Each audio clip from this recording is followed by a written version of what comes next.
can't, like, it's not reading my. Good evening, ladies and gentlemen. The mayor has called the first budget hearing to order. Mayor Roscoe. All please rise for the Pledge of Allegiance. Oh, okay. Mr. Moss, you want to lead us today? I pledge allegiance to the flag of the United States of America and to the republic for which it stands, one nation, under God, indivisible, with liberty and justice for all.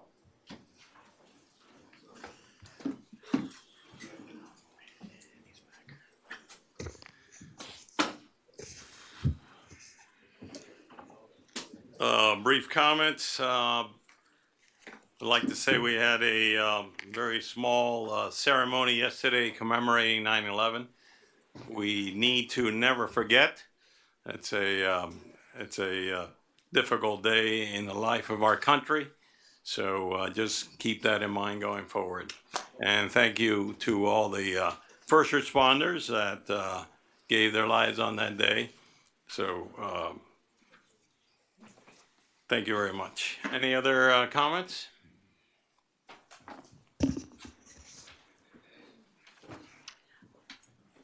The next item, Mr. Mayor, is public comments.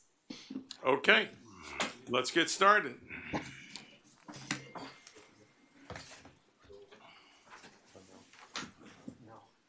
He does, right? Sorry, Mr. Mayor, a point of order. Just, did we go around? Did what? Did we take? I'll No, take who's- a visual roll call. I guess. Okay, that's fine. Just for everybody's information, we have Mr. Kaplan on, as well as Councilmember McCormick. Councilmember McCormick. She's going to be coming in a few minutes, but we're starting with them a little bit farther away. Okay, first speaker, Glenn Waldman. Glenn Waldman, 240 Woodcrest Road. Good evening, Mayor Rasco and council members. I am here as the chairman of the Village Athletic Advisory Board to talk about the issue concerning a turf field at St. Agnes. The Village Athletic Advisory Board unanimously voted in favor of us turfing that field if the opportunity arises. I know it's something on the budget tonight. I think it's one of the line items. And obviously we need two to tango. We need the St. Agnes to be agree, but based on the usage of the fields, which is something we've talked about so many times, based on the lack of any additional fields at this point and how we continue to beat up the St. Agnes field, it is something that we believe would be very helpful to us moving forward as we continue to try to manage our sports, which are growing, continue to grow, even though we have some limits and constraints on them. So I would very much encourage you to consider that because I think it's something that we really need. That's it. Anybody have any questions or anything for me? Thank you very much for coming out. Thank you. Okay. Mayor, you may want to remind the public that they will have an opportunity to speak on the budget at the public hearings for the millage and the budget. So they can either hold their comments till then or speak now. No problem. Okay. Next speaker, Laudi Ibarra.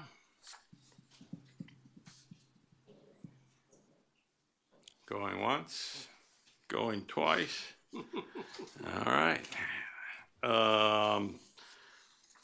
We have Holly Thorpe. Holly.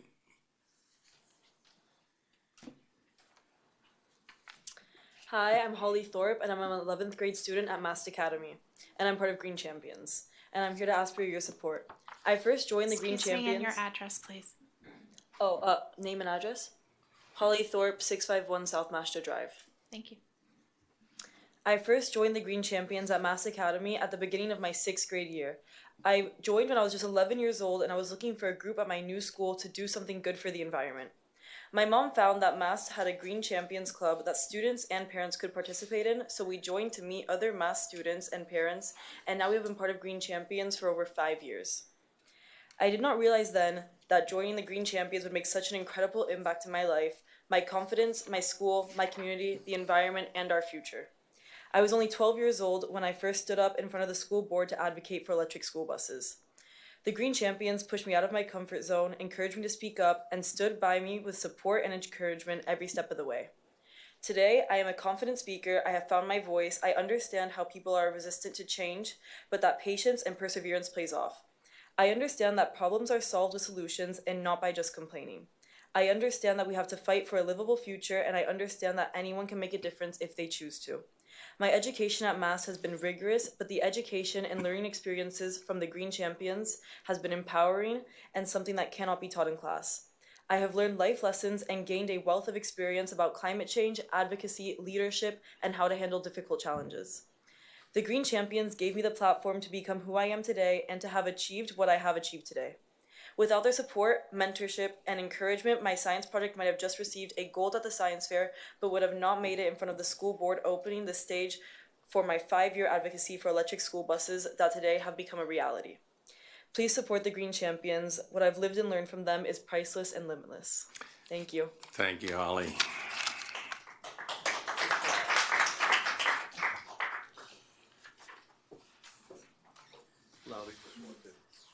Okay, Lowy, you were missing in action, so we skipped you. You got to wait till the end of the line. No, come on forward. Thank you. Let me find my speech, I'm sorry. Laudy Ibarra, 482 Frontwood Road. First, I wanted to thank and congratulate the Community Center for their summer camp. The children had a great time. The camp was very organized, and it was so successful that it even had a waiting list for some weeks. So I wanted to thank David Pocklin and his team. I don't know if that's how you pronounce his last name. I wanted to mention that you guys should consider the expansion of the community center. This would bring many positive things to our community: more after-school programs, more job opportunities for the community, more children can enjoy the summer camps, and more opportunities to practice sports and other activities. As part of the Village of Kindness, we love the new electronic board at the entrance, and we wanted to know if you could add some short kindness quotes. We did this a couple of years ago, and it just put a smile on people's faces when they read it coming in. We can send an email with some suggestions we had. And thank you. Thank you very much. You're welcome.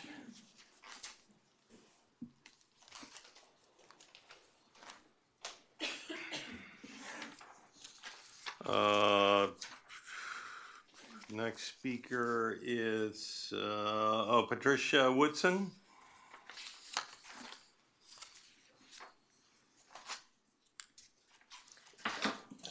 Hello, everyone.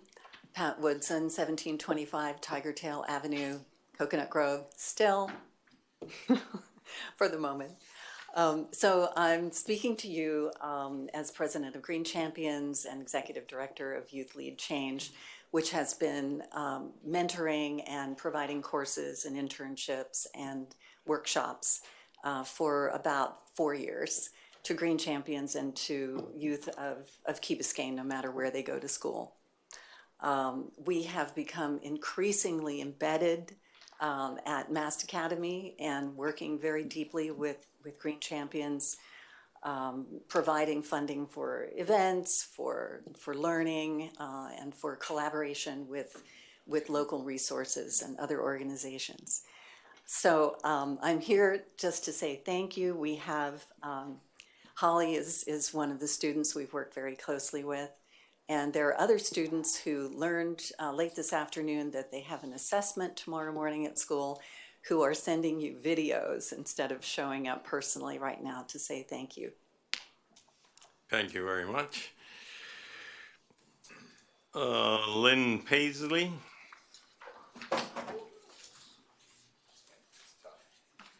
Hello, Lynn Paisley, 345 Redwood Lane, Key Biscayne. I just wanted to say briefly, and with reference to what you said about 9/11, that we've been looking back at Ron Erbal's dedication to this community and to our country as well through his services at 9/11 and everything that he did on Key Biscayne. So I just wanted to mention him for a minute, Absolutely. since you spoke about that. I'm a 31-year teacher at Mass Academy. I came in the second year the school was in existence, and I'm the sponsor of Green Champions. And I'm here to thank you for what the village has done for our students at our school and for the school culture in general. As Pat said, many of them would be here, but for a certain calculus teacher who decided to schedule a test for tomorrow, and you all probably know how that feels.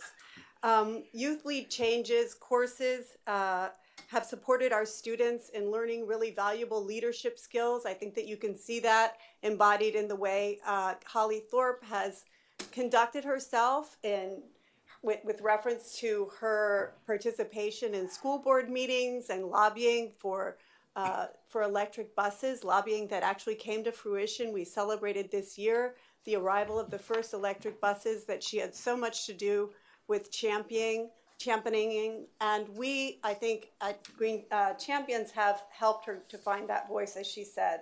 The leadership skills, they're learning about making positive impact are really invaluable for our students. This year, we're funding a two-semester Sustainable Design and Build course with a faculty member from FIU. He's going to be coming out to Mass Academy to teach the course. Our goal is to advance the idea of a net zero school at Mass Academy, ultimately, hopefully putting up solar panels on the whole school. And you've really been essential in helping lead the charge through the voices of our students. So I wanted to thank you for your support for those programs and to ask for your ongoing support for them. Thank you very much. Michelle Esteves.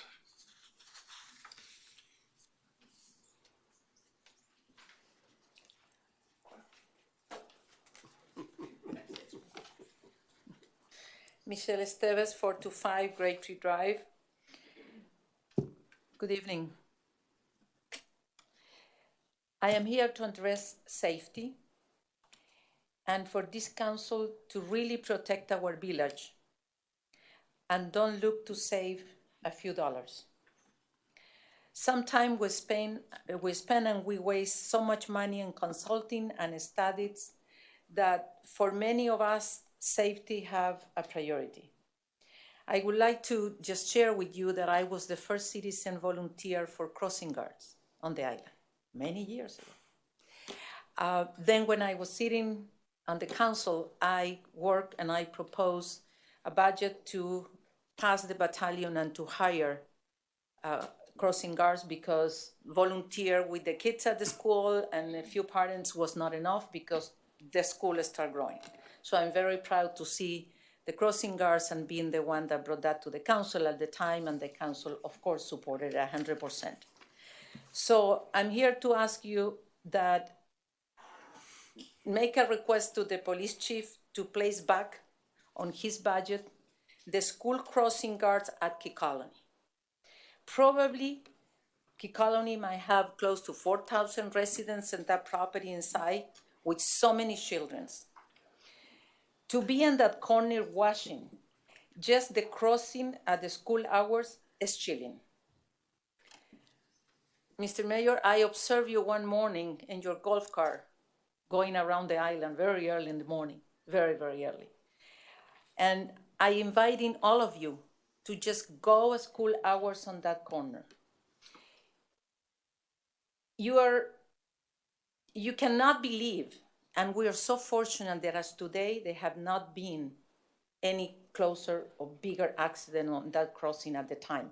You have 7 ways of cars that move in that intersection along.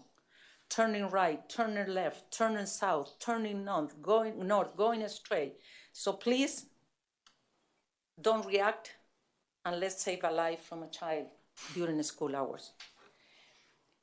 For the fire, rescue, and police, all their equipment must be kept in perfect condition, including latest technology. Please. Councilmember London, your idea your suggestion to change the chassis on the vehicles is not a bad idea. Thank you. Let me tell you. But be ready. Unfortunately, the technology within the body is going to remain obsolete. Sure. So, let's look into that, and will not, if we don't advance in technology to save a life, the chassis is, you're not going to be able to just, do some test on you quickly on the fire rescue or with the ammunition from the police. So let's don't stay behind, and all the safety equipment that we have for our safety should be prime.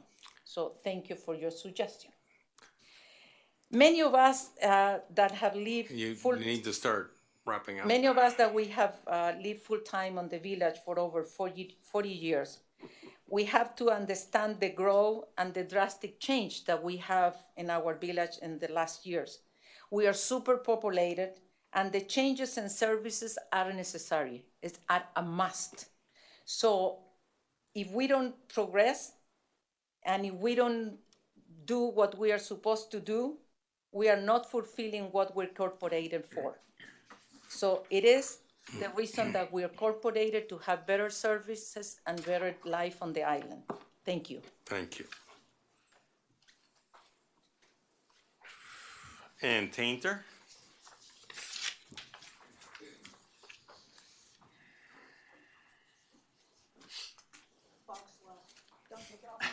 We won't count that against you. Ann Tainer, 170 Ocean Lane Drive. First of all, real fast, I'd like to say I was up last weekend and visited the 9/11 Memorial, and I recommend everybody try to make that trip. It's unbelievable. I'm here to thank everybody. I was out last week when you made the presentation, but I watched it on the computer, and thank you very much for that, for the History Society. We appreciate it. I'm again here to ask you to continue our support, and we hope to do more programs, more food. People seem to show up for food, so we want to do speakers, and we'd like to do more videos with Terry. So we'd like to continue the programs we have and expand them, because I think history is a very important part of this. And Ed, you don't miss the fire and the police till they're not here. How many people did I call? Thank you. Thank you. George Mendia.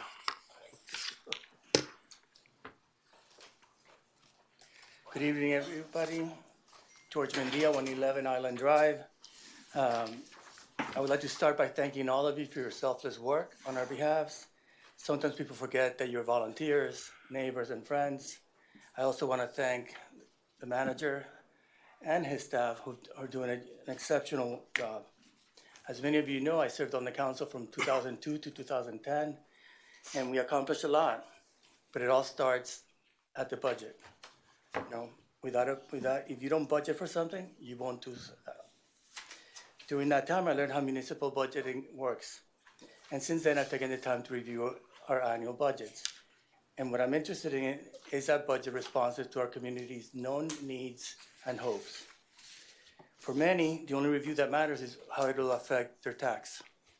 I guarantee that the coverage by local publications and people with political aspirations will only be about their tax bill. I take a different approach. I use 3 criteria when I want to look at the budget. First, does it maintain and protect our assets? Second, does it strive to improve, like somebody just mentioned, the level of service provided by our government? And third, does it prepare us for the future? We know we have an extremely cost-efficient government because our millage rate is the lowest in South Florida. Nobody taxes themselves less than we do. We love to compare ourselves to Coral Gables, but their millage rate is almost twice ours. So there's a good reason why their streets are more manicured. They have more money. When Sassy begs for better landscaping maintenance, or Steve Powell speaks about the conditions of our sidewalks and fountains, what I hear is that the first 2 criteria may not have been met in the past. Remember, maintain your assets and improve your level of service. The budget is how you respond. When Josie complains about people losing power outage from a thunderstorm. What I hear is that the third criteria has not been met. It tells me undergrounding our utilities needs to happen. Third criteria, the budget needs to prepare us for the future.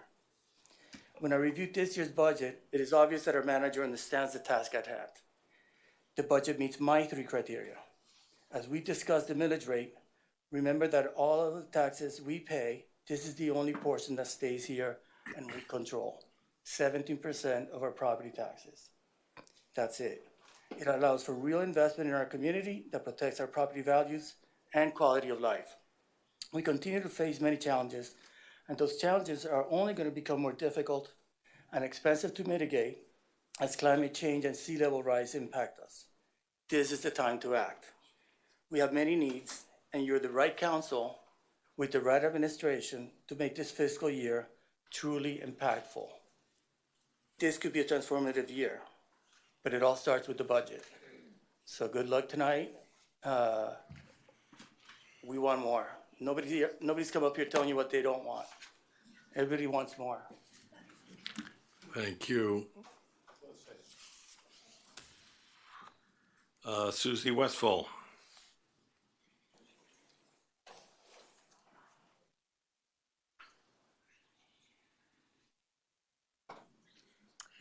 Susan Westfall, 525 Allendale Road, Key Biscayne 33149, the best zip code in the county. I'm here, first of all, just to say thank you all. Thank you all very, very much for the work you do as volunteers and as leaders of our community. I have recently been retired from my longtime job at City Theater. I am still there as a board member, but my other new job is taking care of 3 senior citizens. I am driving all over this city now. I had no idea, but I'm to the VA and I'm down south to Homestead. I'm all over the place. Coming home these days to our island over that bridge is magical, magical. Thank you for listening to so much feedback and too many complaints, I'm sure, because really what I want to do is just say thank you for the privilege of coming home after a very long day at the VA today. My other thing is, though, to tell you about City Theater, and I want to thank you for the support since 2015 that you have provided this theater company. And I want to, and I'm excited to say we're going to do a little something different this year. Thank you. This theater company was founded on Key Biscayne in 1996. And one of the most adventurous things that has happened over these many years is the population of our island as audiences when we have done readings of plays. That is how City Theater finds the plays that it chooses to produce, but it is also an opportunity to have a very engaged, intelligent, and exciting group of people who do not hold back. And that is very important if you have 1,000 plays to read in order to find the plays that you really want to produce. So this year, rather than doing city shorts over the course of a weekend, we're spreading the fun across several months with readings, much like we do at Books and Books in Coral Gables and in other places around the county. We're putting the city in City Theater this year. Along with that, these readings, which will come with actors and directors and lots of opportunity to engage with the staff and audiences and artists to sort of get a peek inside our shorts, as it were. We are also going to be doing playwriting workshops for all ages. And that is the opportunity now for us to tap into the storytelling of this island. We've been doing this across the bridge in Liberty City and in Little Haiti and in Little Havana. We've been all over the place. But the point is that now we need to find the voices of Key Biscayne. So we will be inviting audiences to take part in a series of workshops that will culminate with a reading of homegrown island work. And it should be exciting. Everybody's got a lot of stories to tell on Key Biscayne, always, at the Winn-Dixie, here, wherever. But we're wanting to grow our art a little bit and to make it be experiential.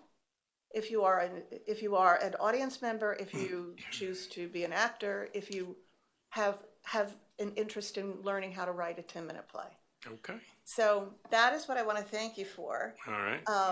And also just my rides to and from the island. Thank you. Thank you so much for coming out. Next speaker, Isabel Custer, KB Film Festival.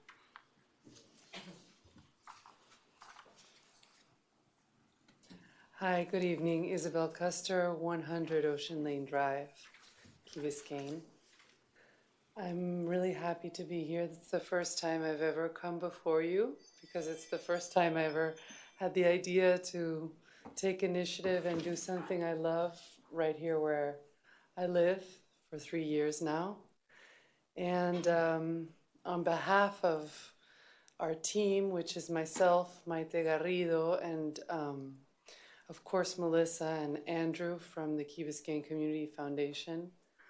We're just thrilled to be able to begin this project of creating a really quality cultural event for everyone here in Key Biscayne. And we thank you very, very much for your support and your willingness to partake and make this grow. It's really inspiring to come right after Susie with everything that Susie's accomplished for theater. And we're just kicking something off for film and for film artists and for people who love films. So thank you so much. Thank you.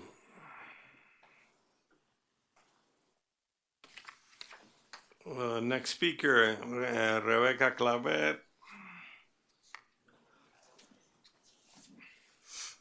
Hi, good afternoon. Rebecca Calvet, 111 Harbor Drive. Hello, everybody. I'm here today on behalf of International Studies Foundation, asking for your support. International Studies Foundation is a nonprofit organization that helps unprivileged children from the Miami area. We have a cultural, educational, and sports program. Our signature programs are Soccer with Values with the Real Madrid Foundation and St. James Way with Miami-Dade Schools and Big Brothers, Big Sisters. We always do our signature event here in the island. This year it's going to be the 5th edition. I'm inviting all of you. It's coming up. It's next November 4th. And I really would like you to all be there to see what amazing job we accomplished. Mayor Rasco, you were there last year. Hope to see you this year again. And I want to read a letter from Commissioner Raquel Regalado. She came this year with us to the St. James Way, so you can have her view. This year, my office had the privilege of partnering with ISF to fund a remarkable educational initiative that had a profound effect on a group of students from Miami-Dade College. Together, we sponsored a trip for those students to embark on El Camino de Santiago in Spain. This journey was more than just a physical pilgrimage. It was an opportunity for those young minds to engage in a rich cultural exchange, foster personal growth, and broaden the global perspectives. The students who participated in this program returned with a network, sense of confidence, a deeper appreciation of cultural diversity, and a strong desire to make positive contributions to our community. They are now equipped with the skills and perspectives needed to be leaders in a rapidly evolving global landscape. I kindly request that you consider providing funding to ISF to continue the outstanding work in our community. The dedication to empowering students through unique educational experience is commendable, and the impact that they have on the lives of young adults is immeasurable. I just want you to know that we want to expand the programs for Key Biscayne. So thank you and hope to see you all November 4th. Thank you.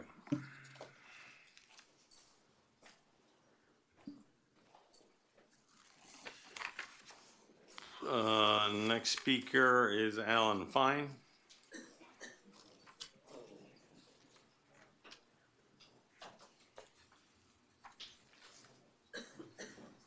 Good evening, Alan Fine, 525 Allendale Road, same house as an earlier speaker. I'm happy to see all of you. You think it is, right? Excuse me? You think it is, right? Yeah. I just wanted to say a couple of words about kindness and perspective. I think, and I'm happy to see so far in the public comments, everybody's kind of focused on kindness. I appreciate all the work that you do. I did it for a while myself, and I know that all of you have approached the work that you're undertaking in the most transparent way possible. And I know that you and my neighbors and my friends are doing the best you can, and that there's no hidden agenda anywhere in this room. And I appreciate that. In terms of perspective, my brother Mendia hit on some of that. Just for all of us, my fellow citizens, just to keep in mind that this portion, our budget, is a very, very small portion, 17% of what we all pay in taxes. So when we talk about the great cultural work that's we're doing on the here in the village, and a lot of our speakers have talked about that so far, that is a minuscule part of the 17%. But even if you look at some of the big work that you guys are looking at, that you're getting pounded for, we can't blame the messenger. To harden our island, it's going to cost what it's going to cost. But even if we spend the most money that we need to spend to harden our island, it's going to be a tiny percentage of each of our tax bill. But we have to do it in order to enjoy all the cultural things we want to enjoy, keep our kids safe, provide new basketballs at the gym. I remember a few years ago when John Gilbert first started, his first day on the job, I brought him a basketball from the gym because all the panels were peeling off. So we got to spend the money we need to spend to keep our kids safe and educated, and all of us to be able to enjoy Key Biscayne for the next 50 or 100 years. So let's all keep that in mind as we treat our council and our staff with kindness, and we move forward on another successful budget. Thank you. Thank you. Next speaker, Ed Stone.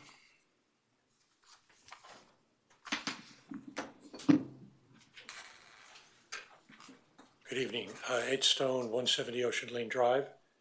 I'm here on behalf of the Ask Club, just thanking you for what you've provided for us. We're not asking for anything more this year.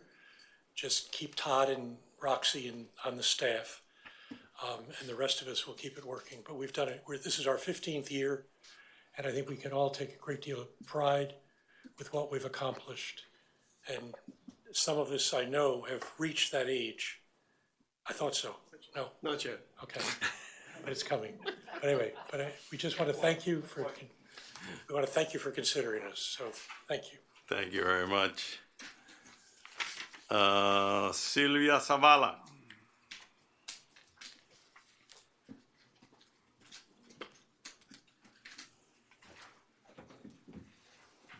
Hi, good evening. Sylvia Zavala, 600 Grapetree Drive.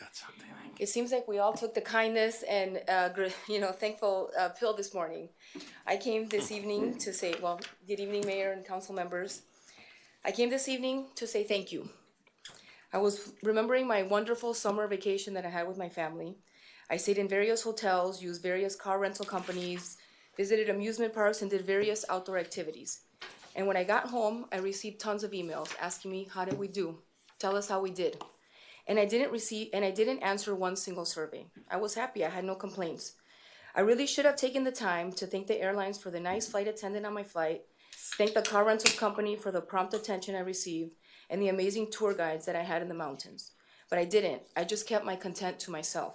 I was silently content. I receive Amazon and Target almost on a weekly or bi-weekly basis. Everything comes on time. I get my cleaning products, my shampoo, my school supplies, and I don't thank them when they send me an email after every delivery. How do we do? I'm silently content. But when that one time that I received a broken dish, I sat down on my computer, I wrote them, I texted them, I wanted them to know that I was upset. So when people are upset, they turn to the chats and they turn to Nextdoor. When they can just turn to you guys, you're here to listen, you're here to give a clear answer so that they understand why things are happening, but they don't do that. So I am here tonight for all those times that I stayed silently content, when I didn't take the surveys and I didn't say thank you for doing a great job. I'm going to start today. I want to say thank you, Mr. Mayor. Thank you, council members. You are doing a great job. Thank you for taking away from your family to sit here and listen to us. Thank you. Thank you for loving this island and keeping it an island paradise. I believe, like most of Key Biscayne residents who are not here voicing concerns or voicing complaints, we are silently content on how the council and the mayor are running the village. Believe me, if so many people are unhappy, like some want us to perceive it, there will be a line that stretches down the block every single month. Different people voicing different concerns, and I'd be one of them. So thank you. Thank you for going over these items every month. Thank you for putting in the effort. Thank you for putting in the work. Thank you for putting in the time. Thank you. Have a wonderful evening. Thank you. Okay, I don't have any other speaker cards. The next item is the millage resolution. Okay, let me, before you go there, the tack that we have usually taken, is what I'm told, is that if you wanted to go this way, is to lay this item on the table, and we will get to it tonight, and then shift over to the budget so that everyone here and our two colleagues that are listening in may have questions or want to get from management administration, all the directors, any more information. Is that? I would move exactly that. That sounds like a fair use of the time, so yeah. I'm for that. Second, actually. Madam Clerk will read the title first, and then. A resolution of the Village Council of the Village of Key Biscayne, Florida, adopting the proposed millage rate of the Village of Key Biscayne for fiscal year commencing October 1st, 2023 through September 30th, 2024, pursuant to Florida statutes 200.065 trim bill, setting a date for a final public hearing to adopt the millage rate, providing for an effective date. Mayor, before you lay it on the table, maybe it's worth, so we can just get out of the way, to ask if anybody wants to speak for the public hearing on the millage right now. Sure. And we could do the same on the budget, so we don't have to do it at the end. Okay. Yeah, the first, and a second. And a first? I moved. Thank you. Fernando seconded. Okay, Yes. the item is properly before us. Anyone wishing to speak on the millage at this point in time? Okay, seeing no one, the public hearing on the millage is closed right now. And we lay the item on the table so that we can then move to ordinance 6A. A motion. I need a motion Table. and a second. Motion to table. And- You Thank have a you. motion and it's been seconded. That's what I thought. Okay. All those in favor? Aye. Aye. Any opposed? Okay. Next. Excuse me. The next item is an ordinance of the Village of Key Biscayne, Florida, adopting the budgets for the fiscal year commencing October 1st, 2023 through September 30th, 2024 pursuant to section 200.065 Florida statutes trim bill and providing for an effective date. I'll move. Second. Been moved and seconded. Thank you. Okay, the item is before us. The motion to table it? No, this is on the budget. Oh, we already did it. Mr. Manager, you want to go through some of the highlights of the budget and whatever issues are pending there? Mayor, do you want to open up the hearing on the budget so we could do the same thing before, right now? So we can just get that out of the way? Oh, okay. Just ask if the public hearing is open, if anybody wants to speak on the budget. And Public hearing is open on the budget if you would like to come forward.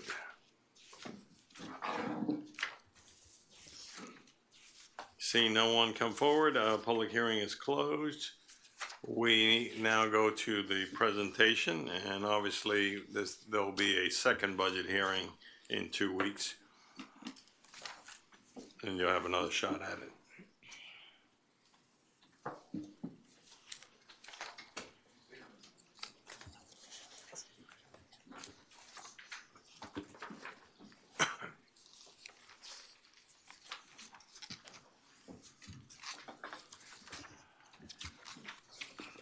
Are we ready to roll, Mr. Mayor? Ready? All right, good evening. Thank you, Mr. Mayor and council members, for the opportunity to present our proposed budget for fiscal year 24.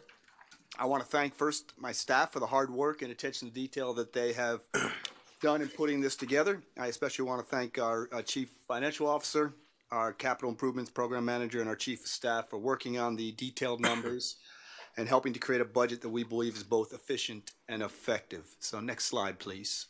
So tonight, it's very simple up front. We are proposing a budget that we believe aligns our limited resources to achieve our strategic goals and to ultimately provide our public safety services, programs, and infrastructure that our residents expect and what they need. A couple principles that we followed along the way is we align this budget and its resources to strategic priorities. We take in consideration the current economic challenges we face, focuses on near terms as well as long-term goals. And lastly, it provides transparency, accountability, and controls. As you know, this was the first year that we used the ClearGov platform. This platform has been available since late June for the community to look at our budget. And then as of August 29th, when we posted the proposed budget that we are talking about tonight, that has been available for the public to see. It's very important that we are transparent to our residents. I want to make sure that we are stewards of their resources. So tonight, or as we move forward to September 26th, our goal is to get an approved budget and a capital improvement program, obviously to implement the village's strategic goals. Next slide, please. So this has been our journey this year as we've gone through. If you look at the areas in blue, light blue, as you recall, we came out of the budget workshop in June with a millage cap set at 3.26. And of course, we received the guidance from the council to consider new initiatives as well as make sure we do a detailed line item budget review and come forward in September 12th today. So next slide, please. This is today's agenda. It's pretty extensive, but we'll move through it relatively quickly and be available for any questions as we go through. As you can see, we'll start with revenues, go into debt. We'll talk about our special revenue funds. We'll discuss our reserve balances, begin to focus in detail on our operating budget cost drivers, go into our baseline budget. Then we'll have an opportunity for each one of the departments to provide their accomplishments and focus for next year. We'll have the Capital Improvement Program Manager come up and present our capital improvement plan. We'll talk about potential new initiatives. We'll talk about our expenditure roll-up, and ultimately we will present the proposed millage cap for FY24. This is our team, all the way from our residents through our council to the administration that you have here, supporting all the goals and the objectives that we strive to achieve for our residents. Next slide. This is our vision, mission, values, and goals. We've talked about this through our strategy session in May, as well as our budget workshop in June. This is just an update to keep you focused on what we're trying to achieve. Next slide. These are the accomplishments that these are the things we accomplished in FY23. We are very proud of these accomplishments, and we hope to see an FY24 just as successful as what we had in last year's, from last year's budget, as well as the accomplishments that we achieved. Next slide. If you recall last year, our village theme was maintaining what we have while building for the future. We were very creative this year, and we just kind of turned that around. And there's a reason why we did that. It was intended as we moved from last year because we had heard very clearly from the residents that we had a lot of work to do, a lot of maintaining to do. And we think we've done a lot of that this year. Obviously, we don't want to discount that because we still have that as part of our theme. But as many of you know, we have a big resilient infrastructure program that we have to begin to take care of. And that's why we have Building for the Future up top. But we want to make sure that we're always maintaining this island paradise for our residents. Next slide. These are our focus areas. I'll talk just about a few of them. Obviously, we want to ensure the police presence. You heard the residents talking today about the importance for safety and security, and obviously that's probably the top of our list of important goals that we want to achieve for our residents. Athletic programs and sports venues, those continue to be very important as we give our children as well as some adults an opportunity to do after school and weekend events. Traffic solutions. I was worried when Susie was talking about coming back home. She was going to say something different. She said she was very pleased with coming back home, so I hope she keeps saying that. But to be serious, I think that we all know that traffic is one of our touch points here on the village, and we want to continue to make sure we address those traffic issues in any way and every way we can. We want to reduce flooding. You know, it's knock on wood. Rain has not been too bad this year. It's knock on wood maybe twice, and let's keep it that way. We're not out of hurricane season yet, but also we need to look into the future and make sure that we adapt and mitigate to sea level rise.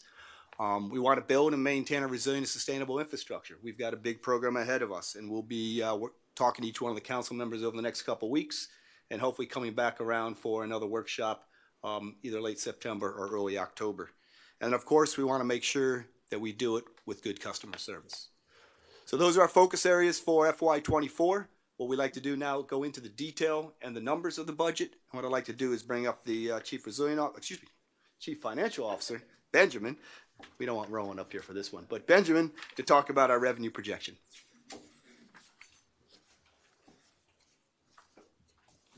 Good evening, Mayor Council, Benjamin Nussbaum, Chief Financial Officer. This is going to look very familiar from what we did in the budget workshop. We've now updated the numbers with obviously 2 more months of data, but so for the public can see as well. Our biggest revenue generator is obviously property taxes. So here I wanted to include the historical perspective to see where we were about 5 years ago and where we are now. So we had 3 straight years of property value decline, but since that time we've had 3 years of increases, including the last 2 years of 10 and 9.7% respectively. The Miami-Dade property appraiser gave us a valuation of $9.9 billion, so just a hair under that $10 billion threshold. Just so you are aware, that 9.7% in comparison with Miami-Dade County was actually slightly less. The county-wide average was up 12.7%, so ours is actually 3 percentage points less. We kind of took a deep dive and tried to figure out why that was. It looked like a lot of the higher end and coastal communities did not increase as much as some of the lower cost areas, which are still considered, I guess, last affordable places in Dade County to live. For state revenue share, a strong economy means our sales and use tax distributions are also increasing as well.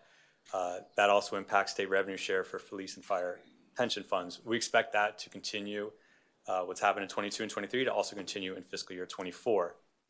Community center recreation revenues are expecting them to increase. We've seen obviously a tremendous decline after the pandemic. Some folks didn't come back and use our facilities, but now in 23 and now into 24, we're expecting to get back to those 2019 levels, pre-pandemic levels. And lastly, interest income. The village is benefiting obviously from increased interest rates. We're maximizing interest income as much as we can and building our strong reserves. So that was the narrative. Here's obviously the detailed 2024 proposed budget of the numbers I just talked about, showing all the different revenue categories. You'll see in total, we're up about $4.5 million in revenues. We're required by law, obviously, to present a balanced budget. So as revenues go, the expenditures go up, the revenues go up to match the needed expenditures.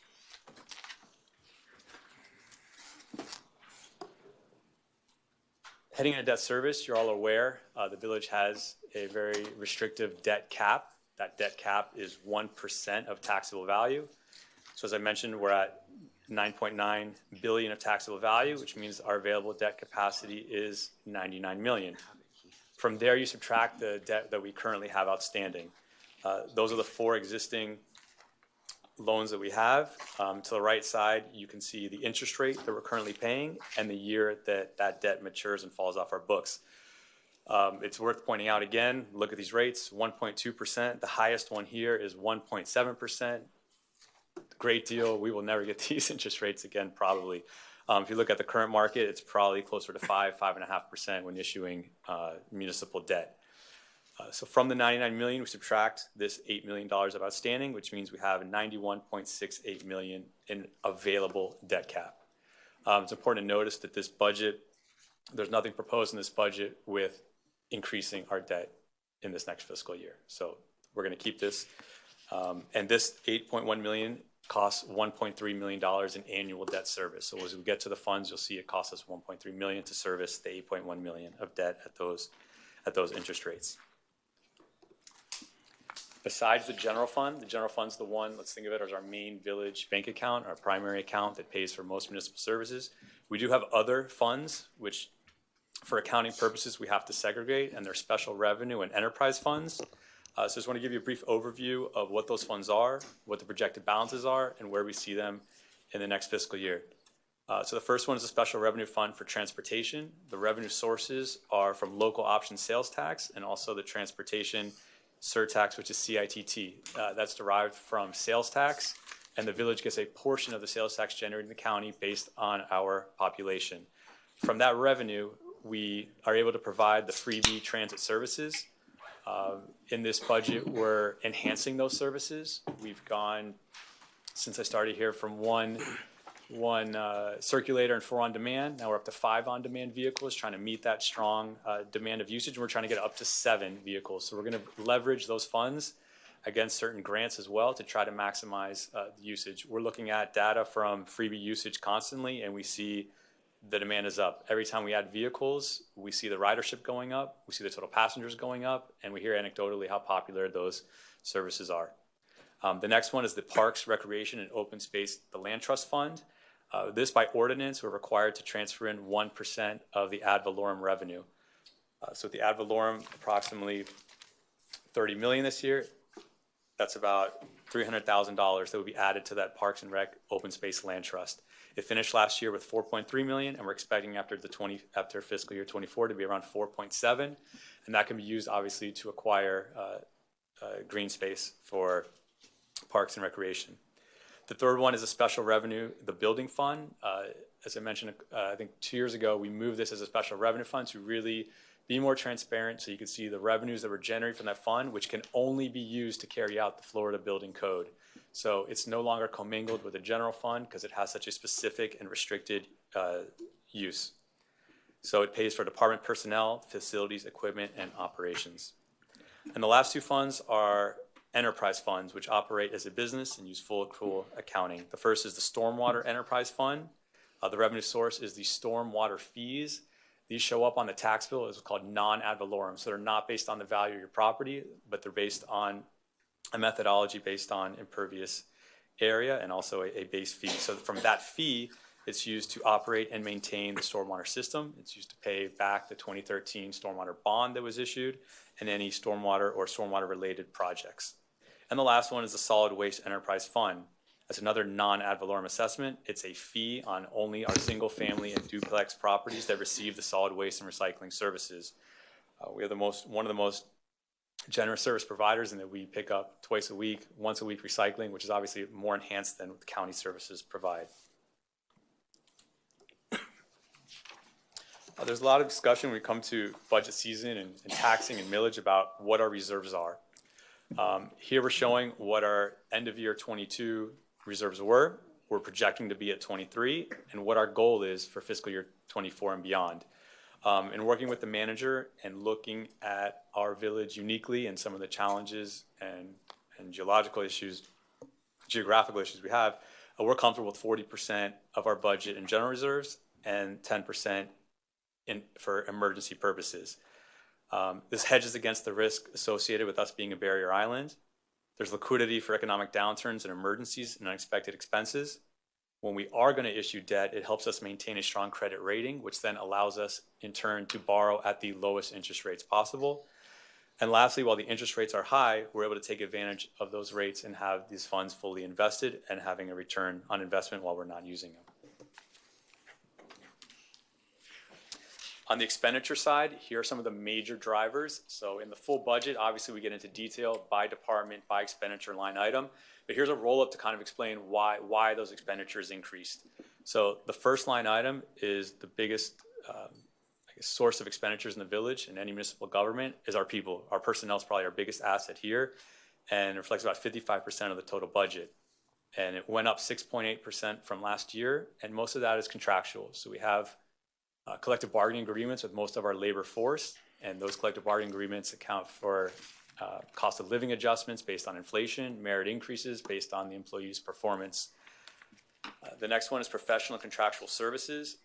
These are the items that we bring to council every month where we go out to bid and we try to elicit competition to get the best pricing on these contracts. So, for example, we brought a landscape maintenance contract, and a lot of these contracts we're enhancing the scope of these, and they're coming back at a higher price based on the same issues we're facing: inflation, personnel, gas. So the vendors are feeling inflationary pressures as well. We're doing our best to get that competition and get the best value. That's looking at the proposal in terms of the vendor experience, qualifications, but also looking at price to marriage the two and bring the village the best value. That went up about 9% and is 16% of our total budget. And all the other operational expenditures, our maintenance, our repair, our insurances, that went up 16.7%. And I'll highlight a big driver in that is our property insurance. So we know you all are very aware, commercial properties, condos, homeowners, we're not immune to those property insurance increases. We work with our broker just as well, but we've had to, obviously, rates went up based on the valuation of our village properties. Below the line, we have debt service. We had one debt obligation mature this year, which is why it went down $700,000. So there was a big savings there. The current debt service, as I mentioned before, is $1.3 million. And lastly, the transfers out. You'll notice a big jump here in the transfers out. And the reason for that is it's twofold. There's two transfers out that we have. The first I mentioned before is the 1% of ad valorem goes to the land trust fund. And the second is a transfer out to fund capital projects. So we were blessed in the last 2 years for the federal post-pandemic act was called ARPA, American Rescue Plan Act. And that gave the village about $6.4 million, which we earmarked towards capital projects. Now that that money is gone, the village is spending its own money to continue these capital projects and also maintain that level of service, and looking at some of the capital projects that we've heard from the council in the strategy sessions, that we've listened to based on the surveys that gone out to be able to fund those projects. So that's the big increase in transfers out. Benjamin, before we go there's a lot of information you presented. Why don't we stop at this point and ask the council if they have any questions? I do have questions too. All right. Mr. Mullins. To clarify, we're not adding anything to our debt service, but in the CIP, we're actually stating that we want to take out $4 million in the Clean Water State Revolving Fund. So how will that affect our debt service if we decide? Because I know it's like a credit line, but I'm guessing if we do take it, that's going to go to our debt service, correct? So that specifically is in the stormwater fund. So any clean water project is outside of the general fund, which doesn't impact also the debt cap as well. Okay, and then my second question is this one is, I know you and I spoke about this one a lot, and it's still confusing to me after speaking about it, because we talked about the transfer out to CIP being inside the operation, maintenance, and repair portion, I believe, that shows 16%, and when you took that out, it went down to about 12%. In the budget book it was commingled, but here it's broken out, so. Is it still 16% though? Because in the budget, I thought that would come down closer to 12% on the operation, maintenance, and repair. So this is all. So basically, OM&R is everything that's not classified as personnel and contractual. So everything that's left, whether it's our insurance, whether it's our printing, whether it's office supplies, expenditures, it's training, everything else fell into that kind of miscellaneous group.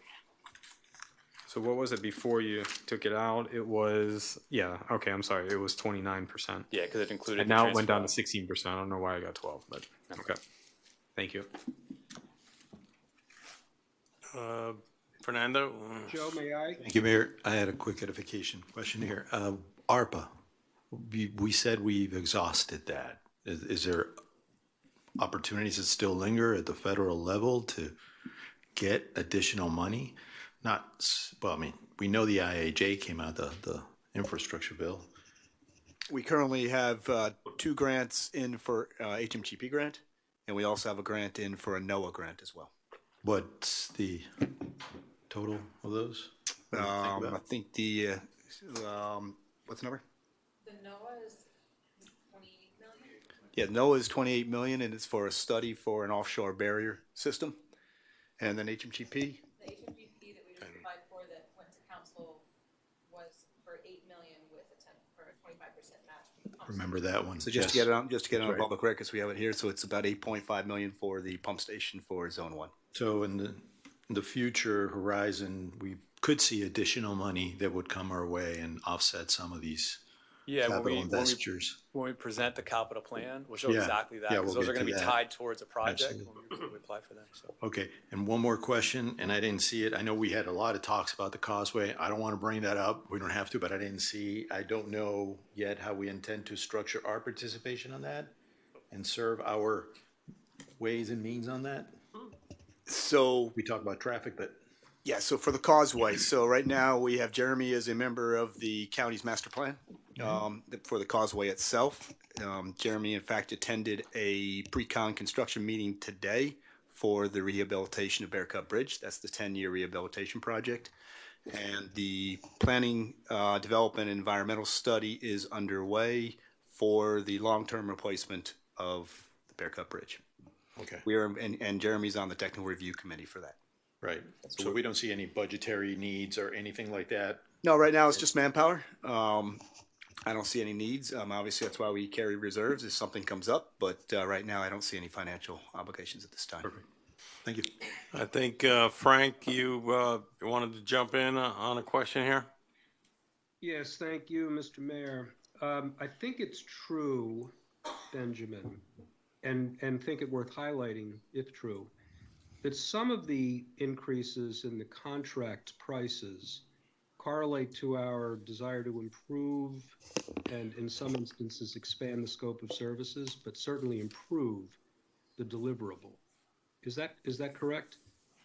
Correct, and I think you saw that in the landscaping one we recently, just anecdotally, that we brought forth. Yeah.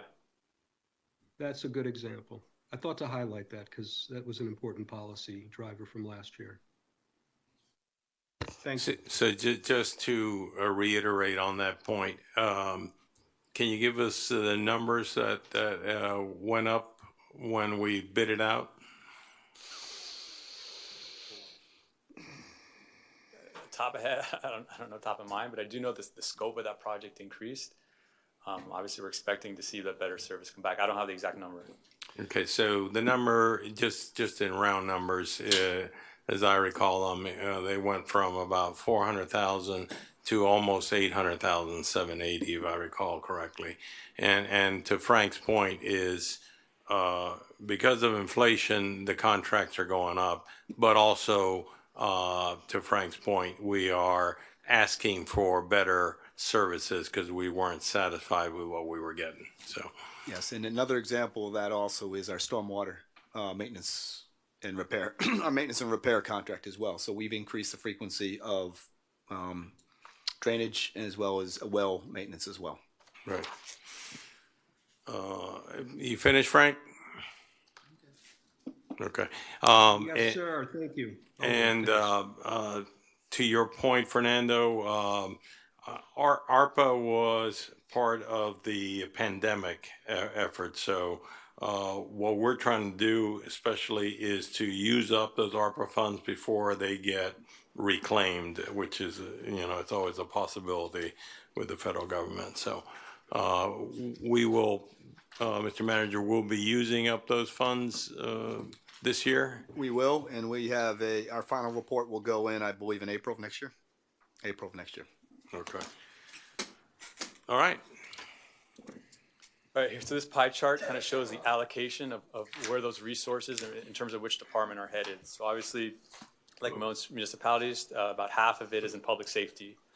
We've got police and fire rescue services, and then the other big ones are parks and recreation, public works, and supported obviously by the council, administrative, sliver for debt service and transfer out. In the blue box here, I want to talk about the baseline budget. So we talked about the big increase was transfers out to capital projects. And in the budget workshop, we laid on the table a lot of the different initiatives that we had the council kind of steer us to which items we wanted to include in the budget. To just do the baseline budget, which is just village operations status quo without doing any additional capital projects, the budget goes down to 38.7 million, which will require a millage rate of 2.8701. It's obviously a lot less than the 3.15 that we're at today. That baseline budget, obviously we had the increased personnel costs, has an estimate for CBA agreements, and with no transfers to capital projects. So I want to just lay that option there so you know where we're starting at as a baseline, and then as we have in the prior workshop, we'll talk about some of the new initiatives and things you've asked for that obviously will increase the budget as we transfer money to the capital program to do those. Okay. All right. Question on From your baseline budget, what's your surplus from last year? Do you have any idea yet? At this point, you have to wait to the end of September. We'll wait. I mean, estimate is usually we hover about 1% to 3% is usually about where the surplus lands. So about $900,000? About $1 million, yeah. So basically, if you took that 3%, your baseline, your millage would be even less, wouldn't it? Because baseline budget included a surplus. None of our budgets include a purposeful surplus. Now, obviously, through the course of the year, events happen or don't happen, which sometimes results in that. Your revenue comes in more than you expected, some expenditure, I'm talking about last year, you had a surplus. Correct. So baseline, maybe I don't understand, but a baseline would not include a surplus. That would include, because if you're budgeting properly, then basically, obviously doesn't work. But, actual and budget should be fairly close. And you're saying 3% is fairly close. And I'm not arguing that point. But when you start with baseline and you add on to something which already has a surplus, you're adding on to something that didn't exist. That's all. So basically, if you did that, what would the millage be then? If you took out 900,000 for there, so you'd have a $37.9 million budget, it's probably about 2.81 or so. Thank you. Okay. All right, so now I'm going to turn it over to the different department directors to go over their departmental focus, starting with the police department and Chief Souza. Good afternoon, Mayor and council members. Just highlighting a couple of things that we accomplished in the past fiscal year is being named the second safest city in Florida. We were able to deploy our VRO program, and we've hosted over 75 public outreach events. We've launched phase 1 and phase 2 of our security camera program. That includes installing security camera surveillances inside of Village Green. We're about 90% complete with Beach Park and upgrading our LPRs throughout the village. We had a delay with our LPR implementation because of Florida Department of Law Enforcement. There's several background checks that the vendor had to go through. We continue to work on improving our motorized scooters and electrical bicycle regulations and safety. And throughout this last year, with council approval, last year's budget, we were able to send several of our first line supervisors and lieutenants to leadership and technical skills training. Next year, we're obviously going to continue focusing on our school resource and village resource officer program. As we've heard in past council meetings, it's paramount, school safety and the safety of our children. And we want to increase our police presence, engagement and effectiveness, enforce multimodal and maritime traffic safety. We'll continue with our security camera initiative. We're looking at adding to the beach access points, in increasing our LPRs and our final Paradise Park. We need a camera in there in Hampton. We are also looking at our electronic citation system. We're in the process of rolling that out. We're transitioning our firearms from 40 millimeters to 9 millimeters to be compatible with the rest of the county. And obviously, our goal is to maintain and be in the top 5 safest municipalities. I'll take any questions that you may have. What are your asks to the capital improvement budget? Our asks in the capital improvement budget are revolving around the security camera project and. Give me a number. I believe next year is 150 $50,000. 150, okay, cameras. And And then we next? also have our server and firewall line item, which is $30,000. Okay. Server, what else? And you have vehicles, police the vehicles. 250,000? Yes, sir. 250 for how many vehicles? 4, the price of vehicles have gone up 4? quite a bit. Yes, sir. Okay. And why do you need them? You know, we need to continue replacing our aging fleet. Our fleet, when I got here, was in pretty bad shape. We've done a good job through your support and working with the manager and Benjamin to order cars. The problem is we are ordering them, but we are still delayed. Our car order from last year hasn't been fulfilled yet. And we're almost a year in. And if the big three go on strike? Pray. Okay. Listen, every police department is facing the same issue we are. Miami Beach just had 200 cars canceled. So the good thing is they haven't canceled our cars. They have given us production. Our trucks are already being outfitted, so we should get those hopefully within the next month. And the 2 hybrids, we got a production date. So Did you just lose a car? we did just lose a car, yes, sir. It was total. Yes, sir. Okay, any questions? Yes, sir. First, I had the pleasure of meeting with all the department directors and going over their budgets line by line. And Frank is a real pleasure. And we went through everything. But he's brand new here. And he hasn't heard me for the last 10 budgets say that basically we should have a beat police, although he and I discussed it. And I basically, as many people know, who've been watching me for the last 10 years, know that it would take 3 people plus a sergeant on a shift. He has 4 people plus a sergeant. So, not that I think you're going to agree with me, but if you could reduce 4 people, make it 3 people and a sergeant, we'd save $500,000 a year. Besides that, I'm not going to get involved in any small items. That's it. Okay. I don't expect them to agree with me. Thank you, sir. Oscar? So, maybe segueing from that conversation, we had a conversation a little bit about overtime. Yes, sir. What's causing it?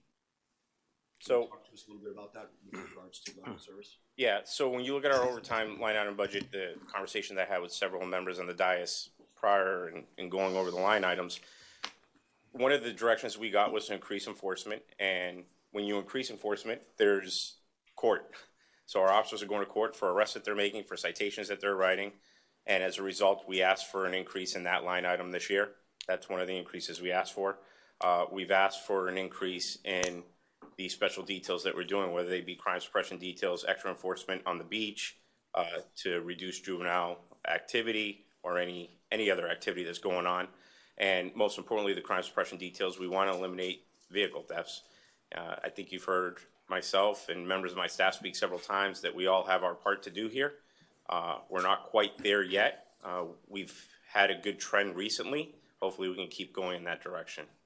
So you feel we're adequately staffed? Yeah, this is one of the first times since I've been here that our police department is fully staffed. We have our last officer just began field training last week, but at this point we're finally fully staffed, knock on wood. Thank you. Frank, anything before we go on? Everything I wanted to address has already been addressed. I'm good. Thank you. One more thing, Chief, are your calls for service going down? No, sir. They're actually trending up. I did pull the data yesterday in case it was asked. So if for those of you that read our annual report, our calls doubled from 2021 to 2022. We're probably looking somewhere from a 5 to 10% increase in events based on the trend that we're going this year. So they're not going down. Our arrests are looking like they're trending up. Our citations are down, but our traffic stops are maintaining the same. I think that's part of the education and the enforcement that the officers have been doing. So the numbers are there, the statistics are still there. And everybody wants to know, how are you going to continue to control the scooters and the electric bikes? What are we going to do in that area? I think the efforts we've taken has had a tremendous impact. Is it perfect? No. We continue our education and enforcement when the situations arise. Our school resource officers played a vital role in this also in educating at the school. Our issues revolve around Crandon, and the manager and I have met with county officials to try to come up with some creative solutions along Crandon. We spoke earlier today. We have follow-up conversations with their attorneys. So we're looking at initiatives that we can try to do to better the situation along Crandon. But I do believe the efforts that we've made thus far with the council's support and the officers' efforts have made a difference. But like I said, it's not perfect. We can always look to improve upon it. And you can always ratchet it up again. Yes. Okay. Joe, I'm sorry. I did have one question that I meant to ask, and it slipped my mind. But may I? Go ahead. Chief, I'm not aware of whether or not the demands under the interlocal agreement for supplemental coverage for neighboring departments are flat, or whether they've increased and put additional burdens on Key Biscayne. What's the state of play there? No, I don't think we have additional burdens. I think it's opposite. I think the relationships are excellent.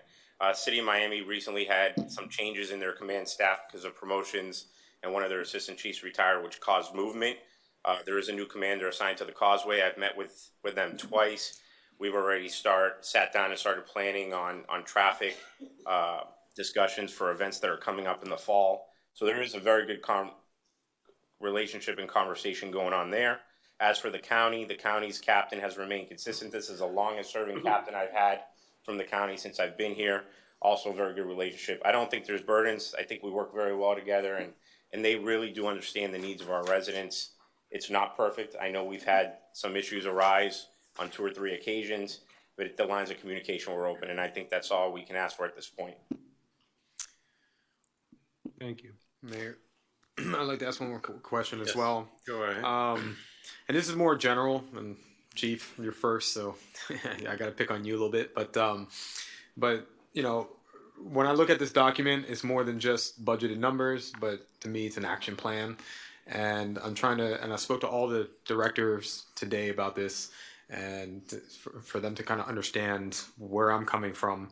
But when we're looking at our goal-based action items and how we measure success, I think that, and I'm not diminishing the hard work that you guys have put in this, because I know what you guys have done. I know the numbers. I know all this stuff is in there, but it does not come out clear enough in any of the departments. And I think that, this is a document that we use to hold accountable our manager. Our manager holds his department accountable, and our department heads hold their employees accountable.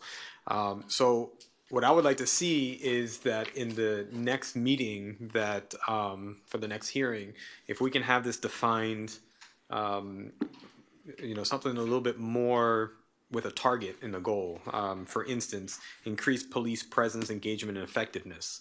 That's the goal. But I don't know what that goal is, right? Well, does that mean one more police officer on the streets, or I don't know, right? So I would like to know a little bit more of what that goal is. And when it says measurement, it says traffic and maritime safety, which to me is not a measurement.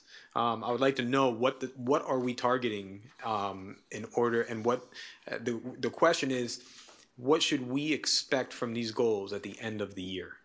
What we want to hold you guys accountable at the end of the year. This is what the impact is on the budget. This is what we're going to accomplish. I know after speaking with Chief Sosa that we have to be a little bit, especially in the police department, we have to be a little careful how we put those goals out, because you don't want to look like you're putting quotas out there. You don't want to give out sensitive information of how we do certain type of business in the police department. But this goes for all the departments all the way down. I think we need to do a better job on that, on communicating these goal-based actions and how we're going to measure them, so that, and the question is, where are we going to be at the end of this year based on this action plan that we have in front of us? Okay. Yeah, I follow up.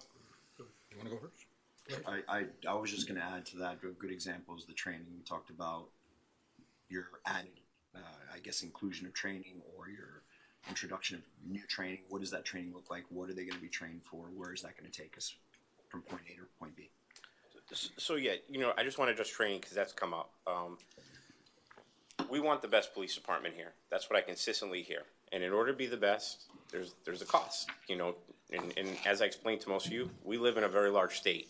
So it's very difficult to hold leadership training in South Florida because when the Florida Department of Law Enforcement is putting on management classes or executive level classes that bring back ideas on how we can advance policing concepts and strategies within a community, they're usually held in the middle of the state.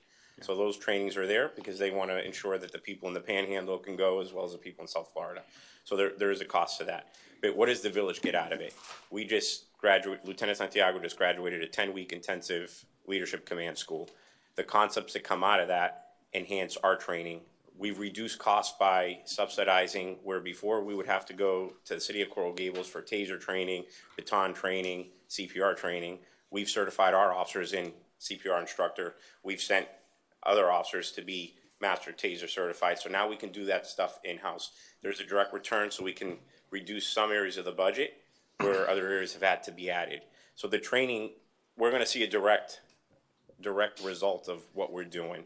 I think when we invest in our people, the result is positive in the community. And I'm confident with the trainings that we were able to do this year and the ones that we're looking at next year, it's advantageous to every constituent in Key Biscayne. I think that's great. To Brett's point, I like to kind of see that explanation. What does that training look like? What is it that you're going to look to accomplish this next year in additional training? And sometimes if it's taser training, great. And again, it's for the document, right? So that we have a document so we can go at the end of the day and say, yes, this is what our goal was. We accomplished it. Check. And it is hard to quantify at times. That's why we invite everybody to our active killer trainings when we're doing regular training so that you can see the training that we have and what is there. But, I'll sit with the manager and we'll discuss your comments. Okay. Mayor. I'm sorry, Fernando was in line. Thank you. Just to kind of follow up in the line of discussion and kind of thinking, have we looked at key performance indicators? We're kind of talking about, it feels to me like we're talking about setting a horizon, looking at where we want to go, right?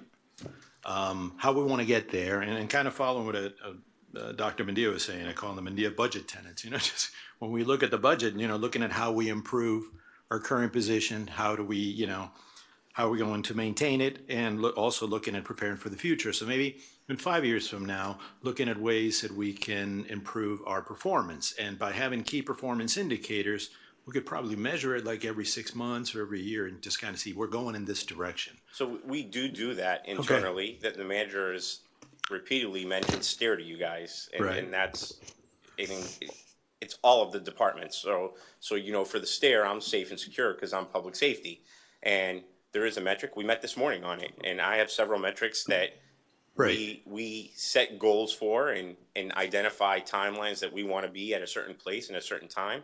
So there are indicators. I mean, I think if we're going to put everything into this budget document, the book is going to become quite bigger than it is. But I do understand the need for certain indicators and what Councilmember Moss and Sardinas are saying, and I'll sit with the manager. Yeah, it's just the general idea of kind of establishing a goal and setting up metrics for that. And when we sit down here in the budget, those questions can be answered, and we can see where we're at in the map.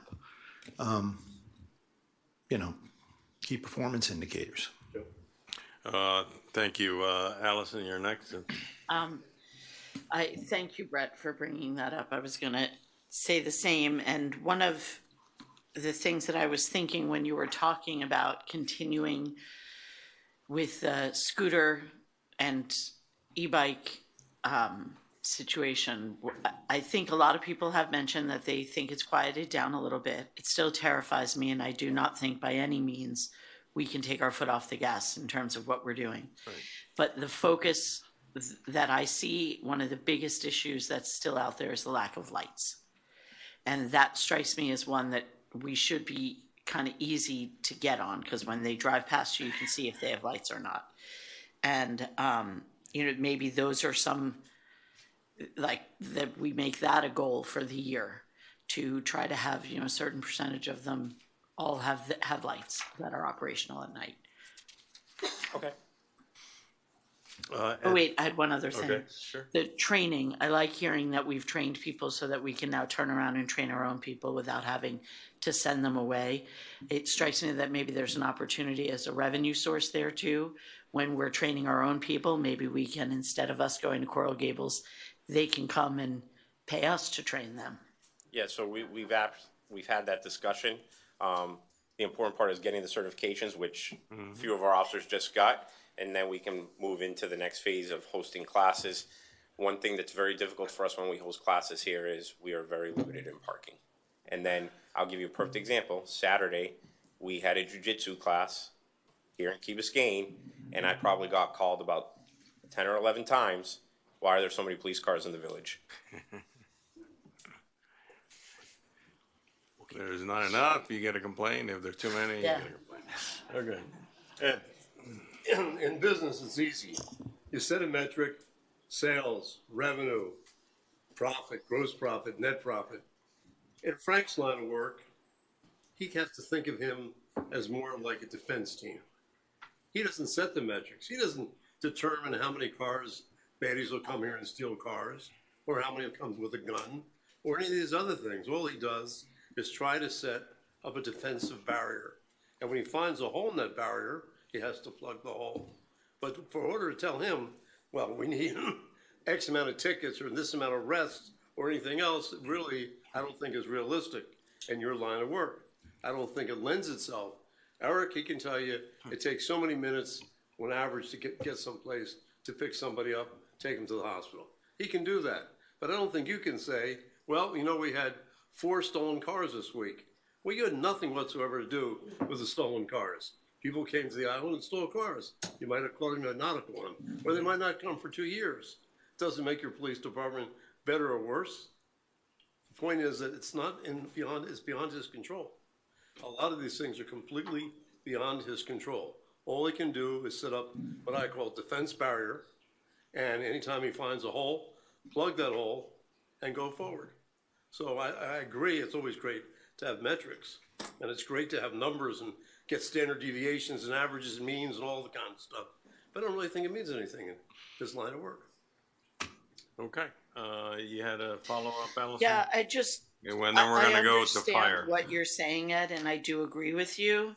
But for some of these, how we measure success, there are things that can be done, right? Like even just setting as goals, like we will, it says community and youth engagement, public safety, open houses, maybe quantify how many of those events are you going to have over the course of the next year. Yeah. Sense of security sounds like the answer to a survey question to me. You know, there are definitely some things. I'm not interested in saying quotas or how many arrests or how many stolen cars. And you get all of that with your other goals, trying to be one of the safest cities in Florida. So that's all handled that way. But for me, what I would be looking for to clarify would be something like how many of each type, just a little bit more. Okay. Thank you. Well, you just brought up, Allison, sense of security. Frank and I differ, but I believe with beat policing, people have a greater sense of security. But Frank does not necessarily believe, and I have to bow to his experience, that that's better policing. But might not give people a better sense of security. So what's more important? To go what I believe is, which is beat policing, which will definitely give people better security. They'll see the cops, they'll know the cops, or to do what Frank's doing. And he's a professional, as you always said before, and I don't know what I'm talking about, so we're going to go along with him. Well, you and I have had this debate a lot of times, and frankly, I just think we live on different islands, because I don't see 3 cops going through one side of Crandon as covering the whole island. How many calls do you get in gated communities and on the other side of Crandon in the course of a day? The majority of our residents now live there and need the police as much as anyone else, and we don't have enough officers to have a beat cop in Key Colony and a beat cop in Ocean Club. And I do agree. So I was just gonna, do you think there's a reason why 2 police chiefs consecutively have disagreed with that idea? Yeah, because they're police chiefs. One police chief. But told you me. know, Yeah, one oh, you're police- suggesting you know No, better. honestly, in all sincerity. the I- last I'm being poli- sincere, The last too. police chief, who he and I fought all the time, is a very dear friend of mine, but we fought continually. Uh-huh. He said it's boring. He said cops don't want to do that. That's boring work, just driving around the same beat all the time. And that was his reasoning not to do it. I do agree with beat policing. I don't disagree with it. Where I think sometimes the message gets lost, and we had this discussion last week. We have a safety factor here. I can't just send one cop to a call. And look, we experienced that a couple weeks ago. And unfortunately, we were able to prevent something more egregious happening. But I can't send one cop to a call because the reality is I don't know if there's a weapon there. And I have a responsibility to their families. Every time I swear them in, I say to their families, we're going to take care of your officer. And part of that is the industry standard in law enforcement. Across the nation, it's not a Florida thing, is 2 cops to a call. Okay, and with that, we'll move on to fire. Thank you.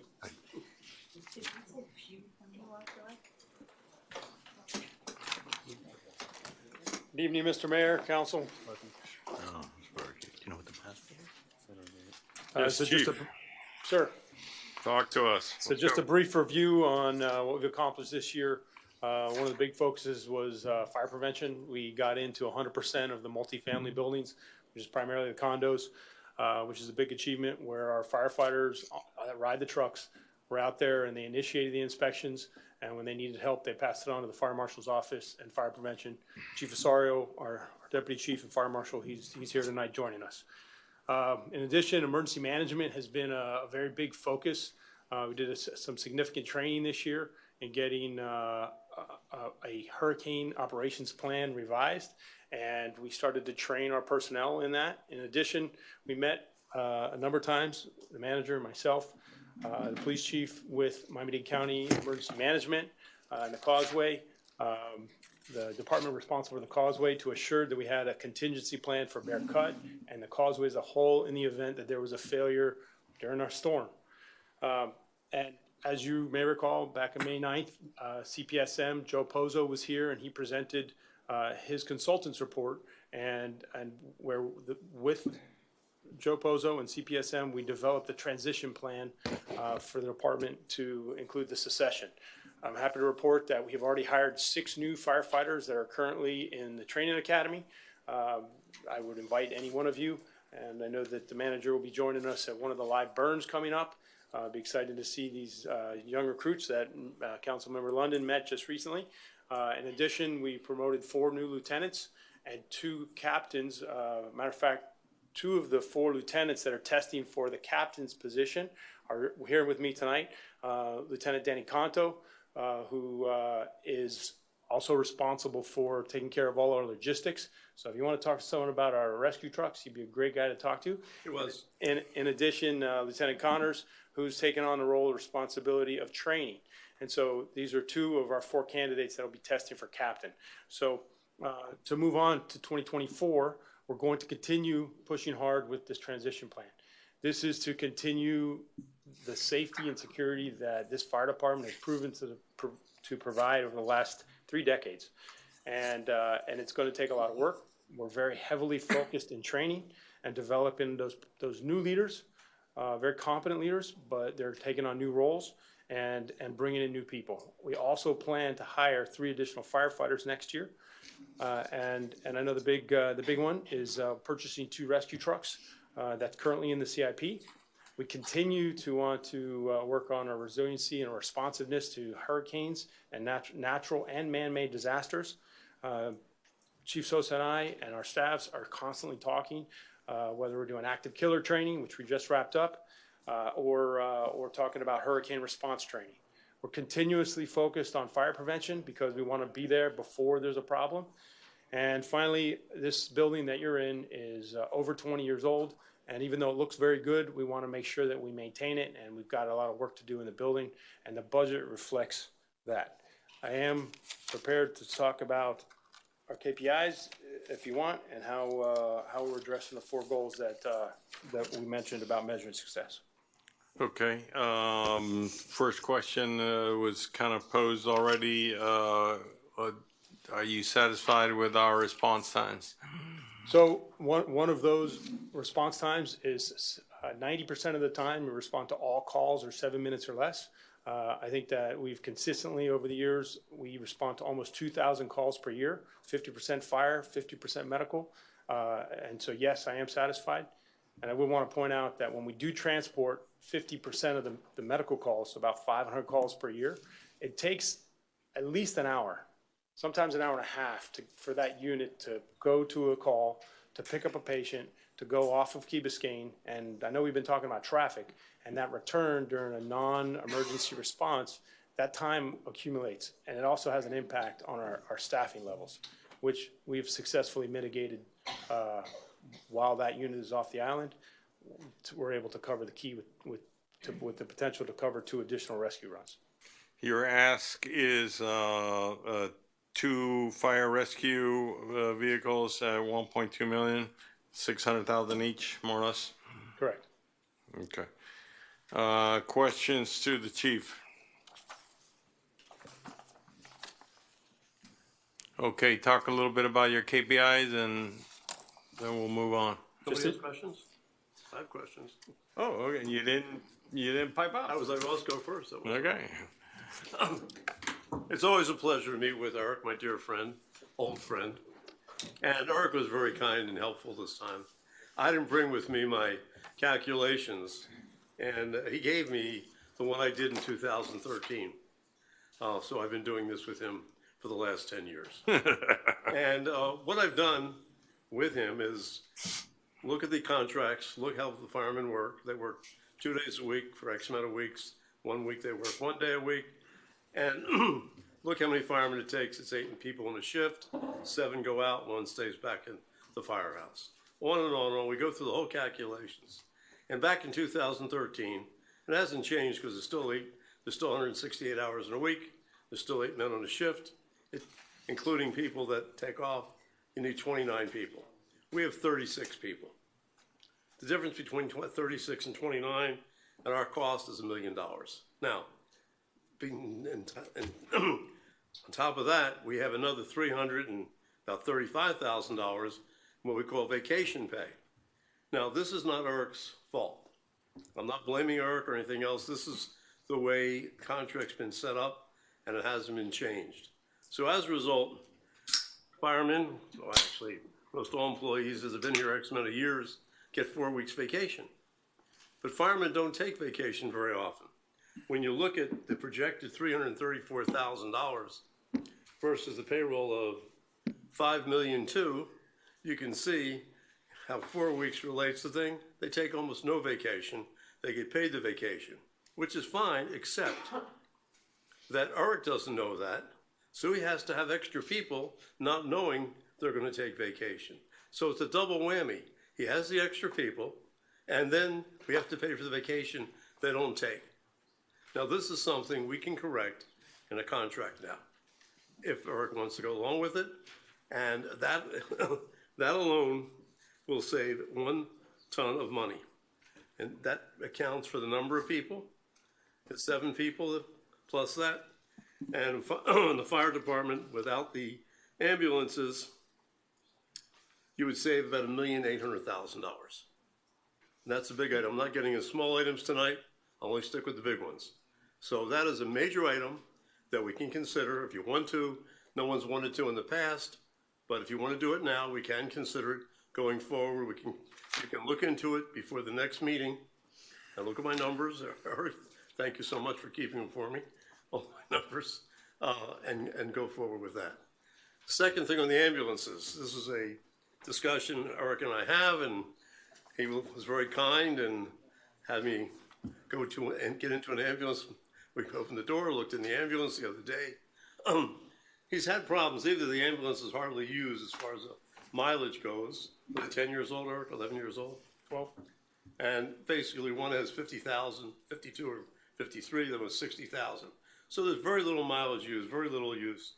Main thing is when they're making runs back and forth. But when you look at the mileage and number of years, they actually don't make that many runs. But he has problems with them. I think possibly it's the maintenance. It's also a particular brand of ambulance that has exhaust gas problems, and he's had problems with that as a major cause. So he needs new ambulances. But he needs new chassis. The boxes are the same, the ambulance itself. And a new ambulance is going to cost $135,000 to $150,000, switching from International to Freightliner.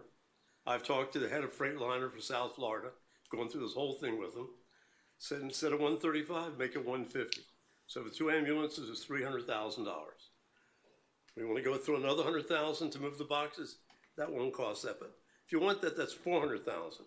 So you have a choice, and that is to spend $400,000 and have brand new ambulances, chassis, the things that actually operate, and the old boxes on there, or spend $1.2 million. So one of the things Eric said, yeah, but the upholstery is getting old, and now you get an LED light instead of regular incandescent light for the thing and some other things, but nothing that would radically affect somebody's getting to the hospital, healthy or not healthy, or alive or not alive. And so, again, I spent time with Steve, but I got nowhere with him. I got as far with Eric, and I'm just laying it out with you and probably get the same place with all you, but to me, it's a waste of $800,000. When I asked Eric before about that, when you brought him up, when this came up before, he just said I was irresponsible. Maybe I am, but I don't think so. That's it. Okay. I'm sorry, I'm just curious. Yeah, I mean, there's something there that I just think it's worth talking about. I mean, I'm not necessarily going into the. I'm sorry, I can't yeah, I'm sorry. I'm not necessarily going to get into the granular things as Councilmember London has, but it does make a little sense that some of the things he's saying, and I'd like to hear from you or from the manager, what your thoughts are. Also, the vendor which one is the vendor that you spoke with? Freightliner. He wants to switch to Freightliner. Okay, are they a City of Miami switched to certified vendor? Freightliner. Is that a piggyback? Is that something that we? Just in short, the 2 primary chassis that we're looking at, we currently are in an international chassis. The Okay. plan is to move to a Freightliner. City of Miami, who does all of our maintenance at their fire garage, which is where they work on all their fire and rescue vehicles, and they are also a running Freightliner. So we agree on the Freightliner. That's pretty simple. We do agree on something. What is called a remount, which is traditional in when a department or an organization looks at remounting a box onto a new chassis, it's typically done for several reasons. One is if a chassis gets in an accident and the box, if you will, where the patient compartment goes, it's intact. A truck that's 2 or 3 years old, maybe a truck that's 5 years old, but a box, which is where we currently have, that it's going to be 12 to 14 years old, that has not addressed, has a number of safety issues that have been updated. Number one, we carry oxygen on these trucks. They're flammable. The way oxygen is stored, that's been improved. The electrical system has been improved. One of the most dangerous things that we do as firefighters when we're treating patients is we treat patients unrestrained. We're unrestrained while we're transporting the hospital, and it is dangerous. There's been many paramedics, responders that have been hurt and even killed, and patients during transport. And so they've actually found ways to reinforce the boxes to make them more secure. When a patient is buckled in, one of the problems that they've found is that the securing system of the gurney, we call it a stretcher, that there's a way to actually hold the gurney in place to keep the patient safe in addition to having them restrained. When we're not treating the patient, there's now a 4-point restraint for firefighters and responders. So if that is the way that the council wants to go, it's an option. However, it's not safe. It's not the best practice. And I honestly, I'm concerned about the exposure that the village will receive if a patient, a responder, or someone that is where we're responding to a call and someone is injured. I think it's unnecessary, and I will recommend to you that it's not the responsible choice of the village to go in that direction. So I remain with my recommendation to the manager and to the council that we replace both these rescue trucks. And the other thing that I think is very, very important is we tried to be efficient. We tried to go with a less expensive truck, which is what we have now, and we ended up with International. And we did it because it was cheaper. We ended up with a different vendor because it was cheaper. When we go to a Freightliner and we go to the exact same equipment that the mechanics are taking care of in the Miami Fire Garage, with the intention of remounting the next purchase, which is what I've had the discussions with support services in Miami about, is that'll make us fall in line with the city of Miami. You might save some money by going a cheaper route. However, I probably will guarantee you in the long term, I assure you it will cost you.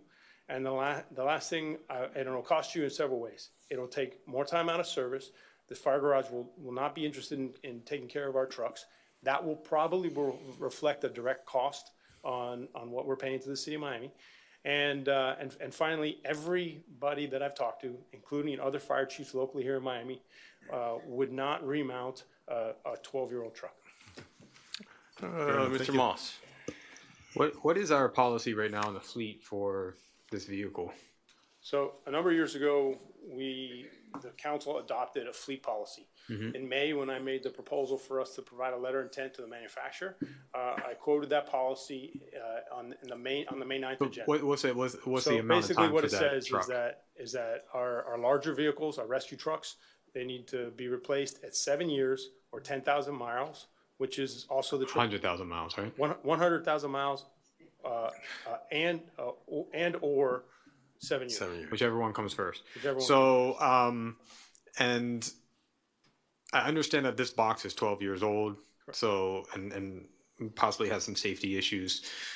If we do go ahead with this purchase, can we put something in this that instead of changing at 7 years from now out, we can do a remount in 7 years so that we can at least get 14 years out of this new vehicle and not have to replace it again in 7 years? Can we do something like that where we're doing what Ed is saying by not, but we're not sitting here thinking that we're going to replace these things every 7 years? So one of the things that both Lieutenant Conto and Lieutenant Connors are part of the apparatus committee, we've talked about, and the way that they're building these trucks, they're better built because they have metal cabinets and not wood cabinets to be remounted. We've also talked with the city of Miami, and they're considering remounting in the future.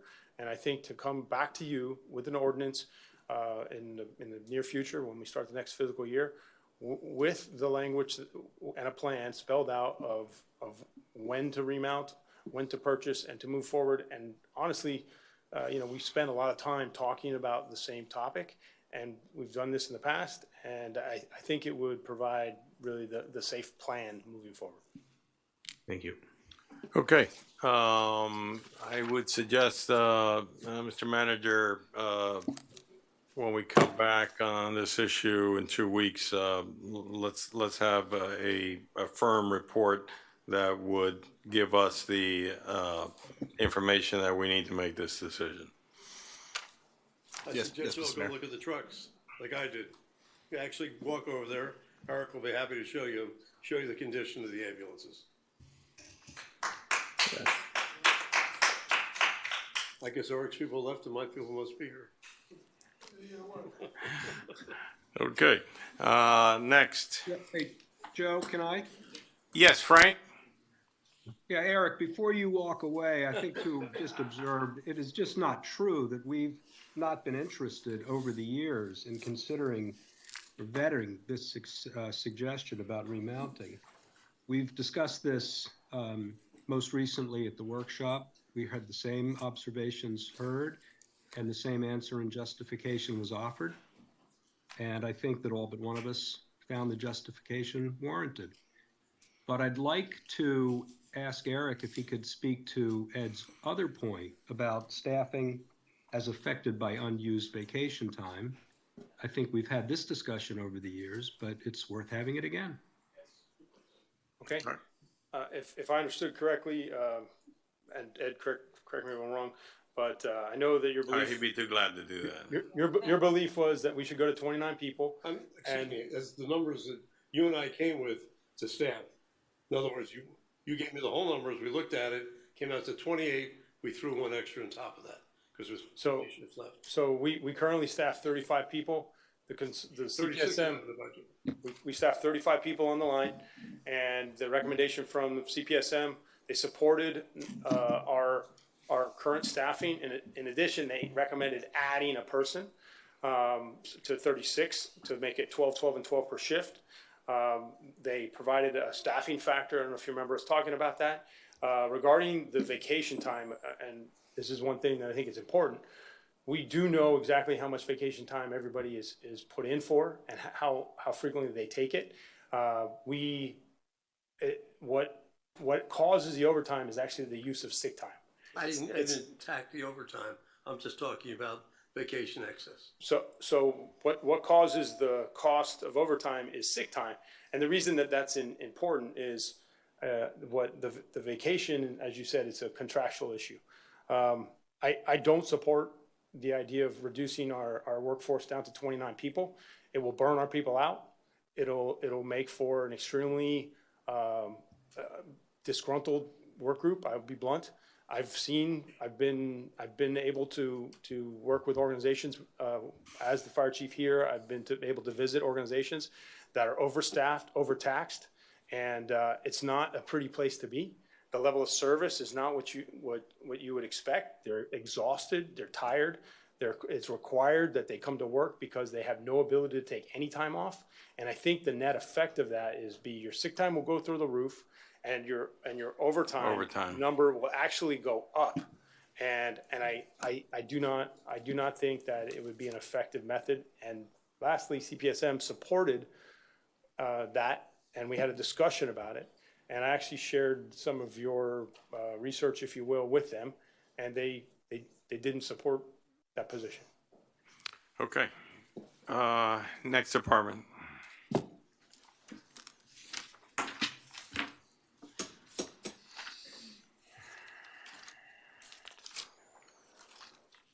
Good evening, Jeremy Kayos-Gauger, DZP Director.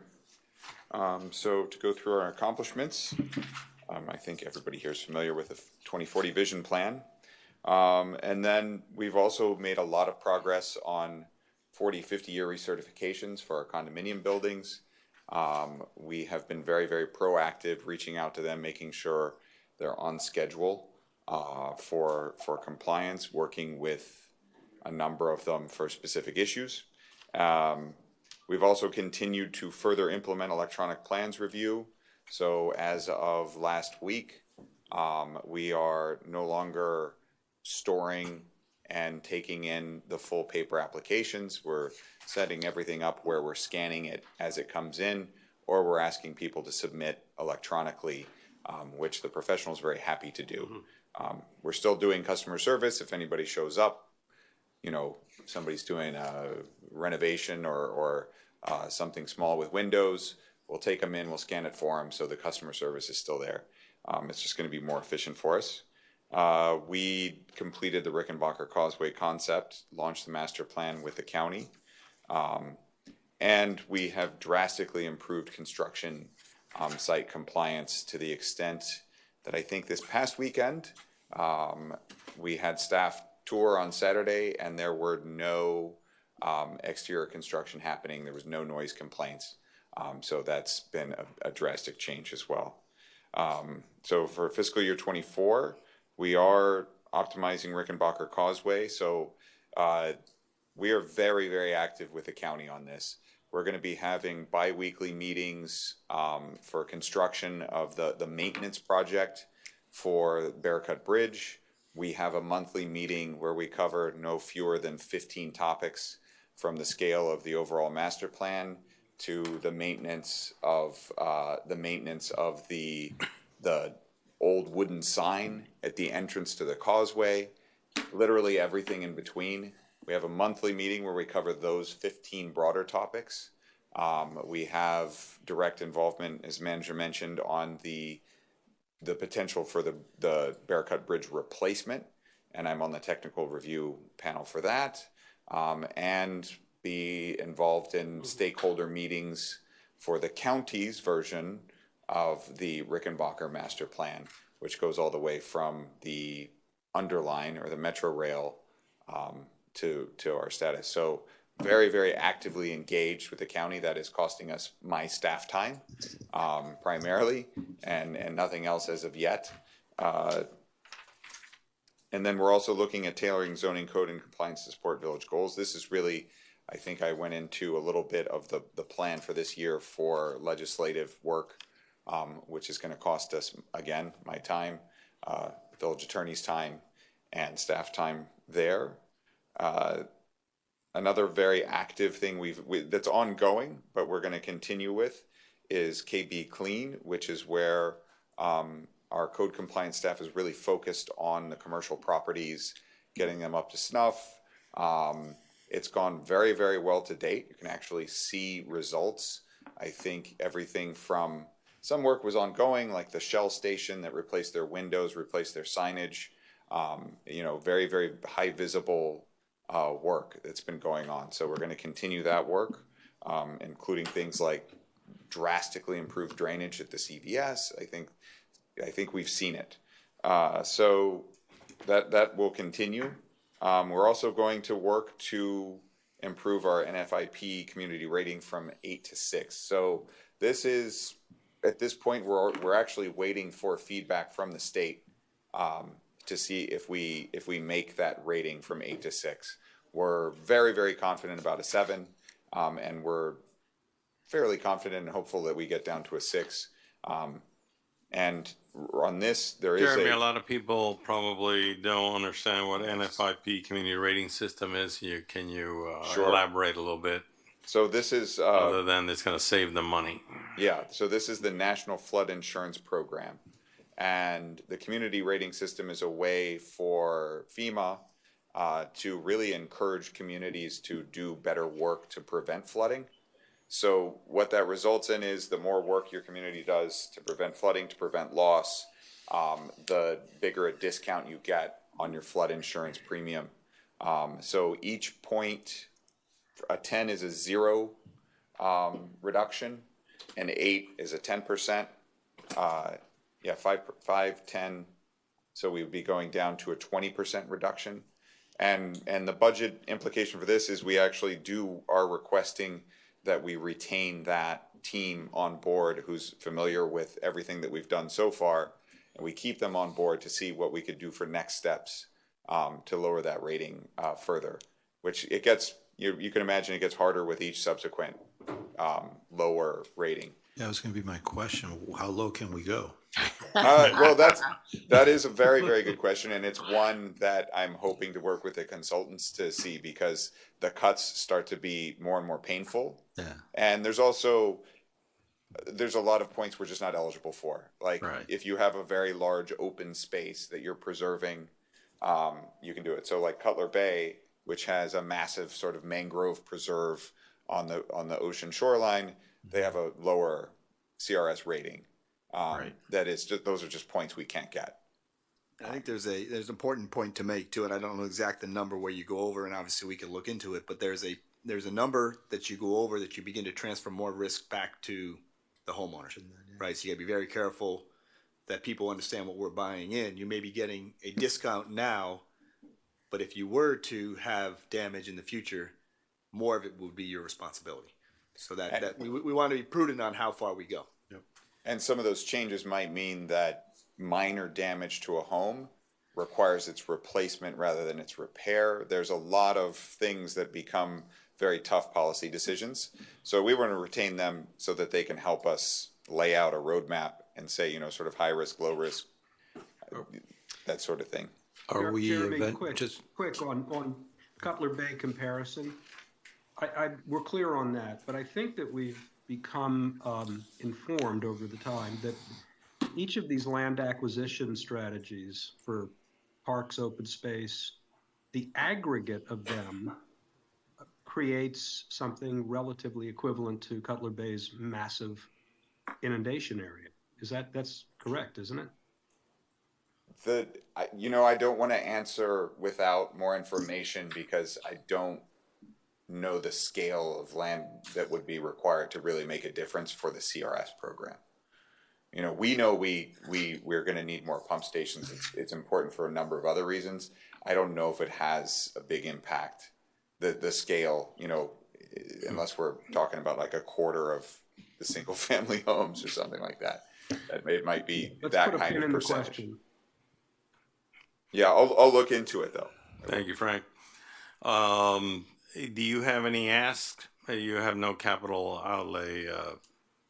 No, we have no capital outlay for zoning and planning. We are looking future capital outlays for the building department. for office renovation and optimizing the office for electronic plans review. Okay. Then we're also, as insurance has become such a massive issue statewide, certainly locally, where we've seen buildings having issues with renewal, that's a big focus of ours this year. We are asking for $40,000 to conduct studies for insurance that's coming out of the building fund. To be perfectly frank, we don't have an estimate or any work sort of earmarked for that yet.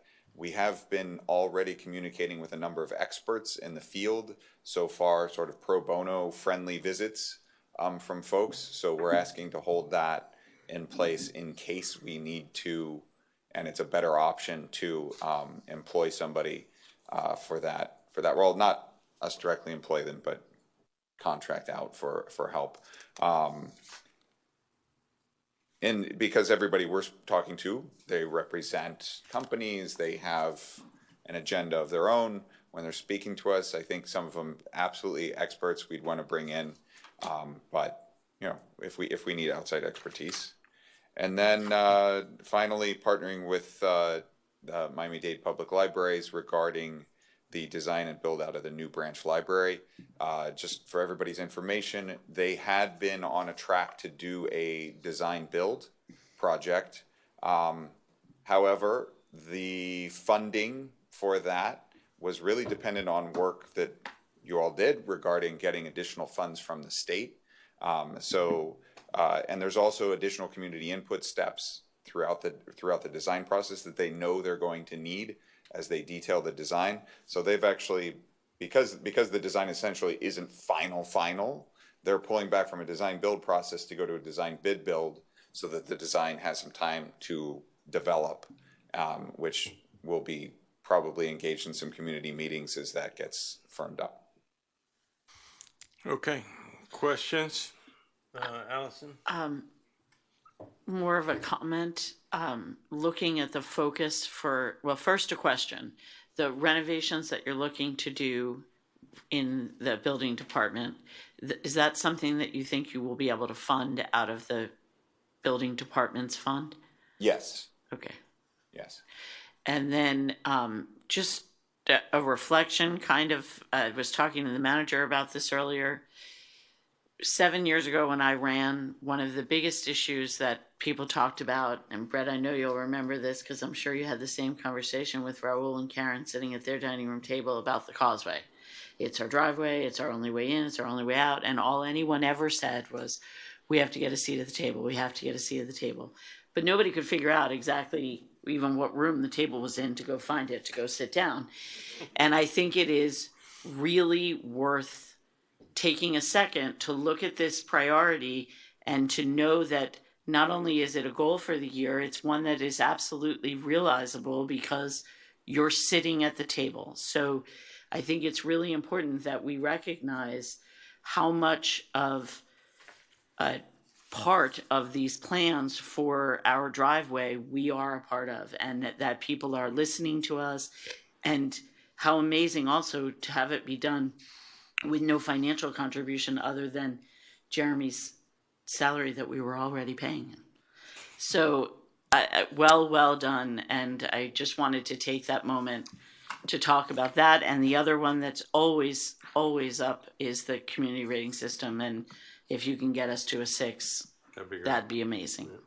So thank you. Thank you, Allison, for not being silently content. I appreciate that. I've rarely been either. Comment?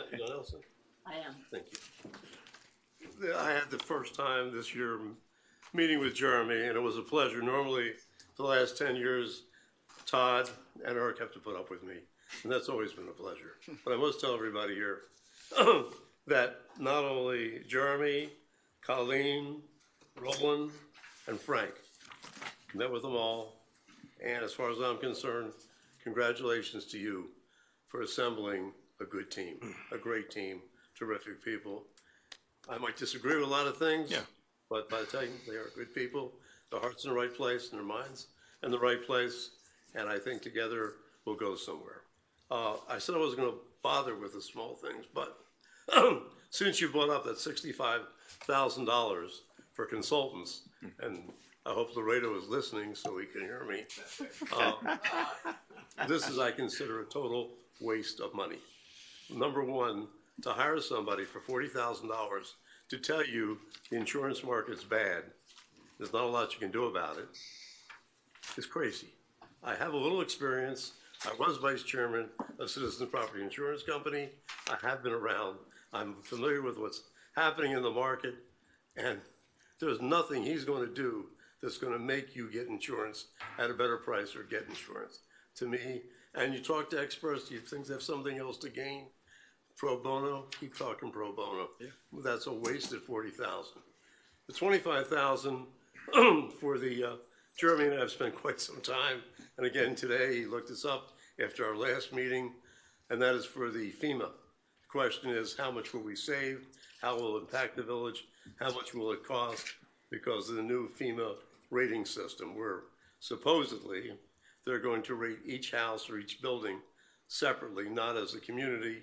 And I think you said before they were looking at an area, will say this is an AE. They took 1 kilometer, I think you said. Yeah, now they're basically 1 reducing it kilometer maybe reso. to 10 by 10 meters, or a very small area. So your insurance is going to be pretty well individualized. But yet you talked about the top 15% would be affected by the community rating anyway, right? No, a community rating system definitely still With applies. 15%, the top 15%, you said. Anybody paying, as of right now, and this is still in flux, like this isn't finalized yet. As of right now, anybody paying more than $12,500 for annual premiums would be capped. Mm-hmm. So if you're over that cap, you come back to the cap, at which point you don't get a benefit from the community rating system discount. Right. So anybody between $12,500 and below, though, does receive that benefit. Mm-hmm. And in fact, because rates will be going up so much, the importance of that percentage change increases. The other thing is that we're blessed to So have. sorry, that's NFIP 2.0? Yeah, it's called It's Community sorry. Risk Rating 2.0. It's the biggest effect of it is they're transferring the risk from interior communities to coastal communities.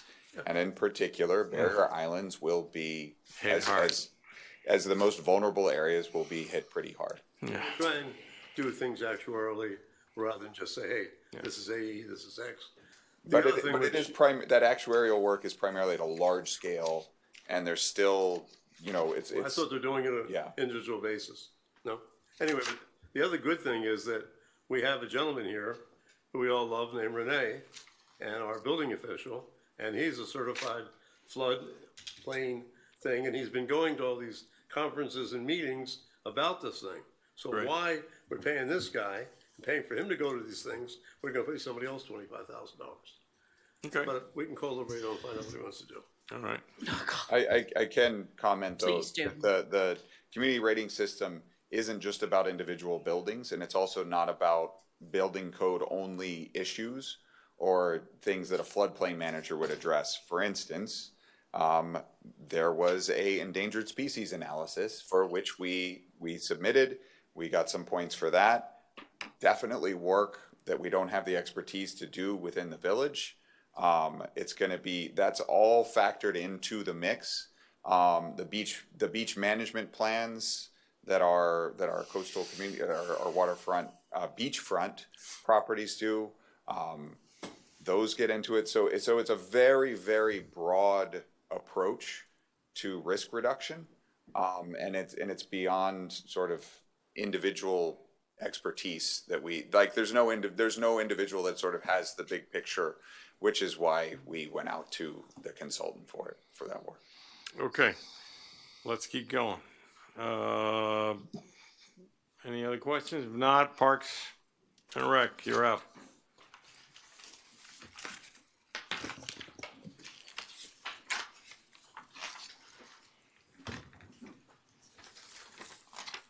Good evening, Mayor and Council.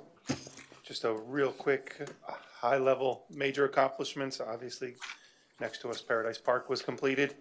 We refurbished Hampton Lake and Beach Park, renovated the community center pool, replaced all the community center's cardio equipment, improved the community center's landscaping, launched our special needs program, and broadened our community programs and events. I think in the past, it's worked best to go division by division. Go ahead. Unless you have any general questions, if you want to start on the Parks Department. Yes. Okay. Is there any specific questions to the Parks Department? I'm prepared as you go through the So budget. just tell everyone,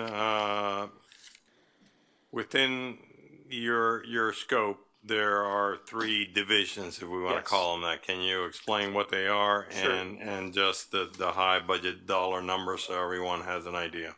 Sure. As the department evolved, it was always a Parks Department with a 2.121 fiscal year budget this year.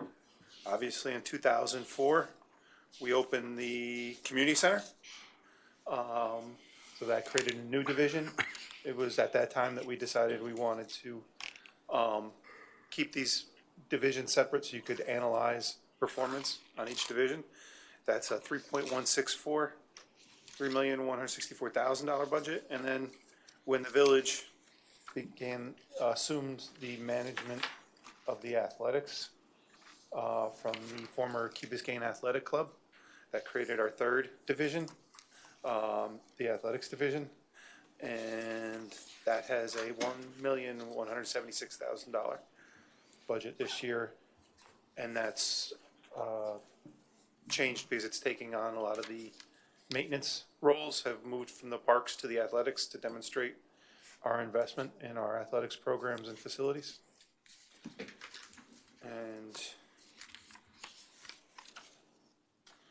And you had asked earlier about capital, and Yes. we do. We have the under 5 playground scheduled to be replaced. That's $87,500 from us, a FERDAP grant of $112,500. You remember when the Art and Public Places came before you? We have $140,000 to improve our existing artwork. $825,000 to improve the beach park. Some smaller items, basketball systems at $40,000, community center roof at $45,000. All capital totals $1.14 million.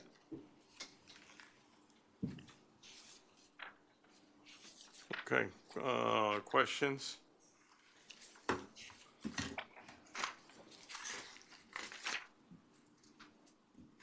Can you address the number of people that came forward today? Which of those are covered and which are not? The different members of the public that came to speak about their different. Sure. You'll see that that's in the community programs and events is in the Parks Department budget. This process has been evolving and I think improving. I think it will get better with time, but it's much better than it has been in the past. And we received, let me get my notes here. It was requests for, it was 36 groups for a total request of $452,000. Obviously, we've awarded significantly less than that. What we did is we created a criteria. The first criteria was how the organization will use the funding to achieve the goal of the village. And those goals are arts and cultural events, preservation and presentation of our history, community services and engagements, educational programs and events. Then we judged their narrative describing what they were going to provide to the village, the impact of their performance measures, alternate revenue sources that they were bringing to bear for their programs, the volunteer services dedicated to their programs, and their annual budget, and also with the programs that had taken place in the past, we could actually evaluate what took place last fiscal year.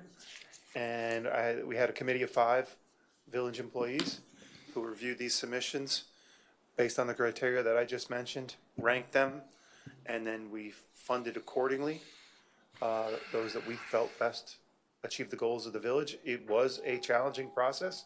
If you recall, this was more than triple the applicants we've had in the past. So as the program goes, difficult choices have to be made. They weren't made easily, but again, I think these programs and events will bring a lot to this community. Okay, so you said you received $452,000 worth of requests. Those 36 some projects. Out of those, how many did you approve, and what's the total for that? 16, and I think it's about $170,000. Okay, 16, and so that would include things like the 4th of July, Winterfest. The 4th of July and Winterfest are budgeted line items. They aren't part of this process. Oh, okay, so that's. They have the same promo events title, but I'll give you. It's some of the people you heard earlier. It's the Piano Festival. It's City Theater. It's Zero Waste Culture. The film festival that came before you. Cleanup challenge. Yep. Okay. In and Out of Beauty.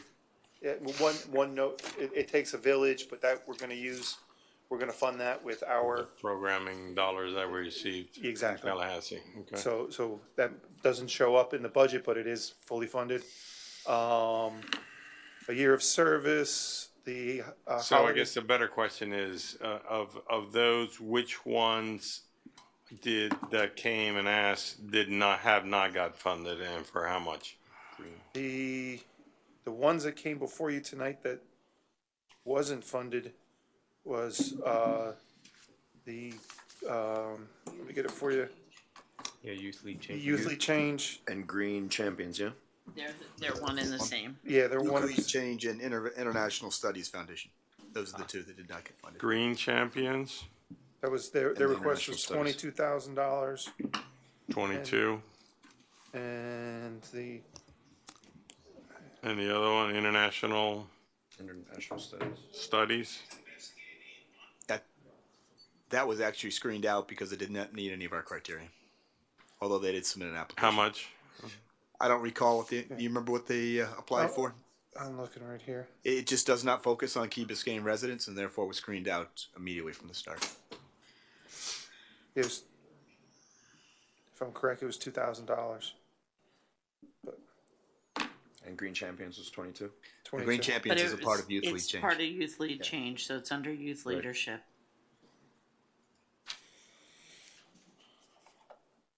Okay.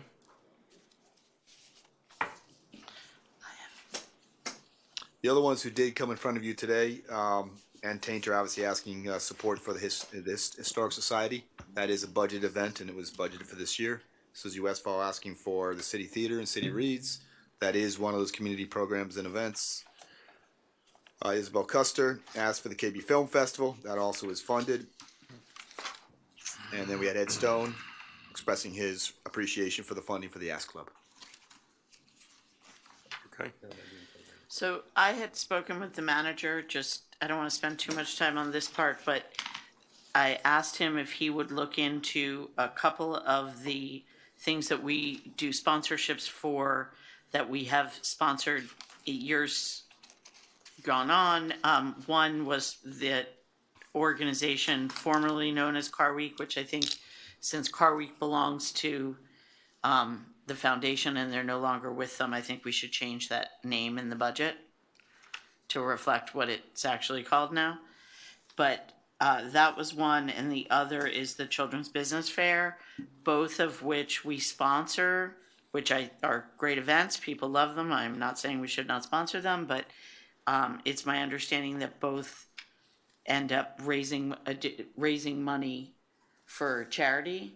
And I think that we should look at the amount we sponsor so that it is not, in effect, village sponsorship passing through as a charitable donation to an organization not selected by the Village of Key Biscayne.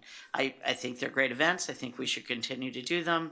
We had a discussion up here about trying to give seed money, and then as things became more established, maybe dialing back.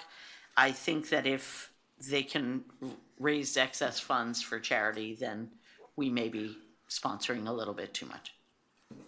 I don't know if I'm alone in that. Ed? I think that's a worthy question.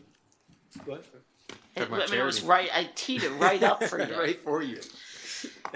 I was saying that there are a couple events that we sponsor that raise money for charity in excess of what, they need to put on their show. And I think that we should look at how much we're sponsoring so that we're not. Well, you know how it feels. Well, so then. Yeah, but I mean, I'm already called the cheap son of a bitch, so why do you want to destroy me even further? It's philosophical. It's not cheapness. I think these are wonderful events. They should happen. He's like, why do you want everybody to hate me? Come on. I'm agreeing with you, Alice. Thank you. Councilmember, we'll take a look at, how their revenues Just flow. have conversations with them. If I'm wrong, then that's great. But it strikes me that I feel like there's maybe an appetite up here to give some money to Youth Lead Change, and maybe that's where it could come from if we are over sponsoring other events. We could also have the discussion of, when we do sponsor them, we could have a cap and say, look, we will match 50-50 of whatever you raise and up to a certain amount. So it puts responsibility on them to find money themselves, and we will match it instead of someone just, hey, they're giving out money, let's get money. They are successfully finding other money. Of course, that is but one there of our might be criteria. other groups that may not. They may just come here for it and move on, right? So I think that could also be something that when we do these events that we might want to ensure that there's an equal partnership in what And they we're do. doing. That's one of the criteria. If you heard when Todd was saying, we do evaluate and obviously give more points to making those sure people that's come part with of it. money. Okay. Yes. And then the one other is the composting that we had talked about, that I feel like that's something that they asked for and felt that they needed more money than they got through this rating system. And I would like to have a little bit of a conversation about it, because it strikes me that it's something that's really in line with a lot of the change we're trying to make in the village in terms of behavioral changes to make the planet better, to make the community better, reduce our trash hauling and things like that. And I think that they fill a real need the way, a vendor might or an employee might if we were to decide to fully fund something on our own. But they do a lot with volunteer hours and find other sources of revenue so that we don't have to fully fund it. But yet I do think that they fill a real need and are a real presence in the community, pushing for positive change that seems to have been a priority for this council. So if there is any way to look at that organization again and see if we could funnel a little bit more funds in their direction, that's something I would be interested in. And when you're saying funnel, you're saying maybe reduce somewhere else and So- move some money over that we feel that, okay, Yes. this event can self-sustain itself without us, or a much smaller part with us. Yes. And we can move that money into somewhere else where it might need more help from us until that one can get up and running, and the idea of that kind of seeding. Well, it, not- and I think of the composting or zero waste culture as offering the community something. It's not a one-day event, right? It's an annual, it goes on all year. Mhm. They're in the farmer's market talking to people and educating people and doing a lot, even just beyond the composting itself. And I know that the village had discussed with maybe the idea that maybe Brightview will use some of their soil, which could help them tremendously, and that would be amazing. Keep it all right here. And also, the manager and I had discussed that maybe there might be some requirements put on zero waste culture in order to give them additional funding, where they have some requirements to partner a little bit more directly with the village instead of just sort of supporting us from the outside on their own initiative, but to maybe work with the village and, execute some direct things that we're interested in seeing done. So for me, I would like those conversations to happen between now and the second budget hearing. So, and one question, you mentioned Car Week. What was the other one that you mentioned too? That this kind of seems to be sustained? The Children's Business Fair. So there may be others too, and I don't mean to sound like I like kids and cars are nice. Like, I'm not trying. Concept. Yeah. Okay. But in concept, if we gave less money, would they suffer in that they can't have these events anymore or the right size? And that's the conversations that I would like the staff and the before we start manager moving to something have. around, that's what I would like to know. For sure. Okay. Well, maybe you remember either Brett or Frank, he's listening, and Allison, but a number of years ago, and I don't remember how many. I remember. That we decided that all these groups were going to submit, I think, quarterly financials. I don't know if you're getting them, Benjamin, from all these groups, showing their sources of revenue and their expenses, so we would see where they're going before they came here once a year. We have reports. Now, I've never seen a report since we passed that. Has that ever been enforced? Do you receive anything, I should say, from anybody? What we receive is their reimbursement requests. No. No. They're supposed to give us like a mini financial statement. Was it quarterly, I think we passed? I think it was quarterly. So they're supposed to say, fine, these are my sources from the village, this is this, we hired this, we spent money here. So we know exactly what they're doing. Because, hey, we're spending taxpayers' money, we should know where it's going and what benefits our taxpayers are getting for it, like any other business. Now, again, I don't know if it's directed to you, Benjamin, or who gets it, but I don't know if anybody's ever turned it in or anybody's ever enforced it. But I think if you search, it's on the books. And I think you start to find out where we're going. I think it's a great idea, and if we're not doing it, let's start doing it. Mr. Manager? I mean, notify all these people that, hey, you got to turn this in if you expect to be funded on a regular basis. Yeah. I'll tell you what I think happened. I think there was an effort to comply with the kind of detailed budgeting and financial reporting that you just described, Ed. I believe it was excessively burdensome on groups that are operating on a shoestring.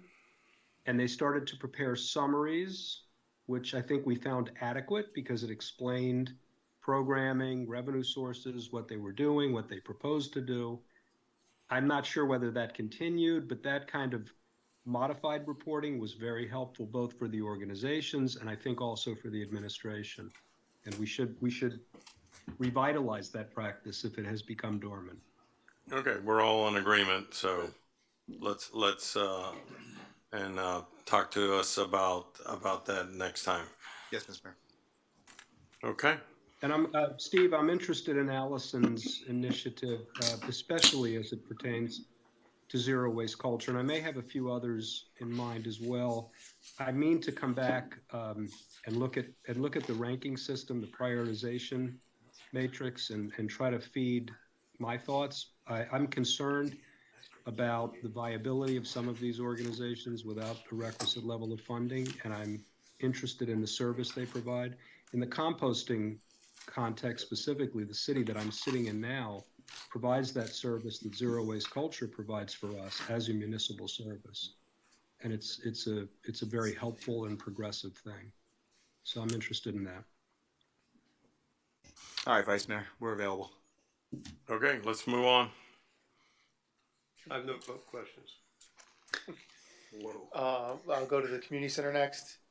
As discussed, we're with when Benjamin was speaking of the revenues, things are starting to pick up again in our programming and our activities at the community center. We're happy to see that. As you all know, the community center pool was done. That was an excellent project. Having the Department of Health permit it was a challenge, much more than we expected, but we just finished the LED retrofit of the community center. All the lights have been changed out. And we're looking forward to a great year. Is there any specific questions on the budget items within the? I do. Community center, Go ahead. Are you going to need a new roof, and when, and are we starting to reserve for that somehow? In the capital plan, there's money to continue to fix the roof, which we've been doing with Public Works and Angel who works there. They've been finding the leaks and eliminating them. Probably the most challenging one is the gymnasium, just because we know that where those originate is not where they arrive into the gym. So that'll be our goal for our next year, for the money funded in this year's capital program, so we can shore that up. But at some point, yes, if we can't eliminate in this stopgap measure, we may have to look at a larger roof repair program or replacement. Okay. Thank you. So I'd like you to, well, two things. Number one, you're the only department that is bringing on 2 new full-time employees, I believe, this year, and we're releasing 3 part-time positions. So when I look at the first point I want to make, and this may be more towards manager Benjamin, is that when we're talking about full-time employee positions on your village authorized positions, it's a little bit misleading.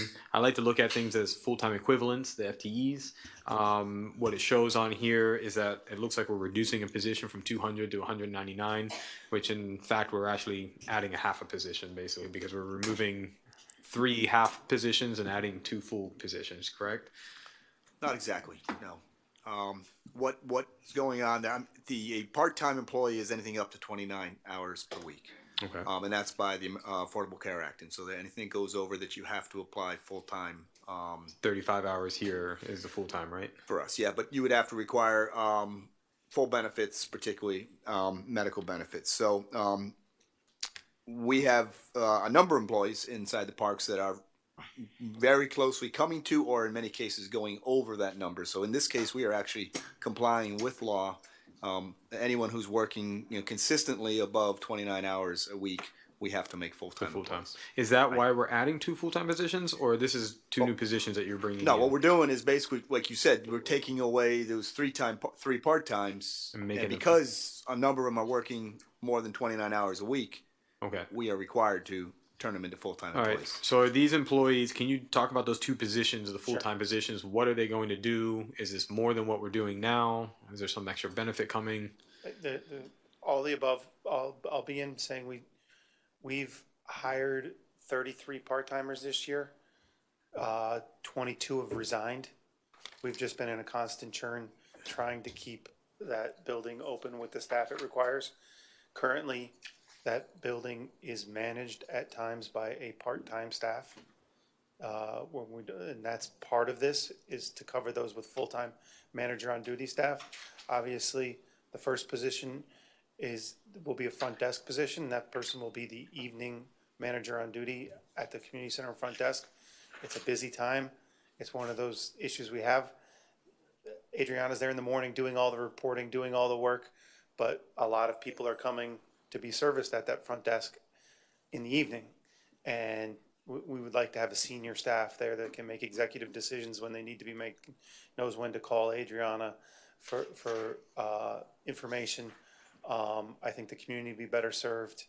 And the other position is a manager on duty for the facility itself. And that person will work when we don't have a full-timer there. They will assist athletics with what's taking place in the community center, and they will manage the building.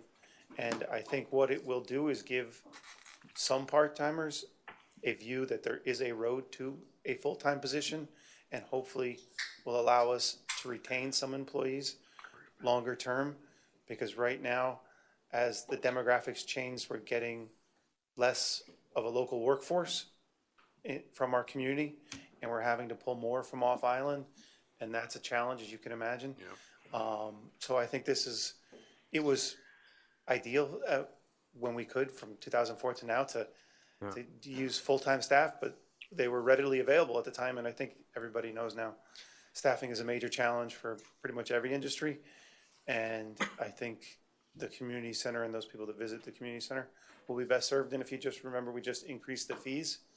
So this expense will be more than covered by the fee increase that was just passed at the last meeting. So can you, I guess in 2 weeks, can you give us a clearer picture of how our residents will be better served for those two positions?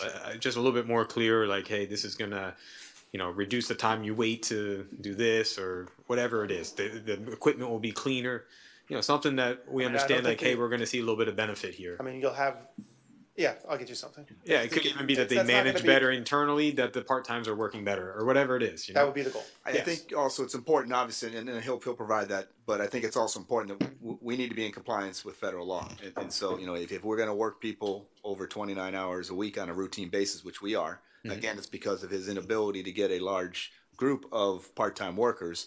And obviously, when he gets ones who can really perform, he wants to work them and they're willing to work. Many cases we're averaging close to 35, 36, 37 hours a week on a continual basis, obviously way above the 29. And those two full-time positions we're not going to have next year you guys come back to us and say, oh, we need 3 more part-time positions. And now we're like, okay, now we got the 3 plus the 2. I mean, yeah, look at this is going to cover those 3.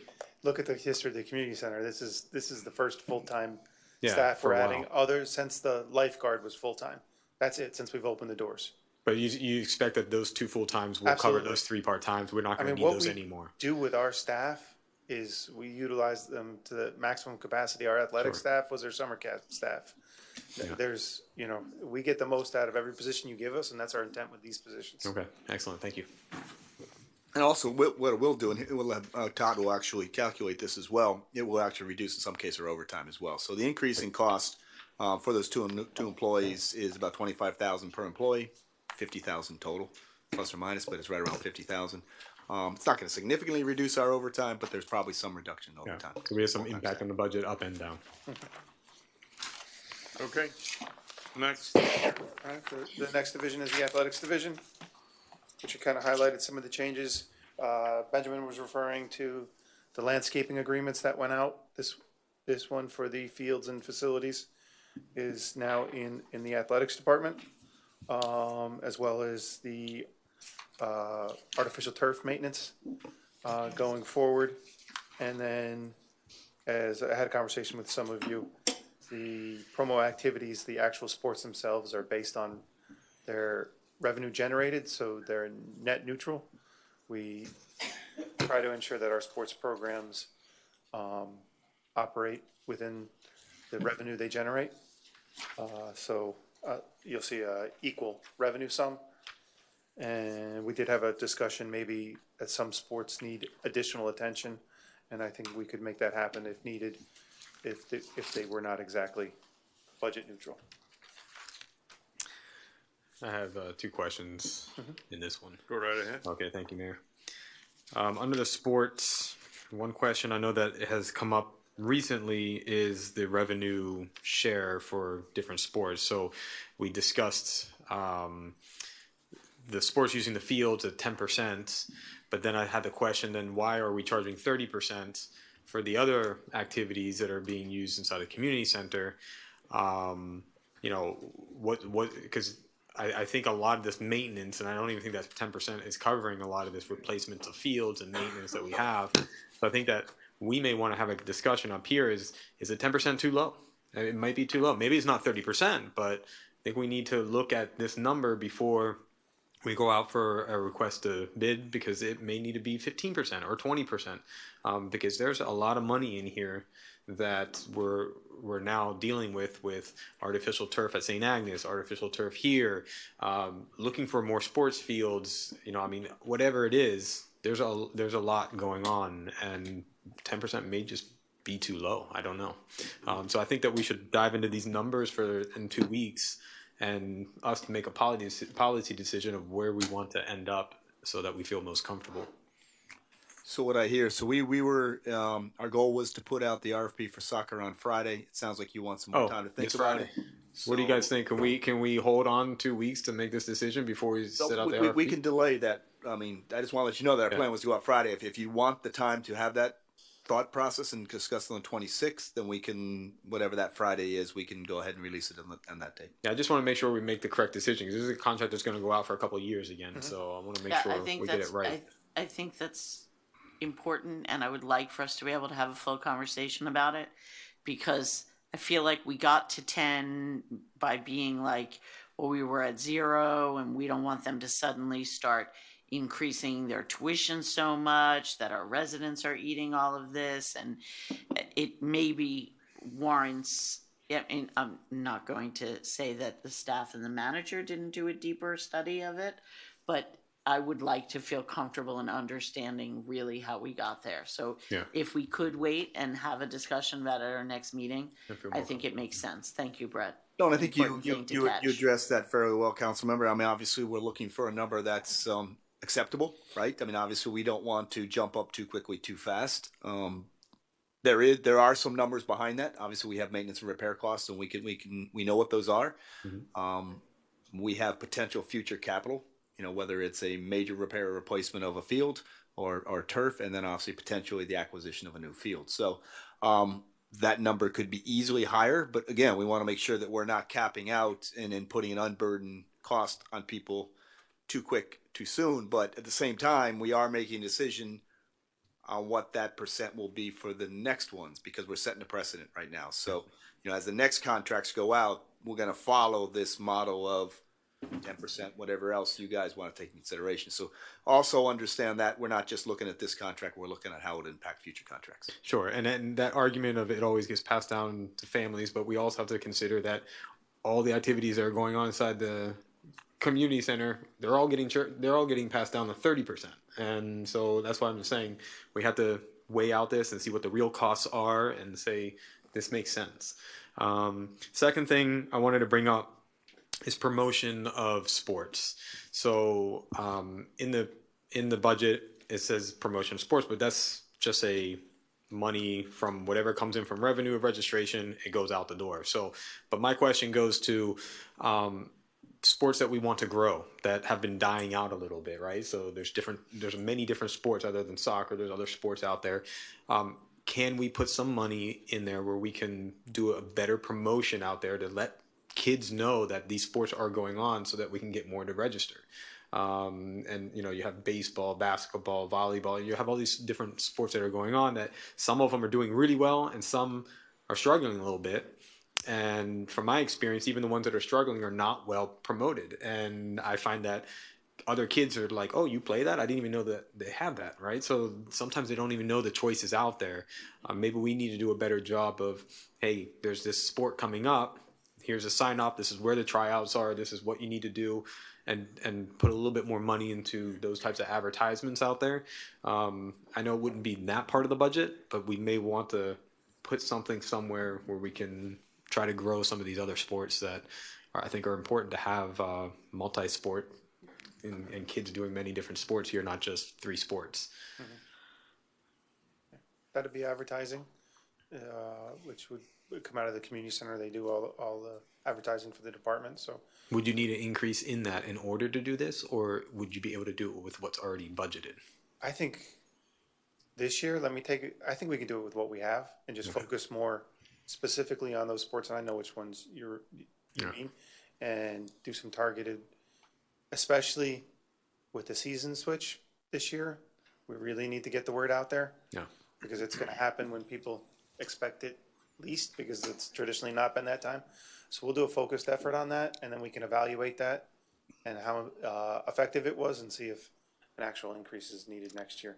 I think we also look at a comprehensive way to approach this, because it isn't just about getting the word out to the kids. It's also about getting the word out to volunteers, coaches, people who are going to actually help us run these programs. Yep. And I think so it's not just that we're not getting the word out. It's also when they begin to play, they don't have the people to support them. So it's also addressing adults at the same time. Mm-hmm. It'd be interesting to see maybe if the VAB could look at this a little bit too. Just I was having a conversation with a friend who has, well, truth be told, it's my little sister, but she has very little kids. and she lives up in New York, and we were talking about sort of the insanity of youth sports nationwide, of kids playing, you know, single sports year round and repetitive motion injuries and all the things that we know. And I was sharing with her some of the programs that we have that I think do a really good job of actually, for as much as we could do better, I think we do offer things for, you know, kids who, like TKA, I think is a perfect example of something. It's not, you don't have to be determined to be an Olympic swimmer to have a good time, have some good fitness, and learn proper strokes. But to see if there's anything that we could do to improve trying to get kids to participate in more than one sport a year, and to offer offerings to the kids who, especially by the time you hit like 4th, 5th grade, if you're not super specialized, making sure there are options out there for people who want to do an intramural thing like softball, like baseball, and not necessarily hardcore. And I know we talked about this even with soccer, of trying to have the younger programs being more like intramural teams as opposed to just go and drill and practice and prepare for when you might make the travel team. I mean, to both points, where we fit in is exactly that. We're designed to be a recreational program for the most part. Some of our programs like soccer and field hockey run the full gamut with the travel teams. But our core programs are recreational in nature and try to accommodate probably the middle to the lower section, because if you're a super basketball player, you're probably outside of our program. Hopefully we'll get there. But yeah, that's exactly, and I know the Village Athletics Board has been, the last 2 agenda items meetings have included agenda items about encouraging volunteers. I remember there was a discussion they had with the mayor when he last attended. We really want to recognize our volunteers and those people that do put in time to volunteer for our athletic programs, in hopes that spurs more volunteerism. Okay, let's move on. Thank you. So next up, we have Public Works. Unfortunately, our Public Works Director had the same crud that I have, or has the same crud that I have. I do believe he's on, but we're going to ask Colleen to lead this presentation, and obviously, if necessary, Cairo can back her up if he feels he needs to. Thank you, Manager. Good evening, council members and mayor. Colleen Blank, Capital Program and Grants Manager. This is the finance department. We don't want that. Okay. So fiscal year 23 accomplishments. A lot of our resilience program has been underway. We've completed the 30% design, the basis of design report for the K8 basin. We've also completed the village-wide drainage assessment. Those are 2 really key pieces of our resilience program that are going to set us up for success in next year and then years to come. We've been accepted into the Army Corps Beach and Back Bay study. That was a huge effort by our village manager and chief resilience officer and public works director and myself. That is, a huge deal, and it's setting us up to be, saving a lot of money with a partnership with Miami-Dade County and the Army Corps. We installed streetlights on East Enid Drive. We expanded the freebie service to 6 on-demand vehicles, and they're currently coordinating very well with the bus system in the morning after we lost the harbor leg. So we've created fixed routes for the morning peak hours for the workers that work in the homes on the west side of the village to be able to get to where they need to go. And we've had great ridership with that. We also installed 8 EV chargers. And then next year, Crandon and our traffic and mobility is obviously, as our manager mentioned, is a cornerstone of our quality of life here on the village. So focusing on improvements that will support the multimodal nature of Crandon, but also the safety and the reduction in congestion and traffic flow improvements are on the top priority list for the Public Works Department. We are going to increase the number of freebies and continue that coordination with the bus system so we can offer alternative modes of transit that don't necessarily require people to get into a vehicle to get to where they need to go in the village. We'll complete the immediate flood control and mitigation projects. I'm sure you're well aware that some of those areas are already underway in construction, and it's going fairly smoothly. We'll renourish our beach after the sand loss from Hurricanes Ian and Nicole. We have completed a portion of the design with Moffett and Nickel. We hope to open the bidding up for that this fall and eventually start construction during the window that we can, which is like January to March kind of area to avoid turtle season. And we'll complete zone 1 of the integrated stormwater roadway utility design. That's the K8 basin. We've gone through 30% design. We'll hopefully complete it this coming year. And we'll continue to improve the landscaping, grounds, and facilities maintenance. We've gotten some great comments from residents already with the change in contract, that the village is looking better than it has before. And so we're very pleased to hear that. And that is more or less the wrap up. I'll open it up to questions. Okay. Mr. Vasquez. Thank you. On the expenses question, the professional consulting services, is that Black and Beach and the rest of the folks? When you say like the future expenses? I'm looking at this sheet over here. Yeah, are you talking about current 2023 or next year's proposed expenses? The expenditures by expense type, so I'm assuming that'll be part of the increase in the budget of what we're allocating for the, it says FY 2024 budgeted. Yeah. So the simple key 295,000, question about whether it's yeah. Black and Veatch, the answer is no. Black and Veatch is only a capital project. However, Yeah. there are Yeah. something like a Moffett and Nickel doing beach analysis, and I think Colleen has the backup. We can give. I you have the kind of- backup for you. Sorry, I wasn't sure if you said expenses. I thought you meant what we No, paid for. yeah, already. I was The professional referring service to the contracts. expenditures by expense type and the FY 24 Gotcha, 2024 budgeted. So the expenditures related to that are, every time that we have an erosion event, we end up spending about $25,000 to do a survey of the beach and figure out how much sand we've lost. We did 2 of those last year from Hurricanes Ian and Nicole, and then what we didn't budget for this current year was the design to do a renourishment. Right. So trying to give ourselves some buffer to be able to pay for the necessary design related to a beach renourishment if it were to happen next year. It also includes Miami Waterkeeper, that contract with the water quality management that we have with them. And additional traffic studies for Crandon, any kind of engineering or design related to improvements that we would want to do going forward. It's sort of our professional services bucket that we draw from to do those So necessary things. these are discrete consulting services for discrete issues around the village, be it the beach, be it traffic, be it everything. Yes. And And these are one of the things I do want to add, and she mentioned a couple of the beach services. A lot of time that we go into, for instance, we've got funding for reimbursement of the beach this year. So it'll be a 70. We'll pay 25. They'll pay 75. But we have to pay the money up front, and we'll get reimbursed. So we have to have that money in the pot before we can get reimbursed in order to kick off the project. Okay, I just have just a couple more, and Sure. Well, before I go into that, I was wondering, do we have? I mean, with the upcoming designs that are going to come up and the plan reviews, I'm sure the consultant will submit plans. We'll have to review.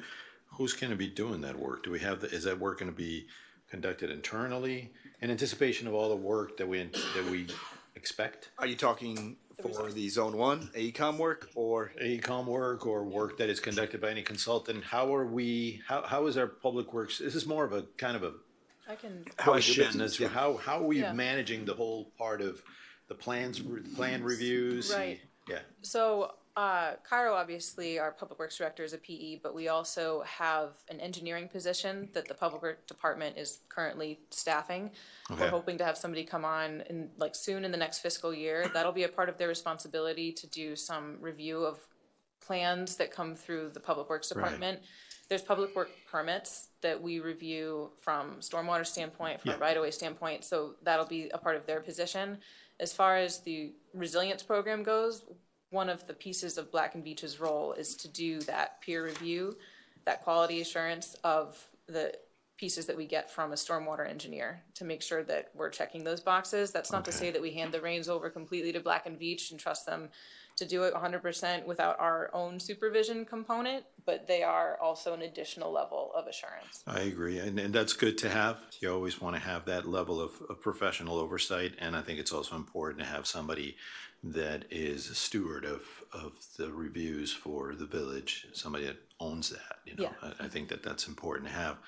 I'm not sure where that would fit here, but it's food for thought. The other thing I was, well, then I saw these repairs, and I guess this is kind of a CIP-ish type.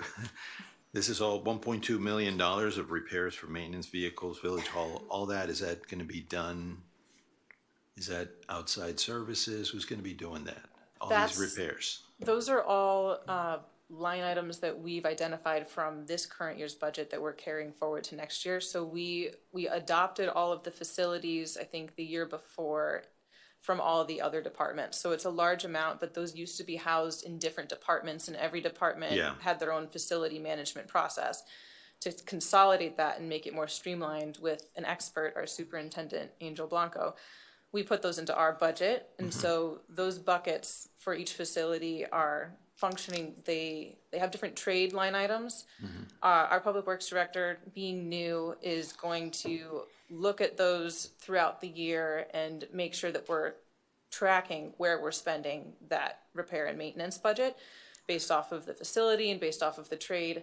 Right now, we're leaning on what our historicals are, and then also additional pieces that we've identified going forward just from knowledge of working through this year. Right. So these are hard dollars for replacements and things Right, like it's that. plumbing, it's electrical, it's mechanical. Basically, you've transferred property management into public works. Yep, exactly. Okay, And I so, got and it. Good idea. we look at it from three levels. You heard when Colleen mentioned we put at the trade level. So anything in maintenance and minor repair is at the trade level, right? So that's how we budget based on, you know, historical usage of maybe mechanical, electrical, plumbing in each one of the facilities. And then what we do is for major repairs, we identify that as a specific project. Right. And so it's, you know, it's maintenance and repair, and then projects that will be executed that we know specifically that needs to be done, that we're programming out for the year. And just one more thing, which is kind of related, but I think it's important to start thinking about. It's not necessarily something we want to start looking at the budget this time, but I think in the course of moving with new infrastructure and replacing infrastructure, I think it's important to start, if you all thought about that or not, but some form of an asset management component where we are able to understand what our infrastructure is, be able to track it, be able to understand the depreciation value of it, be able to, replace it quickly and identify issues if there's a hurricane. I think it's money well invested for operations and maintenance and engineering to think in the future for something, especially that we're going to be introducing all this new infrastructure in and all this capital value to it, that perhaps an asset management program or something could be valuable to support in the future. Not right? Would you agree? So, hold on. Hold on. You're not up yet. I'm segueing right into what he's saying because this is Mr. what Moss. my number one thing is. So in 2020, I ran on we need a proper inspection asset management program because we need to take care of the stuff we already have. And like what council member or what Fernando was saying is that, we're about to invest in hundreds of millions of dollars of assets, and this is kind of bittersweet to even see this on here, right? So we have a goal called develop an asset management based maintenance repair program. I've been asking for that for 4 years, and it's still on here as developed an asset. It's like we should be, first of all, this should say we're going to be complete by the end of this year with a proper asset management program. So we know that that's the goal that we're going to hold you guys all accountable because we need it and we've been asking for it and we haven't gotten it. And I've been told that we have it. And I keep saying, let's have the presentation. Let's see it. Never comes. A real one, not a piece of technology or whatever. So super important. That's my number one.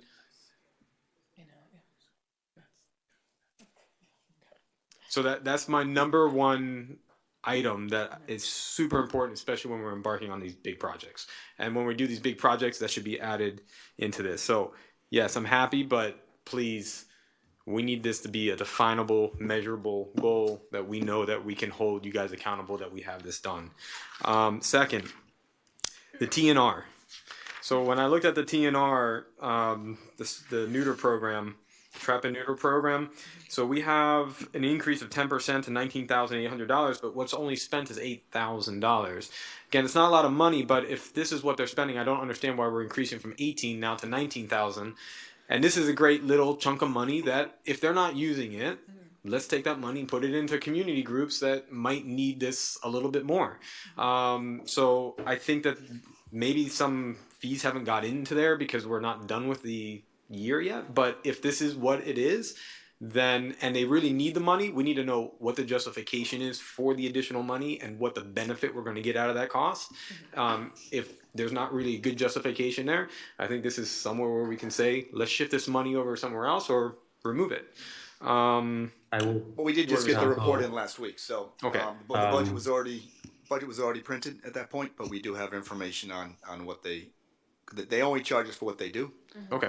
They give us report on what they've done, so we have an opportunity now to look at that money. Perfect. And then the last one is operating supplies. So whenever I see this happen and occur, and maybe you guys can come back in 2 weeks and kind of clarify this, but when I see that in fiscal year budget 2023 we have a 0, that means we didn't budget for it. But it was budgeted, it looks like it was budgeted, at least it's under actuals of 2021, 2022, disappears in 2023, so that makes me think that, hey guys, we don't need this anymore. We're going to get rid of it, and we're going to do something else somewhere else. So we do that, and then it's like the next year is like, whoop, we need it back, and it's like, why is that all of a sudden appeared back in this location? So I just want to clarify, and if you get an answer now, it's fine. If you want to wait in 2 weeks, but I just want to clarify why that little dip happened there. I mean, I think it is, and Benjamin, I don't know if you can answer it now or I need to come back, but it's how we're accounting for things, and it's not that the money disappeared and it probably went into another bucket. Again, with as we now transferred over to Clear Glove, they may define it in a little bit different way, but we can help you understand that a little bit. Okay, that'd be great. Yeah, Thank you. we can map that out for you. I agree with you, and we've been talking about this for years and years, and promising to get, so you remember this, so we know what the assets, maintain the assets. The other thing, everybody yells at the manager. I mean, when I say everybody, I'm talking about people saying he's spending so much money. But really, it's unfair to you, Steve, because let's say, for argument's sake, the 2 ambulances I don't want you to buy. Okay. So we'll start with that. Let's assume you did it, because you'll probably do it. So that'll be $1.2 million. You're really not spending $1.2 million this year. We'll say they last 10 years. So you may be spending $120,000 this year or any given year. But we really do not give a good presentation. This is old two-pocket accounting. What comes in this pocket goes out the other pocket. What's left is a surplus. But really, on long live assets, more than a year or 2 years we're going to use, really that should be accounted so we present to people, hey, this is what it really costs to run the business or the government, and this is the cash flow. And that's the difference. And I really think, Benjamin, you can opine on that, because that would give people and give us an idea what it really costs. What are we really doing? It's easy when you talk about personnel and things like that, because that's year after year, week after week. When it comes to long live assets, especially when you start with going storm sewer system and all these other kind of things, which are going to last 30 years, we really should have a better feel of what it really cost you to maintain the business or maintain the government. And I think we should really think about that. Maybe you can look into that, Benjamin, see if you could have basically a normal accrual accounting system rather than just you might still need cash for paying your bills, but at least so we would know what we're spending, people know what they're getting and what it's costing them for us to provide the services to them. And I think that would really, really help, as well as, of course, knowing what assets we have, how they're being maintained. And then the other thing, which you talked about before when we passed a couple of years ago, when someone comes to us and says, okay, fine, I'm going to do 10,000 cats, and a cat, or 1,000 cats, and a cat's $1,000 and $1 million, that's their plan. And then when they submit their quarterlies, we see how they are to plan, overplan, underplan, but we get nothing. And I think we can really ask for this because we're giving them the money. If they don't want to do that, well, get the money somewhere else. So anybody gets money from us, they should have to do that, period. End of story. Quick thing I wanted to add. I understand an asset management, a comprehensive asset management program. It is a tall order. I mean, we're going to be looking at some expenses here, but perhaps we can start building on it. Start developing some form of a GIS based. I know have you it. guys are thinking about that. Yeah. I know for a fact We you're already thinking have about it, but- yeah, and it's We're operating. moving, it's not completely populated. Okay, gotcha. But let's socialize it more. Let's talk about it. And you see the support here. We're all Yeah, behind you certainly. on it. That's so- where we're getting this information based on, Right. being able to track what's needed in each building. It's not completely done, but it's a work in progress. Yeah. So Yeah, we're not at square one, I will say that. We have all our streetlights, for example, in here. Okay. We have all our catch basins. We have all our outfalls. So there's a database, but obviously when you have GIS and you have different people working on GIS over the years, you end up getting layer files that are conflicting, have old information. And so we went through the exercise of doing the clean on the computer and now going and ground truthing. Everything is a little bit bigger of a lift, but that's also a part of the process of getting accurate data. So we're very close to completing and closing that gap, but it is being used on a daily basis to inspect assets Right. and provide updates. But it's important also the folks that are listening that they think, That's an asset happening. management program, we got to start. It's something that you got to build on, but it's Yeah. something that you guys could be reporting to us how you're advancing and what you're picking up and how Sure. you've been doing this month on it, so we kind of get all an idea of where you're at. Yeah, I'm not the public works director, but I'm Who's this guy? Can you come in the I just microphone, sneak in Roland? here. I will, to his defense and to Jake's defense, Jake put in place this whole CityWorks Okay. system. Yep. That has actually been linked with GIS, and the GIS system has been getting upgraded, and CityWorks has been getting populated, and it is being used to actually track everything that is being done on the infrastructure that we have, and will also be used to track what's being done on the new infrastructure that we're going to get. So we're not completely flying in the blind, and we're not starting from scratch, and we're not at ground zero. But to your point, it needs to be brought up to a robust enough level to match the complexity of the system that we're going to end up with. Yeah, and it's So not. And I just want to be clear though, it's not just infrastructure. Like we need someone to go and check a building. Like one of our pavilions, is the paint falling off? Are we getting rust? That needs to go into some type of system that somebody has to go out there, has to take the rust off, has to paint it. Absolutely. All that kind of And stuff. All Yeah. of that's being tracked in CityWorks. I Yeah. mean, and That's an Angel, asset. and Angel is the superintendent has been doing a fantastic job marching through along with Nata and other people that we have in the Public Works Department, and all that is being tracked in CityWorks. Yeah, and I mean, case in point that I saw in the budget, and I know I talked to Todd about it. We had a ruptured irrigation that was like a gigantic water bill, right? So how long was that ruptured for? How was it not spotted? Like who was the responsible person to go out there and say, hey, there's a leak going on over here. Someone needs to call somebody before it turned into a $100,000 problem.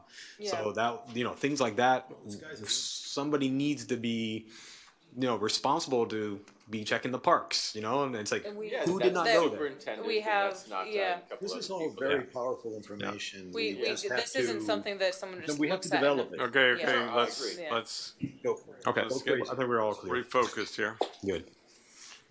Okay, we're still on Public Works. My turn. Your focus areas, improve landscaping grounds. I think with Brightview, this is going in the right direction. Let's not take our foot off the accelerator here. Okay. Complete Zone 1 utility design. Mr. Manager, I don't know if you've heard me before, but you better hear me now. It's I want to be in construction. I want to be out of design. Okay. And obviously we're going to spend a lot of time doing this. This is going to become very integrated for us. So it's a lot of work, but we need to move this along. On the beach renourishment, this is the window. Let's make sure that we don't have any problems and the permitting is done on time, because we can't miss that window. We've got to get that done. When do you expect to have the immediate flood control and mitigation projects completed?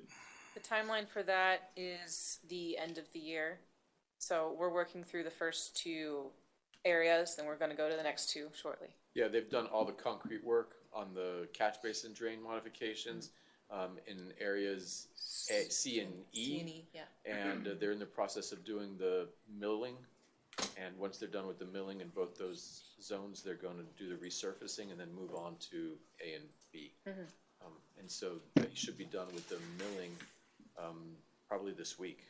Okay, so at the end of this fiscal year, all the zones that we told everyone that we're gonna do are gonna be completed. I think I meant the end of the End of calendar calendar year. Calendar year. Yeah, not this fiscal year. That's 2 weeks from now. So we'll need. No, of course, yeah. Okay, calendar year, yeah. We're talking about fiscal year 24. Right, well No, it's before, gonna be done in, well before by the end December of of that. By this year. December it should be done. December. December? Okay, better yet. now this is all but Zone D, which is the one across the street. Yeah. Right. We're in- not touching in- the garden district Garden until later. district. That's a different funding source. That has an HMGP grant tied to it. Okay. On the freebie, one of the complaints that I get is that it takes too long to get to wherever they're going. So I'd really like. The wait time. Yeah, the wait time, yeah. I'd really like you guys to start focusing in on that to see how do we do that. Right, so you just approved the grant from the DOT for the additional 2 freebies. They're gonna be getting online probably in October. Our hope is that with those 2 additional ones, we'll be able to reduce the wait times a bit and actually increase the ridership, but we're constantly playing this juggling game in the sense that as ridership goes up, then you might not be making as much progress on wait times. If you keep ridership kind of steady and you put more vehicles on, then you might be able to reduce the wait times. And so we're kind of constantly checking the numbers and working with Freebie to sort of figure out, well, what's like the best combination. And we're hoping, see, the loss of the bus down Harbor then means that we're shifting some Freebie vehicles to earlier in the morning to offset the loss of the bus, but then that means that they're not really available Right. on the back end of the day. So we're constantly juggling these around and trying to reduce those wait times. We want to get to a goal of 10,000 riders and wait times between 5 and 10 minutes. Okay, because by the same token, the longer the wait times, then the ridership goes away. Right. So, Sure. It's a so I want you to track that, talk about metrics. That's something that's easy for you guys to track and keep us abreast on. And finally,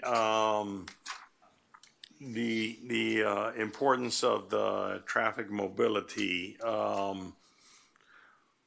Okay, once we finish the right-hand turn lane, this other project would be the Crandon Boulevard and Harbor Drive.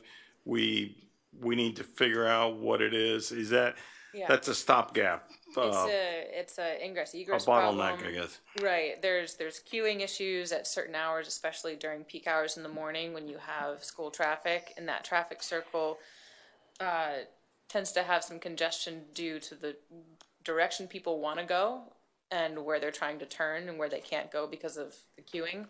So there's going to be some effort put towards finding a couple concepts and testing them out in models and figuring out what creates the best level of service in all directions at the peak hours that are causing those problems, and then we'll make a game plan for how to make those improvements. Okay, that would be a good Mr. Mayor, and other improvement. things that you're gonna see as well as us addressing that area at Harbor is also looking at traffic signalization and crosswalks on Crandon Boulevard. Finally today, very excited that we finally got out from underneath the Econo-Lite situation. Those permits are gone. The ones we had to back permit because we never permitted in the first place. That's a lesson learned. Permit in the first place, or else you end spend 2 years trying to back permit. Today we finally got out from underneath it. That's going to allow us to go forward in improving the signalization of Crandon Boulevard. Great. That is strictly an estimate. They have no plans for the traffic there. It's just from our discussion today, that 750, whatever you put down there. We know it'll cover design. Sorry? We know it'll cover design and Cover design. But Right. But So in we're, other words, we're gonna spend $750,000 no, to design a circle? I thought that No. was built a circle. no. What, it'll definitely cover design and it'll cover a portion of construction as well, but because we're planning on a fiscal year basis, we're assuming that a portion of that construction is gonna go into fiscal year 25. So what we're planning for is definitely covering design. And then progressing through maybe a first phase of construction or first phase of implementation. And then when fiscal year 25 comes around, we'll have a very solid idea of how much the whole improvement would cost. I guess I should ask you more questions today. I misunderstood. Well, so the simple thing is that we don't fully know right now, right? Right. So Well, we're still in planning and No, we're but I mean, you're looking at $750,000. Now you're not, that's design and construction. But we have any idea of what the design's gonna be like? No, that's what the design phase will be. So we'll do a planning and design phase. We'll actually test some alternatives. We'll figure out what makes sense. And we'll also do some value analysis. So we're not going to put a design together that's going to cost an astronomical amount of money. Right. But in that concept phase, we're going to develop alternatives that have different cost estimates, and we'll be bringing those to you. And as the council, you'll make decisions based off of what direction you want to go from a cost and level of service standpoint. What's the estimate for design or, not design, but to evaluate what might be a good system to make it more efficient to handle traffic? We don't know yet because the scope of work that we've developed, we haven't given to any consultant yet to get a quote back. We have drafted something, but we haven't put it out to one of our continuing services yet. So it's still in the works, but I mean, based off of my experience and our director's experience, I mean, it'll vary based off of how extensive it is. If we want them to look at the shopping center circulation as well, if we want them to look at a little bit further up to St. Agnes, that's expanding the scope. And the other piece of this is once the right turn lane's done, we're gonna have different data for the turning movements and the queuing times on that leg, which is gonna be necessary to actually make an informed design. We don't wanna start a design before that's complete and we can get good data. Yeah. So basically, it's just a placeholder for money. For right now, it's a Yes. placeholder for a project. it's a best yeah. cost estimate at this point Yeah. on what we need to have done. That's what I was, okay. Anything else? Do you want to roll? I just wanted to ask a question to Wait. Hey, do you have another one? No, I just wanted to ask that this design is not. We're not talking about Crandon and Harbor. No, we're not talking about that We're intersection. We're over- talking about the harbor section between Crandon and Fernwood. Fernwood, Okay. Yeah. that area. All right, so in the formulated resilient infrastructure adaptation program, the $500,000 we have carried forward funding, was that from the general fund or was that from the stormwater fund? Any idea where that was from? It's the capital improvement program, so it's probably a general fund General fund, appropriation. okay. Yeah. So if in fact, after our last, I guess you call it a workshop or something, and we got the big number and we all went, wow, and now we're back in the drawing boards again to try and figure out what we're going to do. Why are we going to go spend money with Black and Veatch and these people till we decide what we want to do as far as what level of storm sewer we need to make people happy at what level price, I should say, to make people happy? I think So- there's So we need that money this year. In other words, why do we need another 130,000 out of the general fund to do that? there's pieces of the IIP. I'm that- sorry? There's pieces of Black and Veatch's scope of work that may need to be expanded on. For example, there may be an opportunity or a need to perform a full stormwater rate fee study that programs out over time how much we would need to increase our stormwater fee to pay for the resilience program. That's why there's additional funding on top of that. I was sold to Black and Veatch. We're doing this because of the big dig, the one dig ones, and they were the big coordinators. That's what, and I wasn't sold on it, but I think most everybody else was sold on why we needed Black and Veatch. You weren't, I guess. That That's was still the mistaken. That's true, That's still the yeah, case. that's happening. Absolutely, and they're still coordinating. Yeah, but all the point design being work is that's since we doing don't know all what the- we're doing, all the yet upcoming- why are we going to go ahead and spending money there at this point? So Maybe we'll you're spend it next concerned year. about the timing between the decision that needs to be made on zone one versus, The simple thing is we're under contract with them, as we Yeah. approve the contract, I think whether it's back in Oh, July I know or you approved it. August. I voted against it, but I know you approved it. And so the money has to be there. Well, you have Obviously- money there. You have $500,000 carry forward. You have clean water revolving fund. You got grants. You got a total of $1,600,000, and we put the general fund additional 130, and I'm only saying, do you really need that this year? That's all. Or just having it there to come out to the total. I don't know. No, we That's do what need I'm it. talking about. We do need it. What? Based off the information that we have currently, and that's the best information we have, we do need it. Okay. Then Green capital improvements. the resilient, the K1 design zone there, the 5 million, there we have 100,000, and that was in the general fund before, I assume, to carry forward. Yes? Yes. And then we got the 600,000 other, and I forgot, just refresh my memory. Yeah. What the other was. That's the portion of the water and sewer department that so the water and sewer department joint powers agreement that we have with them is a reimbursement based agreement. So we would perform the water and sewer capital improvement related design, submit them the invoices and the designs, they approve it, and then we get reimbursed for that. So that other reflects essentially a reimbursement from WASD for the work that is related to the K8 Zone 1 design that water and sewer would be involved with. Okay, again, I guess I was misinformed. I thought water and sewer department, this agreement we're making with them is when we went along with our big dig and we found pipes that had to be replaced, we would replace them. There's a What are we designing? There's a design coordination involved too. So we have, I think it's the water side of the as-built that they gave us that are undersized or made with the wrong kind of pipe, that kind of thing. And they've highlighted the portions that they have in their capital program for the next 5 years that they were planning on replacing at some point. So with that kind of information, That still has to get. So in other words, that still needs to get we're gonna do the designed. work for them That's going to Yeah. be and incorporated get to the reimbursed 8. for it. Exactly. So it's Yeah. no cost. No. Right. Yeah, it's a wash. But we got to pay for it up front because it's a reimbursable agreement. Okay, but that's just a cash flow, it's not a cost. Correct. That's correct. Okay. Correct. Yeah. Okay, good. Harper Circle. St. Agnes Field. We have a new lease on St. Agnes Field for the lighting. Yeah, he moved over. We were supposed to, basically, our discussion was that if we were gonna do the lighting and they came We've to us with extended a the lease. 5-year lease and the lights last for 10 years, that they We've would agree extended if the they lease. kept us out after 5. Do we have that in writing now? Yes, we've extended the lease. No, I know we extended the lease. My point is that their lease is only good for 5 years. They can't commit for more than 5. Todd, Okay, that's the archdiocese. No. And so as a result, they can kick us out at the end of 5 years. Todd. Even if a 10-year lease is a kick-out clause, correct? There's always been a. Yeah, so basically, There's a. Let him answer. my point is that the 273, we discussed this before, that we wouldn't spend this money unless they agreed that if they got rid of us, that pro rata, they would reimburse us. And my question is, have they agreed to that? No. They No? never have. We've done since we've been using that field, we've done those improvements with a similar agreement that's been amended 4 times.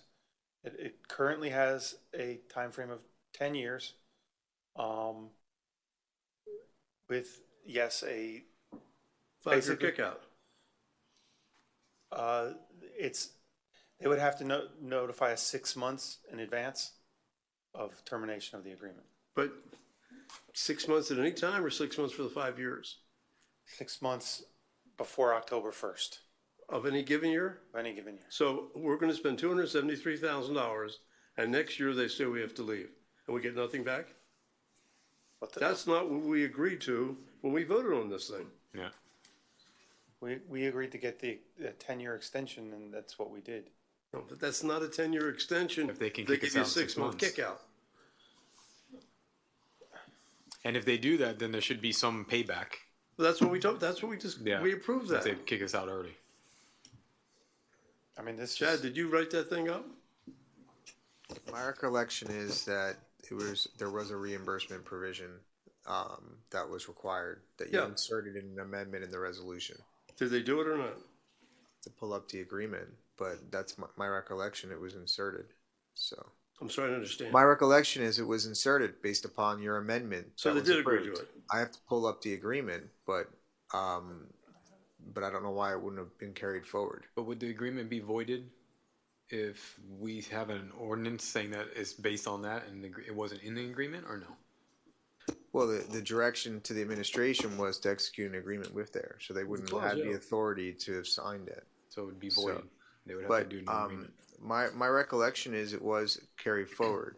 We'll look it up. We can check it out. Yes. Well, the point is, if that's not the agreement, we should go forward until we have an agreement. I mean, because you'd be paying $273,000 for 1 year of agree. lights. I I'm agree. not saying it's gonna happen, but you gotta be responsible. I agree. Okay, you guys worked on this, what, a year ago, or? A few years ago, I don't remember. Yeah, last August, I think we got signed. Oh.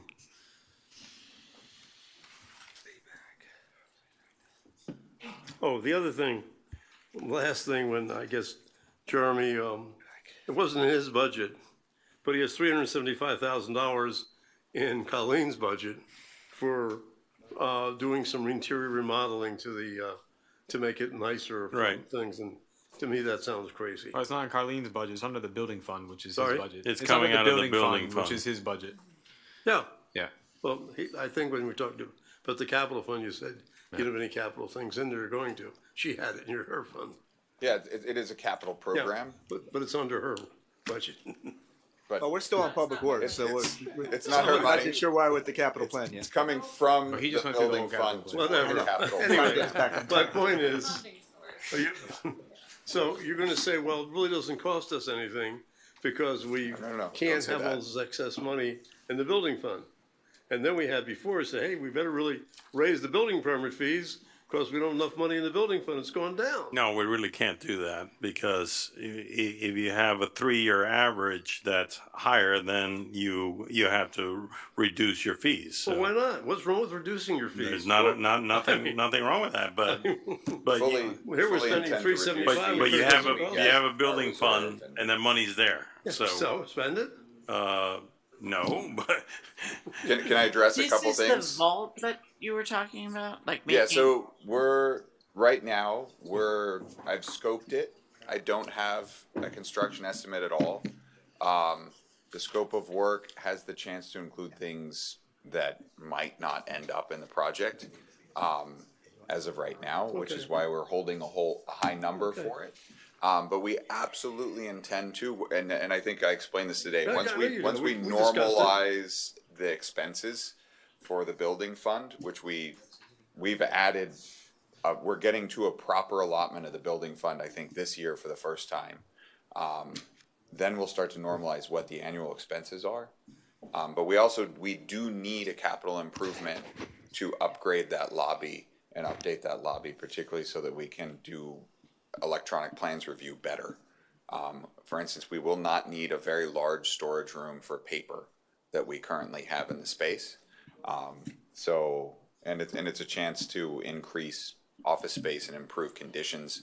It does have some larger scale things like overall update of HVAC controls, overall replacement of LED lighting instead of the fluorescent, along with lighting controls, and an emphasis on worker okay, so that's maintenance, but if we don't want to do maintenance, is that No, it? that's capital. Okay. I'm not saying- I just want to make Oh, sure no, I understand you. I'm talking about the repartitioning for $375. That's what got me. But we Even do Brett- want to even do Brett went maintenance, charged. all right? I will be coming in, I think in October, I'll be coming to you with the scope of work and with the proposal from the architects to do the work. So we'll get a much more detailed review at that point. And the other thing is, last thing. How many other things How many- you got? Last one. I'm still I didn't waiting argue here. with Roland today, okay? We agreed on everything, okay? Oh, Can you my believe goodness. that? Yeah, I like Hard that. to believe. Mr. Mayor, I did have a. Mr. Mayor. I'm sorry, just had a question. I stepped out and everybody jumped in the Capitol, and I did have some questions on the Capitol. No, we're gonna go back to. Oh, he did? Yeah, nobody else has yet. No, we have. Oh, well, we're on the subject. We're still in public. Okay. Mr. Mayor, He's out of Todd control does have today. the. Have another thing yet? Mr. Mayor, Todd does have the one phrase inside the contract that discusses equipment that he can read. Yeah, the village intends to retrofit and upgrade the lighting equipment at the field. In the event the agreement is terminated, the improvements installed by the village and related equipment shall remain the property of the village and may be relocated. So we have to pay to remove everything and put it somewhere else. Yeah, So the. But we would because of the Village Green. But the turf, we can't do that. We're not talking turf. This is Oh, like it's No, just this lighting. was the field lighting. But the turf is going to be the same type of agreement, or no? That'll be a whole different agreement. okay. that's a whole different negotiation. And the resolution has the same language in it also. Okay. That's how bad rumors get started. Okay. Did you hear that? We get our lights back. What? If they terminate us, we take our lights. No. Public Works, you done? Put them in your packet. I think Public Works is done, Mr. Yeah, I Okay. think We can move on to admin and, Your house or mine? We each get one, Ed. We don't want to get our lights back, we want to get appropriated money back. That's what we agreed to, not to get the lights back in. Because apparently we need them at the village. Okay. You know how much it Oh, costs? we'll put 'em in your house, more too. than The lights themselves.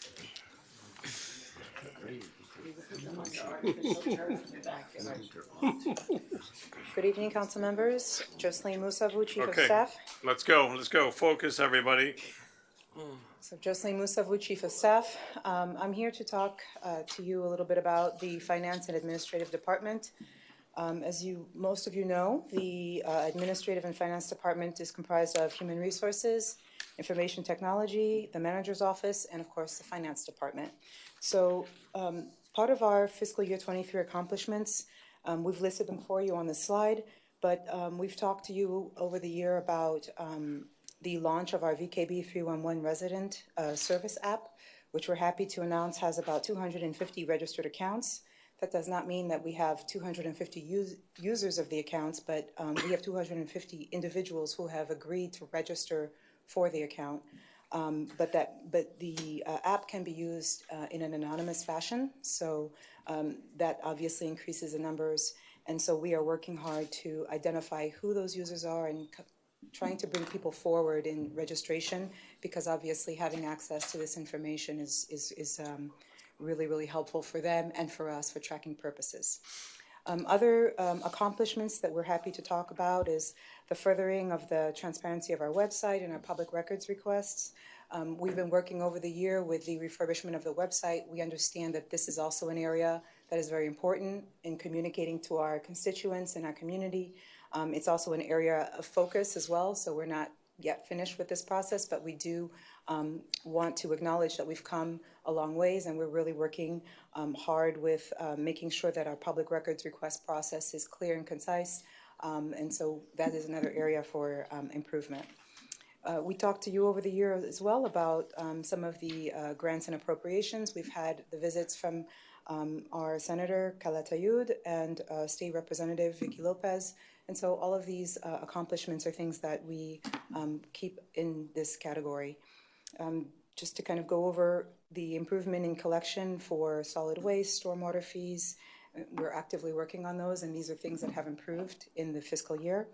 We've also been working hard in refining our communications plan, and part of that communication is also dealing with our transparency and allowing for folks to understand who we're in contract with through our MACL, which is our Master Agreement Contract List. So going into fiscal year 24, I touched upon a couple of points. We're continuously improving our resident service experience through our portals, through the way we communicate. We also want to continue to make sure that our budget and capital improvement programs are streamlined and clear for folks to understand. We've worked really, really hard on our procurement process and procedures and standardizing our bidding processes, our documents, even our presentations of memos and information to you guys, so that folks know where to look for the information when we bid the information out and when we bring it back to you for approval of contracts. So we are continuing to focus on that in next year. Strategic communications, obviously, and community engagement are always our focus. And we cannot do anything without technology and our systems. So a continuous upgrade to those systems and making sure that we have a solid platform, that we are safe from cybersecurity hacks and all of the information technology that supports the operation of our municipality. And then finally, as most of you know, we are continuously working with our legislative partners and our lobbyists. And so that agenda and all of those items are continuously being improved, revised, and we maintain those relationships. So that's a summary, a quick summary of some of the work that we do. I'd like to entertain any questions or clarify some points within our budget. Yeah, I have one question. I didn't know what workflow analysis is. This was the only department I wasn't not able to get to. Workflow analysis? So workflow analysis is similar to what we did the fire station or fire department this year. Go through, do analysis of its manpower, how they work, look for efficiencies, and then obviously implement it if we can. Okay. We were looking at doing it at the Parks Department for all the reasons that, you know, some of the things we talked about before. We haven't made that final decision yet, but I think that's what we're going to do this year. So is your idea to find like where the bottlenecks might be in each of these departments and how we can make that more efficient in order to produce more? Well, it's a manpower assessment and a workflow analysis as well. Okay.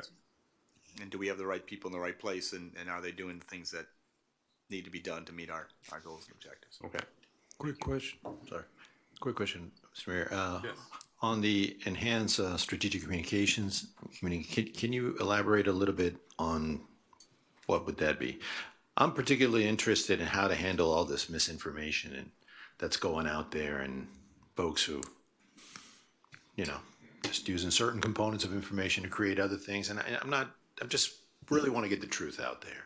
And it just appears that. Oh, in fact, we've been meeting with a number of consultants over the last, or some folks. Not just actually today was actually someone who is volunteering his time, but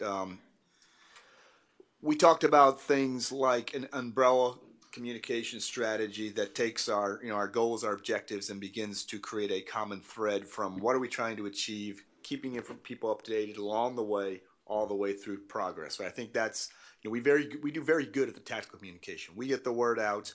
You know, I was actually somewhat embarrassed last week when I opened the Islander News, and I felt like we were, you know, it was like the state newspaper, because I think 80% of what was in there was village stuff. So I think we do very good on the every day, every week, what's going on and getting the word out. I think what we're not doing so well is that long-term strategic, what are our goals? Where are we now? Where are we going? And when do we know we've achieved it? Now, addressing your question is obviously it's a sensitive approach, right? Because there's always going to be misinformation out there, right? And you have to pick and choose which ones you want to counter. And I think the ones you want to counter are the ones that make a huge impact on maybe people's opinions. The guy brought up an interesting comment today. You know, we kind of went down the road of crisis management. I don't see it as crisis management. What he took it is more of the reputation management. And, you know, so it's somewhere in between of normal communications, crisis management. What are the things that we really want to counter where we see disinformation? Right. On the bigger and part of that is really, you know, picking and choosing what, excuse me for interrupting you, picking and choosing what platforms we want to watch. We can't watch them all. I mean, there's probably 5,000 different chat networks in this village, and we obviously don't want to be watching those things. I think what we want to do is when it starts to change a public opinion is where we really want to put, you know, our focus on. I mean, people have their opinions. They're always going to have their opinions. They're always going to talk with their friends, and that's perfectly fine. They have every right to do that. I think when it begins to create a situation where the information is not necessarily truth, to the best of our knowledge, right? I mean, we're also not the judges of truth either.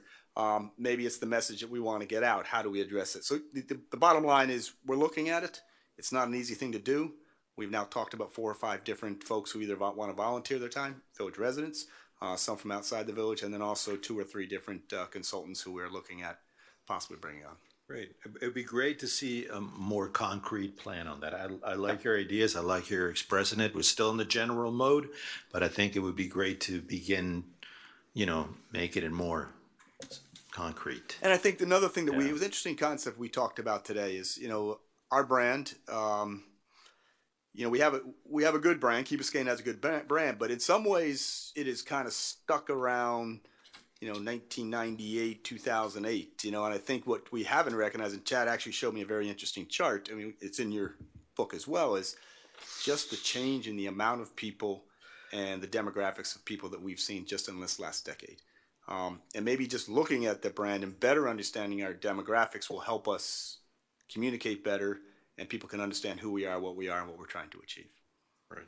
Yeah, I'd like to add to that, my colleague Fernando. I think it's vital. I think that what we do is so much communications oriented, and you know, when we talk up here, it's so important so that people know what we're doing and why we're doing these things, and that this is a key item for me. I think if we're talking about spending the amounts of money that we might have to spend, we have to keep the people informed. We have to let them know what's going on, how we're arriving at these conclusions, and when you think you've communicated enough, you haven't. And so it continues to be, I think, a huge line item that needs our attention, and we need to push this thing through,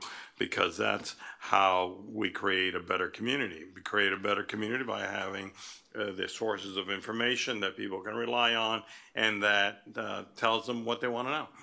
So, and I think another thing that came up, just to follow with what you're saying today, Mr. Mayor, is, you know, when we look at information, and obviously, you know, you all as elected officials are probably the number one ambassador of what we're trying to achieve here in the village. I believe, number one, and I know we owe you better information. We owe you more timely information, more comprehensive information, and that's also part of the strategic plan. How do we package that information to get to you at the right time in the right place? There's a lot of information going on, so we got to decide what that is, and I do the best I can to keep you guys up to date. But maybe we're not hitting the right thing, so maybe that's something we're going to have to talk about as a group to really understand how does that best work. And I think that follows that umbrella strategy of what do we want to achieve, where are we now, and where were we going, and how do we keep you all up to date so that you can keep the residents informed. Right. Great. All right, let's keep going.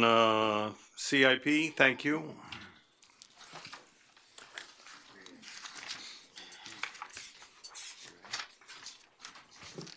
Okay, we dove into this a little bit, but this is the fiscal year 24 capital program. I've spoken with a few of you about some of the details of this. This is hard to read as well, so I apologize. I hope you have a more legible version in front of you. We are focusing on resilience, obviously, and there's a few safety and security measures in here that Chief Sousa spoke about, with completing the security and surveillance component, and then the village vehicles. I think the fire rescue trucks have been a point of conversation tonight, and additionally, the public art is another piece of the general fund for repairing some of the Badia plazas or the fountain pieces that need to be repaired. And other than that, I'll open it up for questions. There's a lot of information here. I can go through each. Okay, let's focus on the fiscal year 24 and this 2.75, if that's what we want to do, and if these are the projects that we want in there, and the amounts. Mr. Mayor. Yes. If I may, I have a question that, there's a number here that concerns me a little bit, and it's the design of the K-8. And I want to talk a little bit about that, because I think it's important to begin understanding. I understand we have to allocate a number for it, and I respect that. But I also think that we're still, in a way, I mean, based on the presentation that was made by the consultant, we're not really, in my opinion, we're not there yet with a design that will satisfy the needs that we have at the K-8. I mean, at this point, it seems to me like we're stopping at that pump station and that's it. And like I said before, we got 250 cubic feet per second being discharged, but we can only send to the bay 40. That is not, in my opinion, a successful design. Mm-hmm. That is not, in my opinion, a successful budget allocation for a design. So I think we really need to nail that down, hopefully, maybe, by the next budget hearing, or understand better how we're going to handle that. Because at this point, that, in my opinion, it remains an incomplete design. I hate to say that, but it really if I could answer you on that, I mean, first of all, we have to put a number down. That's just the way budgeting works. Because we got to get something in the budget to start with. Secondly, this design does not stop at the pump station. That would only be a scenario 2. We also have an opportunity for scenario 3 and scenario 5 as well. That here?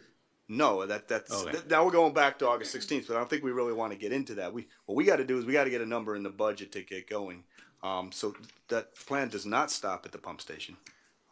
There is, if we want to go down scenario 5 and obviously pay a little bit more, that would be being able to discharge more than what it would do on a scenario Councilmember, 2. can I add something really quick to you? Absolutely. It's not, I'm on the same page as you, but I'm not worried about it. Why? Because it's not coming out of our general funds. This is coming out of our Clean Water State Revolving Fund, 3.5 million of it, and some is coming out of the grants. So that all has to come to us before they can actually ask for that money anyways, with I believe a 5-2 vote. So this is just saying that if we're gonna do it, we have that line item, but if we decide during the design that we're gonna change it, that has to come to us as a vote anyways. Nothing's coming out of the general fund, nothing's in millage in this area, so That's for fine. me, I'm not as worried No, about I'm just, it, but I'm on the just same concerned page. about the expectations of the public and how we're I'm on setting the a same, budget yeah. for that. It's more on those lines. And if I may Yeah. add, the total number here is not the cost of the design. What we have here are some redundancies. So the SRF funding is the loan financing that we have available to us to do the design. Right. The grant for $885,000, that's grant money. That's great. WASD money is similar to that, where that's reimbursable based off of what we spend. But let's say the design comes in well under the 5 million total.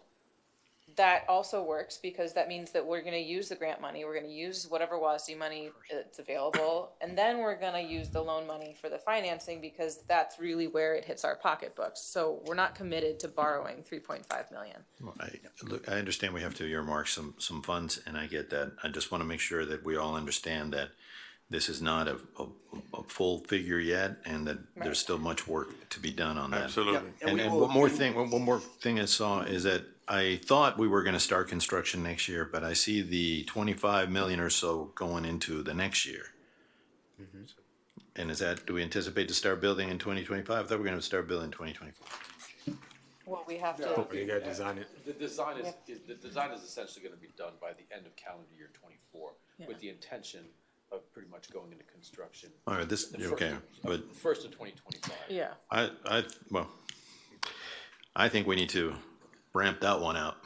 I agree. I think we need to ramp that one up. I mean, the expectations of council were that, I mean, at least from my perspective, was that we were going to accelerate this. I understand there's a lot to be done. I understand that there's a lot of things that are moving, a lot of pieces that are moving, but we really have to focus in getting this into construction by 2020. And we are. I think we've got a couple steps to get there. I think, coming out of August 16th, we want to get back with each and every one of you. And I think we're booking those meetings right now because I think you all have additional questions. After that, we're going to have a council workshop because you need an opportunity to speak with each other.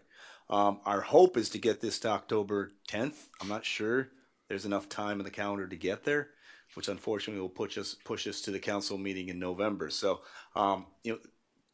time tells us we have to put money in the budget now because we got to make a budget. Right. And then time is kind of against us now because we've got to get this thing moving. And the longer it takes us to give AECOM a work order to move, the longer it's going to take for the design to be completed. So I think you all are not ready yet to make a decision, rightfully so. You need more information as individuals, and you need to be able to converse with each other as a group in order to give us the guidance to go forward, which we can put in the work order to tell AECOM to go forward with that. Yeah. I hope to get it to October 10th. That's my goal. I'm just hoping I can get you all together, to get each one of you individually, and then also get an opportunity to do a workshop.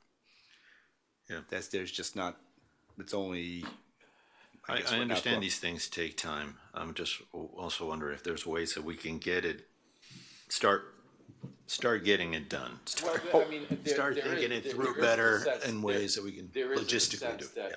If you don't have the level of comfort to move forward on the design, there's still elements of the work order 3 that need to be done before you ever get to being able to do the hardcore 30 to 100% designing. All that stuff needs to get done.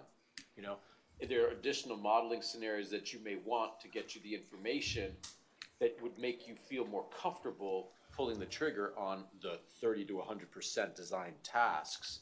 That is a large part of that third work order. that can be done up front. So we can keep, we can keep AECOM working and moving forward on things that they're gonna have to do anyway. And then at some point you'll have the level of comfort to then be able to pull the trigger on the actual tasks that are the 30 to 100% design tasks. And that may be, a couple months after they've already started on the front end pieces. And so I'm just wondering if they can. That's how we can keep again, the ball rolling along and keep making progress and not get bogged down and stalled out. It's easy to say how to do it. I know they're trying to get it done, but I'm wondering, and this is just a thought, food for thought for everybody, if there's a way that we can probably stagger the design within the K8, stagger the design, and so in different packages, so maybe we can get one portion completed while they're following on the other one. It's a little bit of a management thing, but at least we get the construction going. I see so many different separate elements that we're trying to put together into one complete design. By breaking up the work order into like a 3A and a 3B, and that way they're continuing to make progress on things that they're going to have to do anyway on the front end, and then as we move forward, the whole issue of permitting is. I'm sorry, I didn't mean to interrupt you, but I just want to. I know there's time here, but again, permitting is going to be critical. It's going to take time. We can stagger design, we can get some stuff out there, we can get some stuff maybe built, maybe not, I don't know, but just at least come up with a plan that we can accelerate. And that's what we're looking at for work order 3 is, we right now there's no money, right now AECOM, work order 2 is done, right? They did their presentation, there's a little bit residual money, but there's nothing there to have them continue to work. They don't do work until we give them work order 3. So we're looking at how to create that work order 3, following with what Roland said is, all right, let's create a new, let's now have a 3A that is continue on with the assessment that you all need some more feedback on, have a hard stop, literally say that in the work order, hard stop, come back to us for approval before you go to the 30 to 100% design. And then that's where we give guidance on the 30 100% design after you receive more information, and maybe we do that in a staggered way, as you're saying. But we've got to get, let's see one more thing, but we've got to make sure that we get money on this contract. Right now, there is no money on this contract. We got to get this thing moving. Work order 2 is done. And to just complement what Steve is saying, is that there's still things like geotechnical work and other sort of things that they need to do in order to then inform their 30 to 100% design. All that they can still keep doing under this 3A part of the scope of work. That way they're still making progress. We're not losing any time. You're gaining the information that you may need or want to get comfortable with the design. And then at that point, that's the hard stop. You make that's a milestone decision point, and then you move on to approving 3B. Right. I'm not. I actually commend you all. You're doing a great job in putting all this together. I know it's a tough thing to do. You're dealing with some very tight deadlines. That's what we're here to support you on. So, thank you. We're working it. Mr. Moss, and then we got to keep going here. All right, so I'll give you my 2 cents on the CIP. First, I think we should all recognize what a great job this team is doing. I mean, you guys are top-notch professionals. We have over $7 million coming in from not our pockets, and I've never seen that before. So this is incredible. And my questions to you today, Colleen, were, are these secured or are these what ifs? No, these are all secured. I think only $800,000 out of the 7-some million, almost $8 million is the only one we're waiting for. Yeah. And if it happens, if it doesn't, that would depend on whether we do the project or not. Mm-hmm. But that's unbelievable, first of all. Second, the Black and Veatch, and I mentioned this to Colleen today, and this goes back to what Councilmember London spoke about. It continues to keep saying the Black and Veatch, we're putting this together so we can do this dig once, big dig, whatever it is, and I completely disagree with that. So my take on it is that, yes, it's going to establish places where we can do the dig once. It may also establish places where we may not need to have dig once. So I think we have to I think we need to stop saying that they're here because of the dig once, because whether we do dig once or not, we know we have all these projects, and this is going to give us a guide of which way we want to do it. And additionally, what Councilmember Vasquez is saying, Black and Veatch is going to help us with, because we're looking also at when we can start projects, what type of finance we can really afford, when can this stuff start on top of other ones. to really start to spread out this capital improvement plan is going to be coming from whatever they're giving. So the $130,000 seems well spent in these type of projects that we're going for. So I definitely support that. I would just say that the one thing that I did mention that is not in the general fund, but it will pop up in the general fund in the future years, will be the beach park. I know it's something that we all want to do. We looked at this, it's beautiful, but we may want to look at possibly maybe scaling it back a little bit, going back into it and say, do we need to do all this stuff now? Can we phase it? Can we do something a little smaller so that we can move funds next year into other projects that might be needed? I'm still in the mindset that, of course, it's a beautiful project, but maybe it's more than what we actually need. It's still a beautiful park. We can go in there. We can give it some tender love and care. We can update the facilities, but maybe we don't need to do all the stuff now. So something to think about, because we're making those decisions on capital improvement, and that will go into the future years.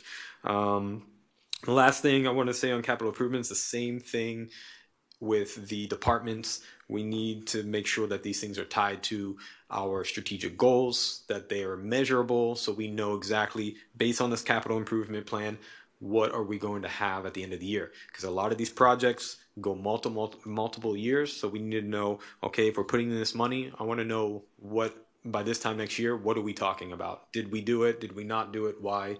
And you guys keep us updated like you usually do on how we're progressing.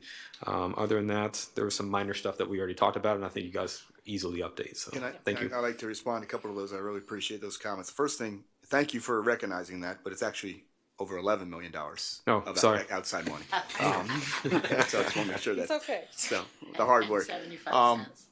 We've never said Black and Veatch is coming in to implement the Dig Once philosophy. Yeah. Black and Veatch is coming in to do an integration implementation plan.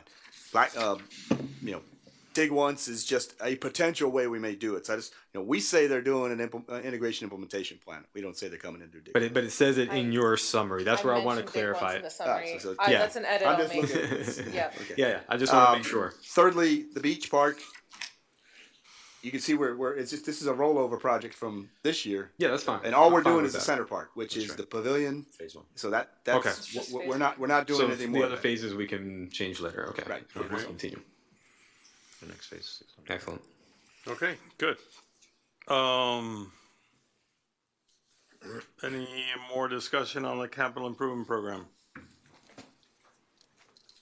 Just an observation. I think I appreciate all the discussion. I think we tend to think aloud on this complicated topic, which I think is understandable and probably inevitable, but ultimately not terribly helpful. I'm focused on really trying to garner the information that we need to come to a consensus, make a decision, give direction that will be the first of a series of directions that will be given in sequence over time. We express frustration with the lack of implementation, and we kind of flounder in dealing with the information that we require to give the direction to create implementation. So we're in a little bit of a circular trap, I think. And I think that the manager has come up with a good device to help us get out of that trap by sitting down with AECOM, asking the questions that we were unresolved about a couple of weeks ago, and garnering the knowledge that we need to move this thing forward. With one last thought, with respect to the beach park and maybe looking at that again, I think we're going to be looking at some other things again as well, probably, because much of what I think is embedded in the success of the plan ultimately involves easements and land acquisition that we're not even talking about in a systematic way embedded in the project overall, I think, and we're going to need to do that. Okay, thank you. I think based on the time that we have, what I'd like to do is go ahead and approve what we've been talking about here, even though you have a second shot at it in 2 weeks. We'll keep the the capital improvement projects that we have here, but doesn't mean that we can't look at them again and change them and move them around.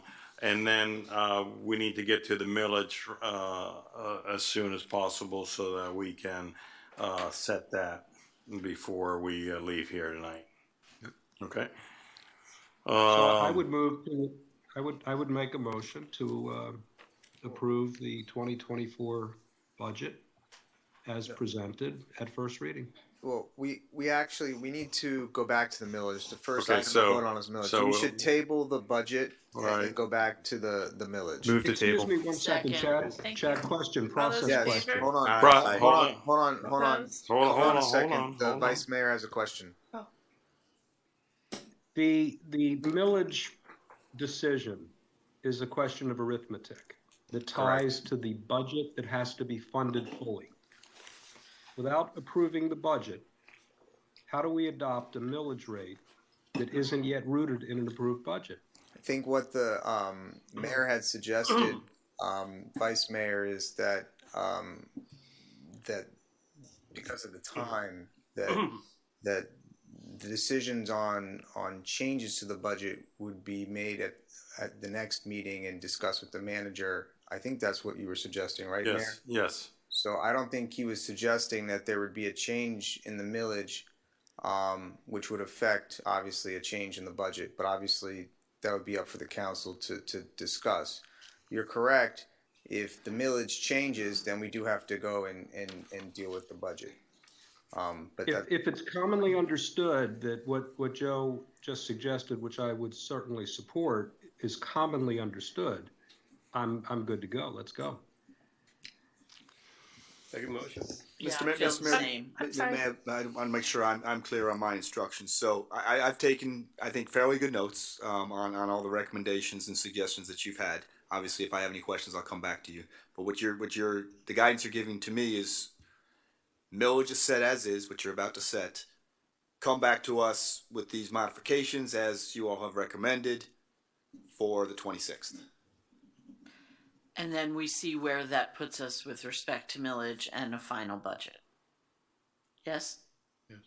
Or But do you if want we me to come adopt back as millage- is and then we tweak from there? So No, those no, are I the two think- options I that think, I want to make sure that I understand from you. Mr. Manager, because the direction will be if it were to occur, to approve the millage and budget as is, that would be how the agenda would read, but you would come with your recommendation of changes, including amendments. Yeah, and that's what I'm trying to make sure I'm clear from what the mayor is saying. Yeah. But, okay, so hypothetical, if at second reading, in response to the commentary that's been issued tonight, including direction on some of the community fundings, right? The institutions, the clubs, et cetera. Let's say the budget grows. And we've adopted millage tonight at the recommended millage rate for the budget as presented. No, once you adopt the millage tonight, you're pretty much locked in. You can't go any higher. That's it. I mean, you can only go lower. So That's right. That's right. So in answer to your question, if you're going to make changes, increase one item will require a decrease in another item. Then that's currently in the budget. Yep, that's right. The effectiveness is if we do this, the budget is not going to exceed the 41 million plus whatever it is. That's it. I am comfortable with what I have taken in as your recommendations that I think we can get there. Now, if you all change those recommendations, suggestions between now and then, we may have a problem. So I just want to, I think we can do what you want us to do, given what I've heard you say. But like the attorney said, we're locked in. You guys want a quick summary of what those are really quick? Please, can you read back your notes? All right. You're gonna test me, aren't you? You don't want to do the whole meeting again? I'll do it quick. Play I'll back do it the quick. tape. All right. No significant difference in police. So I'll make sure that's clear. I didn't see any changes. No significant changes in fire rescue, except for possibly looking at a rebuild versus a purchase analysis on the rescue trucks. Right. $1 million difference. That's all. No big deal. In pros, consider reducing trap, neuter, and release. That would free up some money for potentially fund zero waste culture, youth lead change. We'll have to figure out how to play those numbers. Do an evaluation of the pass-through of money, if there is a pass-through of money, of Concourse Elegance and Children's Business Fair. Do they go directly to charities? If so, that might be a way we can reduce funds.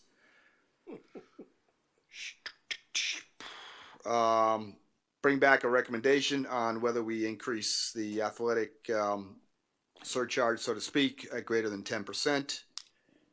And then there are a couple of things in, promotion of sports and whether we can do that with the current budget or not.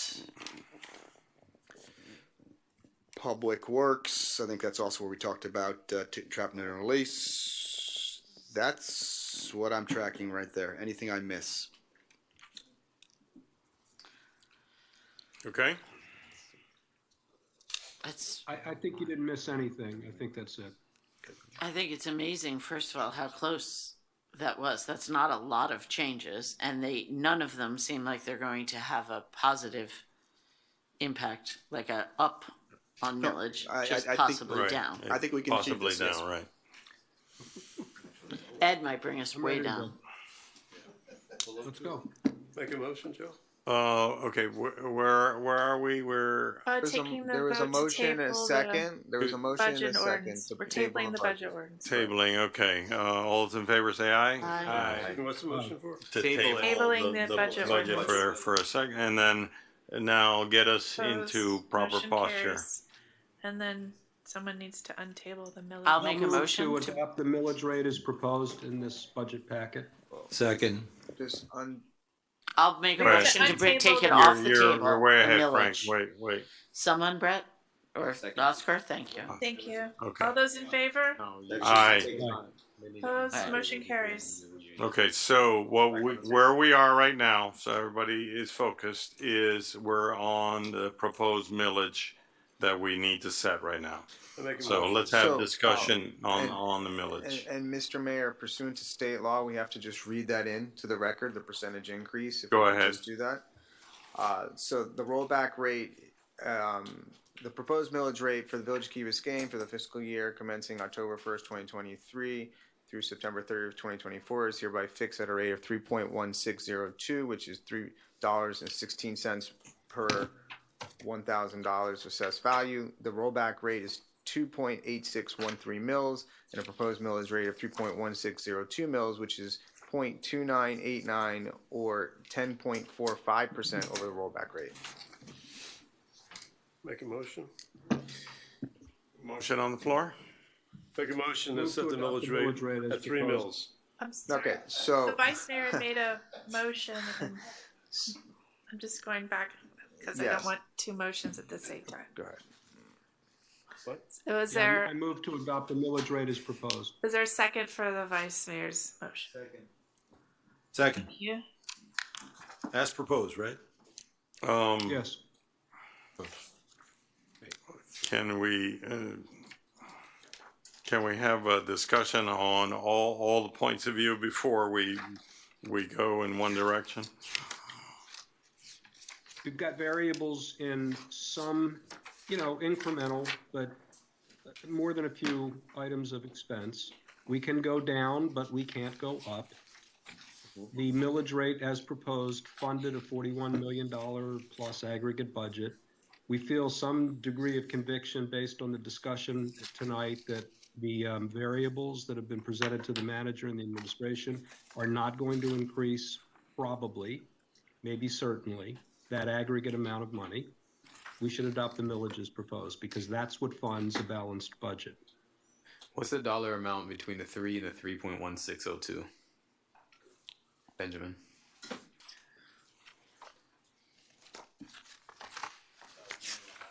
$1.5 million.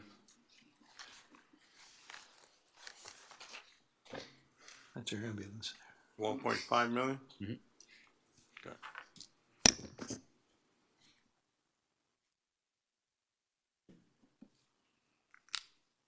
We can go down, we can't go up.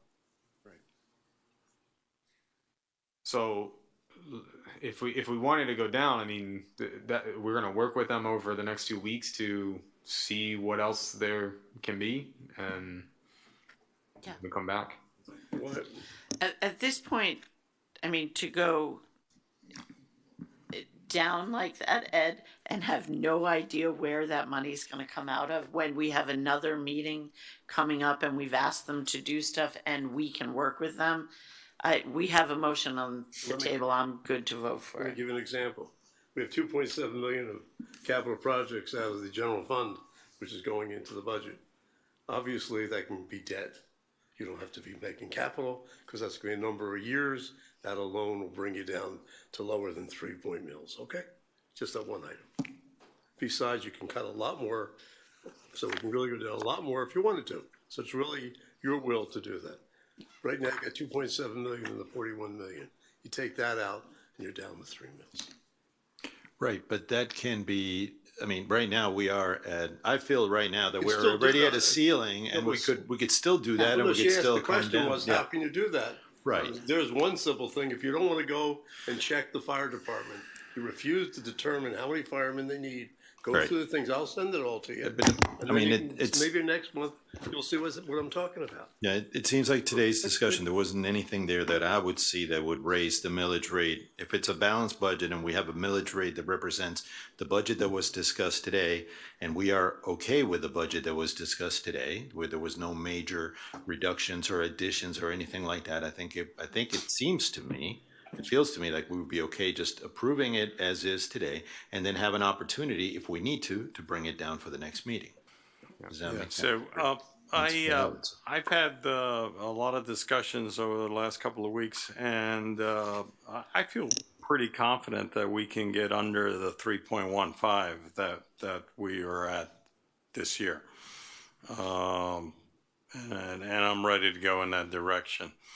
So that's, you know, if you guys want to do the 1.6 for today, that's not where I want to end up. So I would say that Ed's example is worth considering because we have had multiple discussions on the example that Ed just gave about an opportunity to reduce expense, and we've not validated it any time in multiple visits on the premise.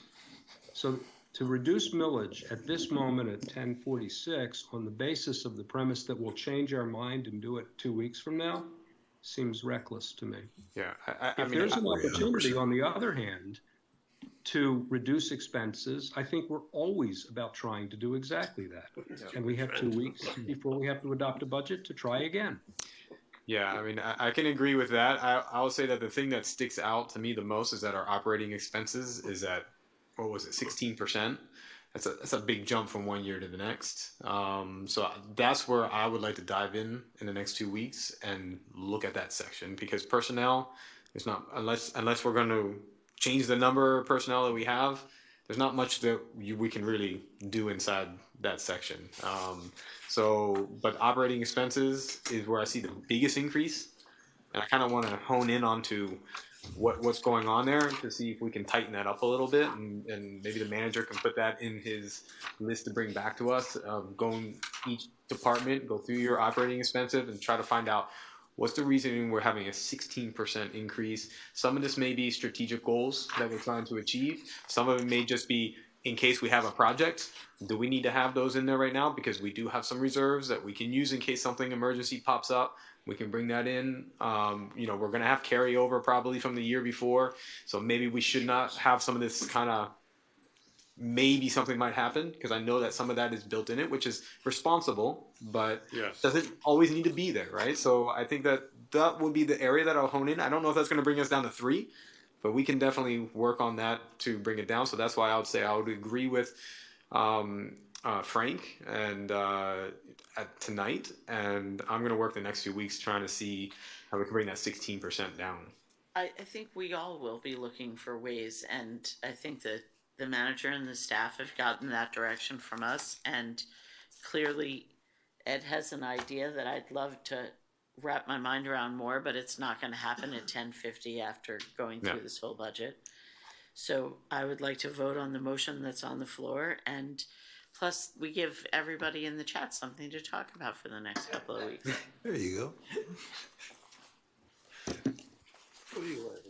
One quick question. I think the answer is yes, but by the second budget hearing, we'll have a pretty good understanding of what the operating budget surplus for this year will be. So we'll know what monies are available with some degree of certainty, more precise than tonight, in 2 weeks. Yes. Agreed. All right, I'm ready to vote. Two. All those in favor? Aye. Aye. Aye. Opposed? Aye.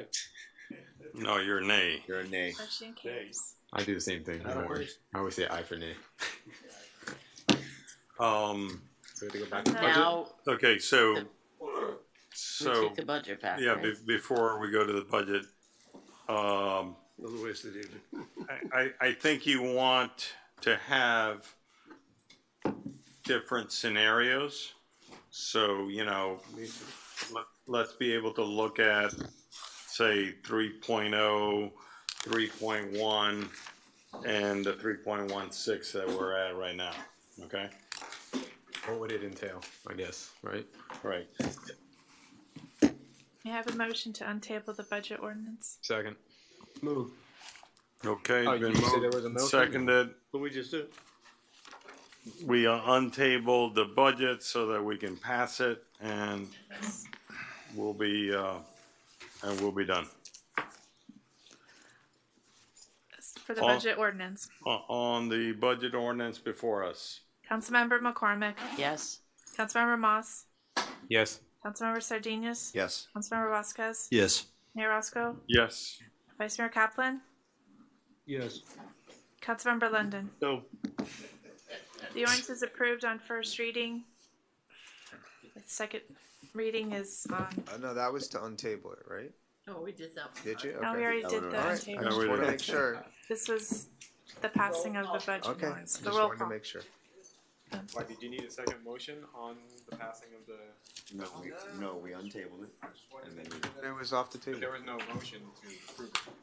There was only a motion to table it. no. I had an original motion. There wasn't, from before? Excuse me? What's wrong? Are we adjourning? Can we have a motion to adjourn? Motion to adjourn. Second. To approve it. All those in favor say aye. Aye. Yeah, I've been hearing that thing going around too.